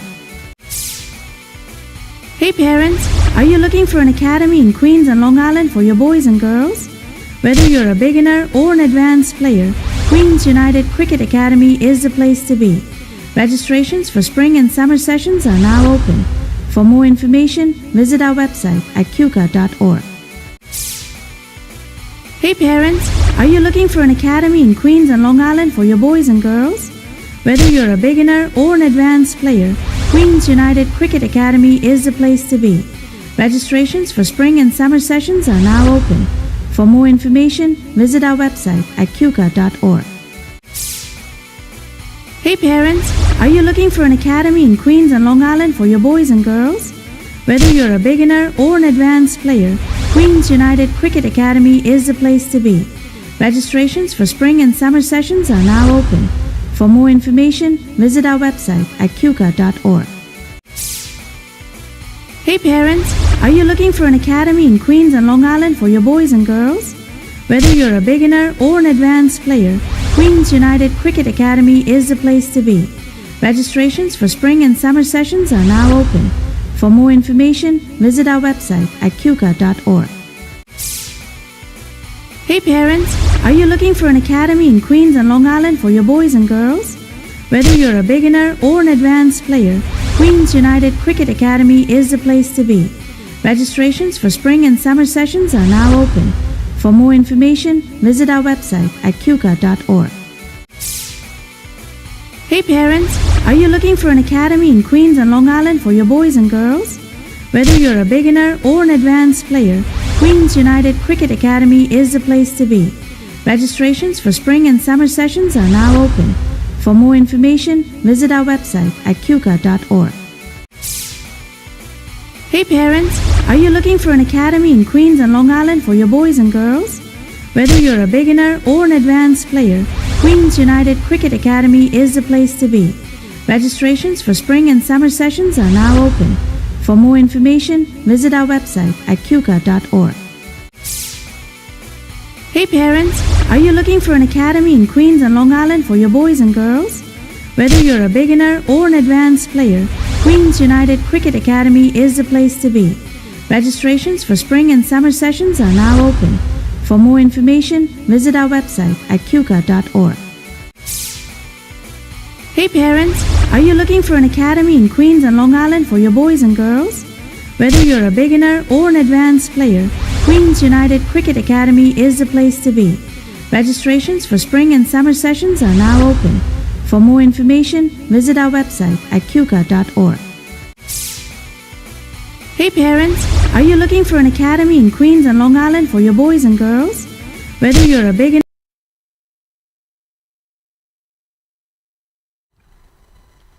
Welcome back to the Prairie View Cricket Complex. Apologies for that slight delay in coverage, but we're back here where the Midwest is fighting to try to get back into this game. Southwest batting in the 10th over, 63 for 3. The batters are Nitish Kumar and Smith Patel. Nitish Kumar with that single down the ground means that you're now at the point where you only need another 45 runs in the next 10 overs and 2 balls. So in theory, should be pretty straightforward. Lofted in the air, catchable. Oh, a diving attempt by the fielder down there at long on. Not able to get to it, and a strong throw coming from the outfield to the non-striker's end. But they'll get 2. That was a tremendous effort. But boy, you really needed that one to stick. Fielder running all the way from the long on position toward cow corner. Not able to make the catch, and they get 2 runs. So 1 ball remaining here now in over number 10. That is worked toward mid-wicket. They just jogged for a single. So a bit of an eventful over, but 7 runs coming from it eventually. And there is a signal from umpire Jermaine Lindo as he says, time for some drinks, boys. So we'll take about a 3-minute break here, have some drinks, and then see whether or not the Midwest can take 7 wickets before the Southwest scores another 42 runs. We'll be right back. United Cricket Academy is the place to be. Registrations for spring and summer sessions are now open. For more information, visit our website at cuca.org. Hey parents, are you looking for an academy in Queens and Long Island for your boys and girls? Whether you're a beginner or an advanced player, Queens United Cricket Academy is the place to be. Registrations for spring and summer sessions are now open. For more information, visit our website at cuca.org. Hey parents, are you looking for an academy in Queens and Long Island for your boys and girls? Whether you're a beginner or an advanced player, Queens United Cricket Academy is the place to be. Registrations for spring and summer sessions are now open. For more information, visit our website at cuca.org. Hey parents, are you looking for an academy in Queens and Long Island for your boys and girls? Whether you're a beginner or an advanced player, Queens United Cricket Academy is the place to be. Registrations for spring and summer sessions are now open. For more information, visit our website at cuca.org. Hey parents, are you looking for an academy in Queens and Long Island for your boys and girls? Whether you're a beginner or an advanced player, Queens United Cricket Academy is the place to be. Registrations for spring and summer sessions are now open. For more information, visit our website at cuca.org. Hey parents, are you looking for an academy in Queens and Long Island for your boys and girls? Whether you're a beginner or an advanced player, Queens United Cricket Academy is the place to be. Registrations for spring and summer sessions are now open. For more information, visit our website at cuca.org. Hey parents, are you looking for an academy in Queens and Long Island for your boys and girls? Whether you're a beginner or an advanced player, Queens United Cricket Academy is the place to be. Registrations for spring and summer sessions are now open. For more information, visit our website at cuca.org. Hey parents, are you looking for an academy in Queens and Long Island for your boys and girls? Whether you're a beginner or an advanced player, Queens United Cricket Academy.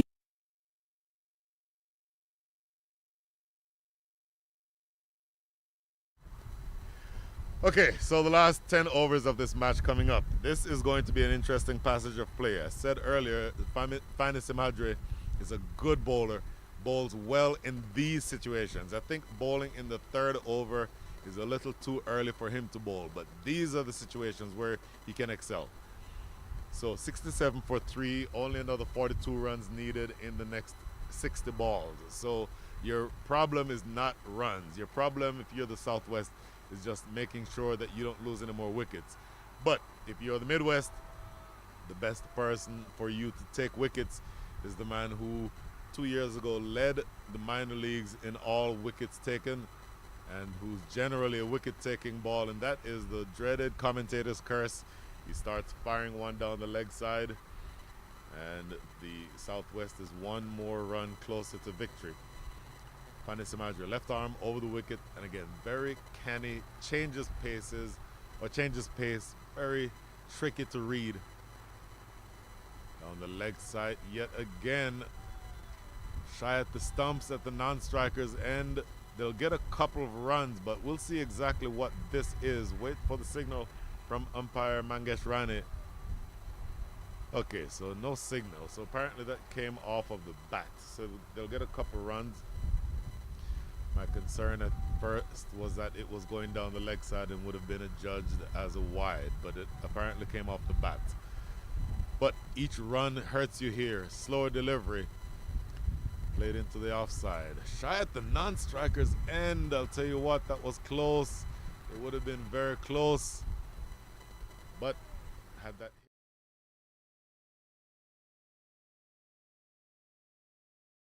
to get them. Smith Patel, luckily for him, able to get there in time. And so now, a very frenetic start to this second half of the innings. 4 runs already, a lot of activity. Yorker length in the air, driven out to the sweeper on the offside. So now you're at the point where things might start looking desperate. 57 more balls, but only 37 runs needed. So in theory, 6 sixes ends this game. I don't think they'll go for that, but you're that close. Slower through the air, played around the leg side. Justin Dill fires. They get through for a very, very good single. And once again, at this stage, the only requirement if you are the Southwest side is just to be able to keep scoring singles. Singles alone and you win this game easily. And Nitish Kumar, I think, knows that. He's now on strike. That's not a single. Driven, in fact, it is a single. Looking big, but only getting that one to go down to long off and one bounce. That is now the 5th delivery, bowled in over number 11. And now this over feels like you are getting the game slipping away from you if you're the Midwest. Need something to happen. Slower, played back to the bowler, not able to field it though, and it goes down the ground for a single. So 8 runs, easy as you like coming from that over. The job is definitely getting easier for Southwest. A few hiccups there in the bottom half of the first half of this innings, if that makes sense. But they're now looking to recover, and that they're only 34 runs away from victory. 75 for 3 after 11.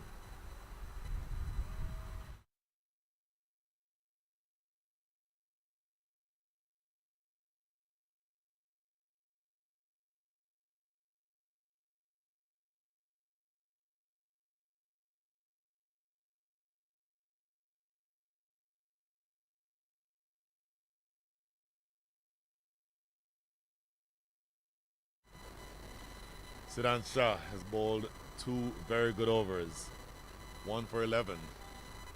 But Southwest is so close to victory that his economy rate of 5.5 would not be good enough to prevent them from winning. In other words, the required rate from here is only under 4. In fact, with that dot ball to start things in over number 11, make that over number 12, the required rate is 3.85. So you need wickets and you need them fast if you are the Midwest. Left arm orthodox around the wicket, plays off the back foot. That's a single into the deep. That is a sweeper down there on the boundary, Mohit Patel. But things really at this stage just becoming a lot easier and easier as you get deeper into the game for Southwest. Next delivery. Oh my goodness, wanting to cut that one behind point, but a little late on the shot.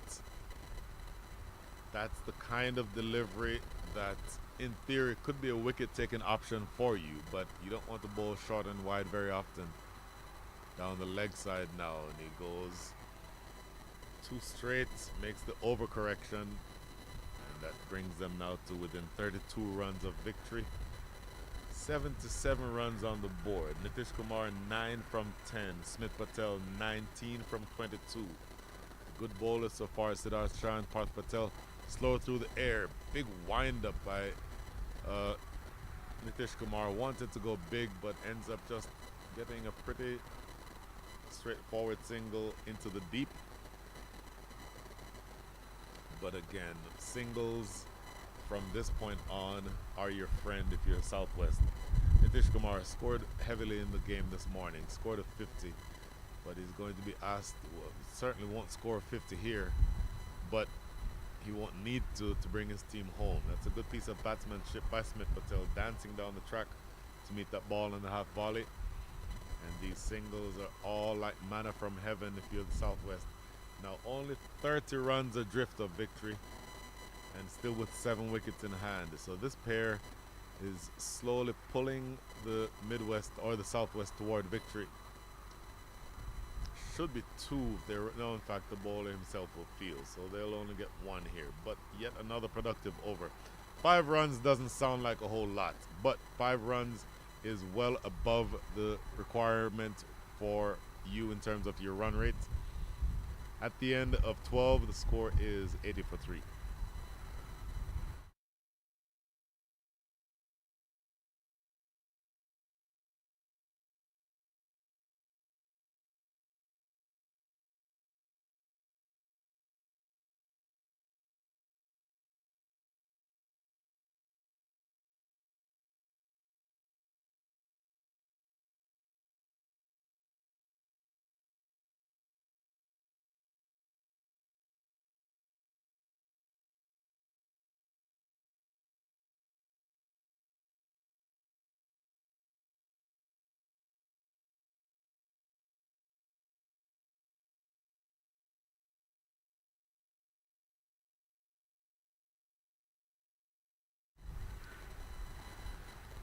"29 runs are all that it takes to separate the Southwest side from victory."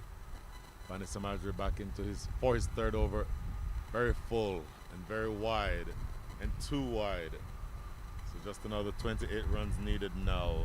I mentioned a few times he's a wicket-taking bowler, but nothing in the wickets column for him yet. 2 overs officially. 22 runs conceded, including that wide that you just saw.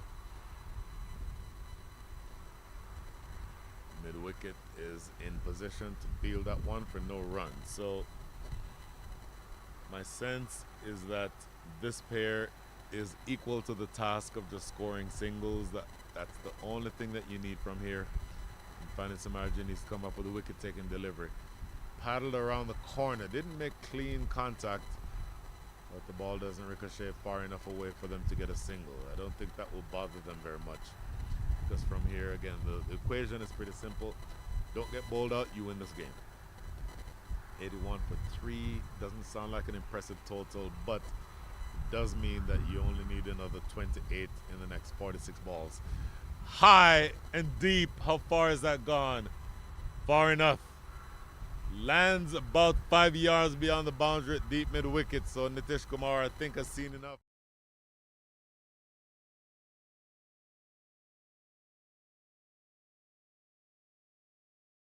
Kumar, the first time it lands is well over the ropes at deep mid-wicket, so an encouraging sign for you there if you are the Southwest side, because you know that would have taken you within that much closer to victory. Just 22 away now, and this is blasted away into the offside. Sweeper out there will prevent the ball from going away for 4, but runs now coming at a much easier rate. And Pani Samadri usually brings the magic.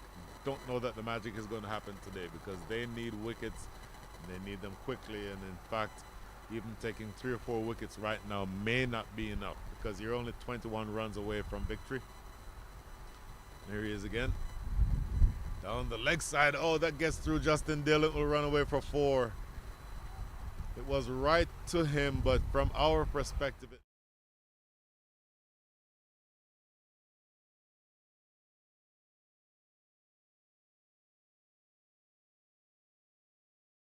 runs away down the hill. A very fast outfield at Prairie View, rewarding that type of stroke. And so 12 runs from the over already. An expensive over being bowled by Fani Samadri. And with 1 ball remaining here in over number 13, you get the sense that this game is just a few deliveries, a few overs away from being finished. Here's the last ball. Should just get a pretty easy single here. That is Smith Patel now up to 25 from 25 with that 4 that you just saw. Nitish Kumar 18 from 16, no 4s but a 6. But importantly, Southwest after 13 is within 16 runs of victory.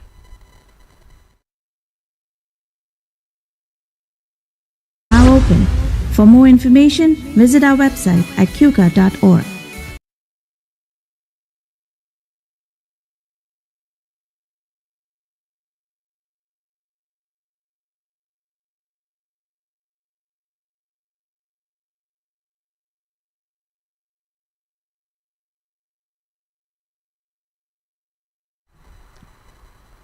Nine to 3 for 3 after 13. Southwest making 109 target look a lot more difficult than it should be, but you still get the sense that they're ahead of the game at this point. Nitish Kumar 18 from 16, he's on strike. Now this is a new bowler. He's conceding a single first up. This is going to be Pranav Madhusudan. That single, of course, taking you closer, that much closer to victory. Nitish Kumar gets the memo. Reverse sweep. Again, not sure why that type of shot is even necessary, because singles alone will do it for you from here. Wanting to get into enterprising mode, Nitish Kumar. Next delivery. Wanted to go big again, missing out on the attempted heave over mid-wicket. So a couple of dot balls after that single. So all in all, a good start to his first over here for Madhusudan. Reverse sweep attempted again. Boy, this is...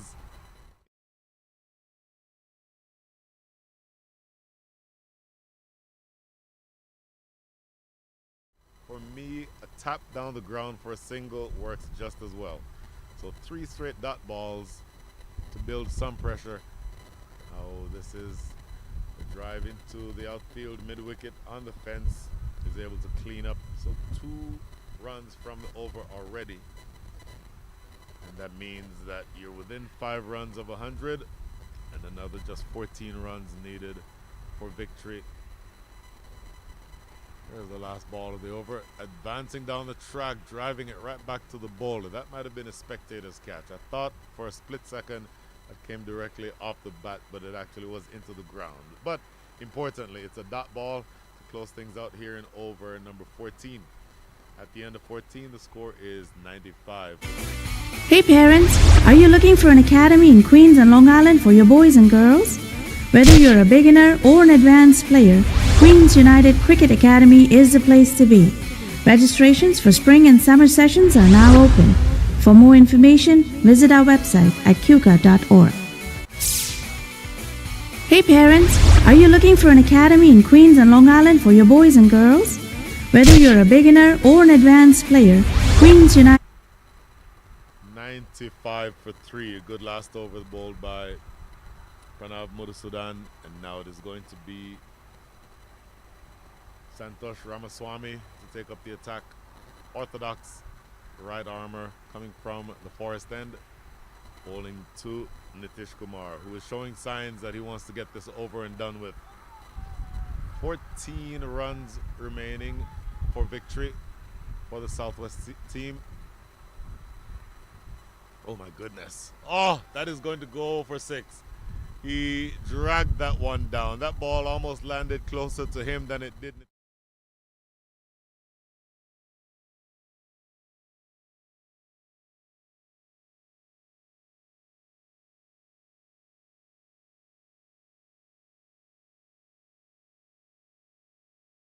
Gets deposited for 6. Just another 8 runs required for victory now for the Southwest. Again, made it look tricky. Lost a few wickets, but they're now just a couple of strikes away from this game being over and done with. Swept around the corner. This is a lot of work for Justin Dill. Long sprint, and he does manage to pull it just back in front of the, maybe a couple of inches in front of the ropes, that deep fine leg.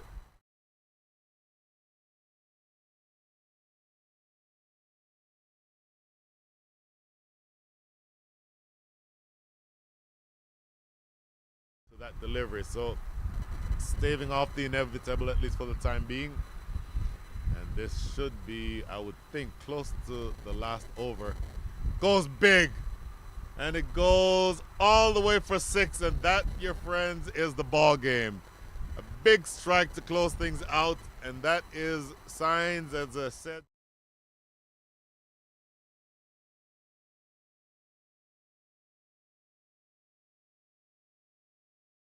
Mid-wicket, and it goes all the way for 6. So eventually, a relatively tricky chase, could have been a tricky chase, but they take it home by the small margin of 7 wickets. The Southwest taking victory by that margin. Looking at the scorecard, Shayan Jahangir, 18 from 15 with 3 fours. Andreas Gauss, 20 from 15 also with 3 fours. Sushant Modani only faced 7 balls and scored 3 runs. But then Smith Patel and Nitish Kumar steadying the ship at the end. 26 from 27 for Smith Patel with 1-4. And Nitish Kumar with a flourish at the end. 33 from 23 with 3 big sixes.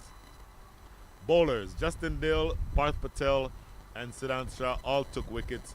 Great work by Parth Patel and Siddhant Shah with great catches. But really there just were never enough runs on the board. And it ends up being a pretty straightforward victory. So that concludes the matchup here in the USA Cricket Men's T20 National Championship. That matchup between the Midwest and the Southwest sees the Midwest going down, Southwest taking victory by 7 wickets. A lot of action the rest of this weekend if the weather cooperates. Should have a first game tomorrow right around, I believe, noon local time here in the central region or the central time zone. If the weather cooperates. There are showers in the forecast, but if the rain gods like cricket as much as we do, we should get some cricket here tomorrow. In the meantime, signing off here for the Night from Prairie View, this is Brian Walters. See you tomorrow.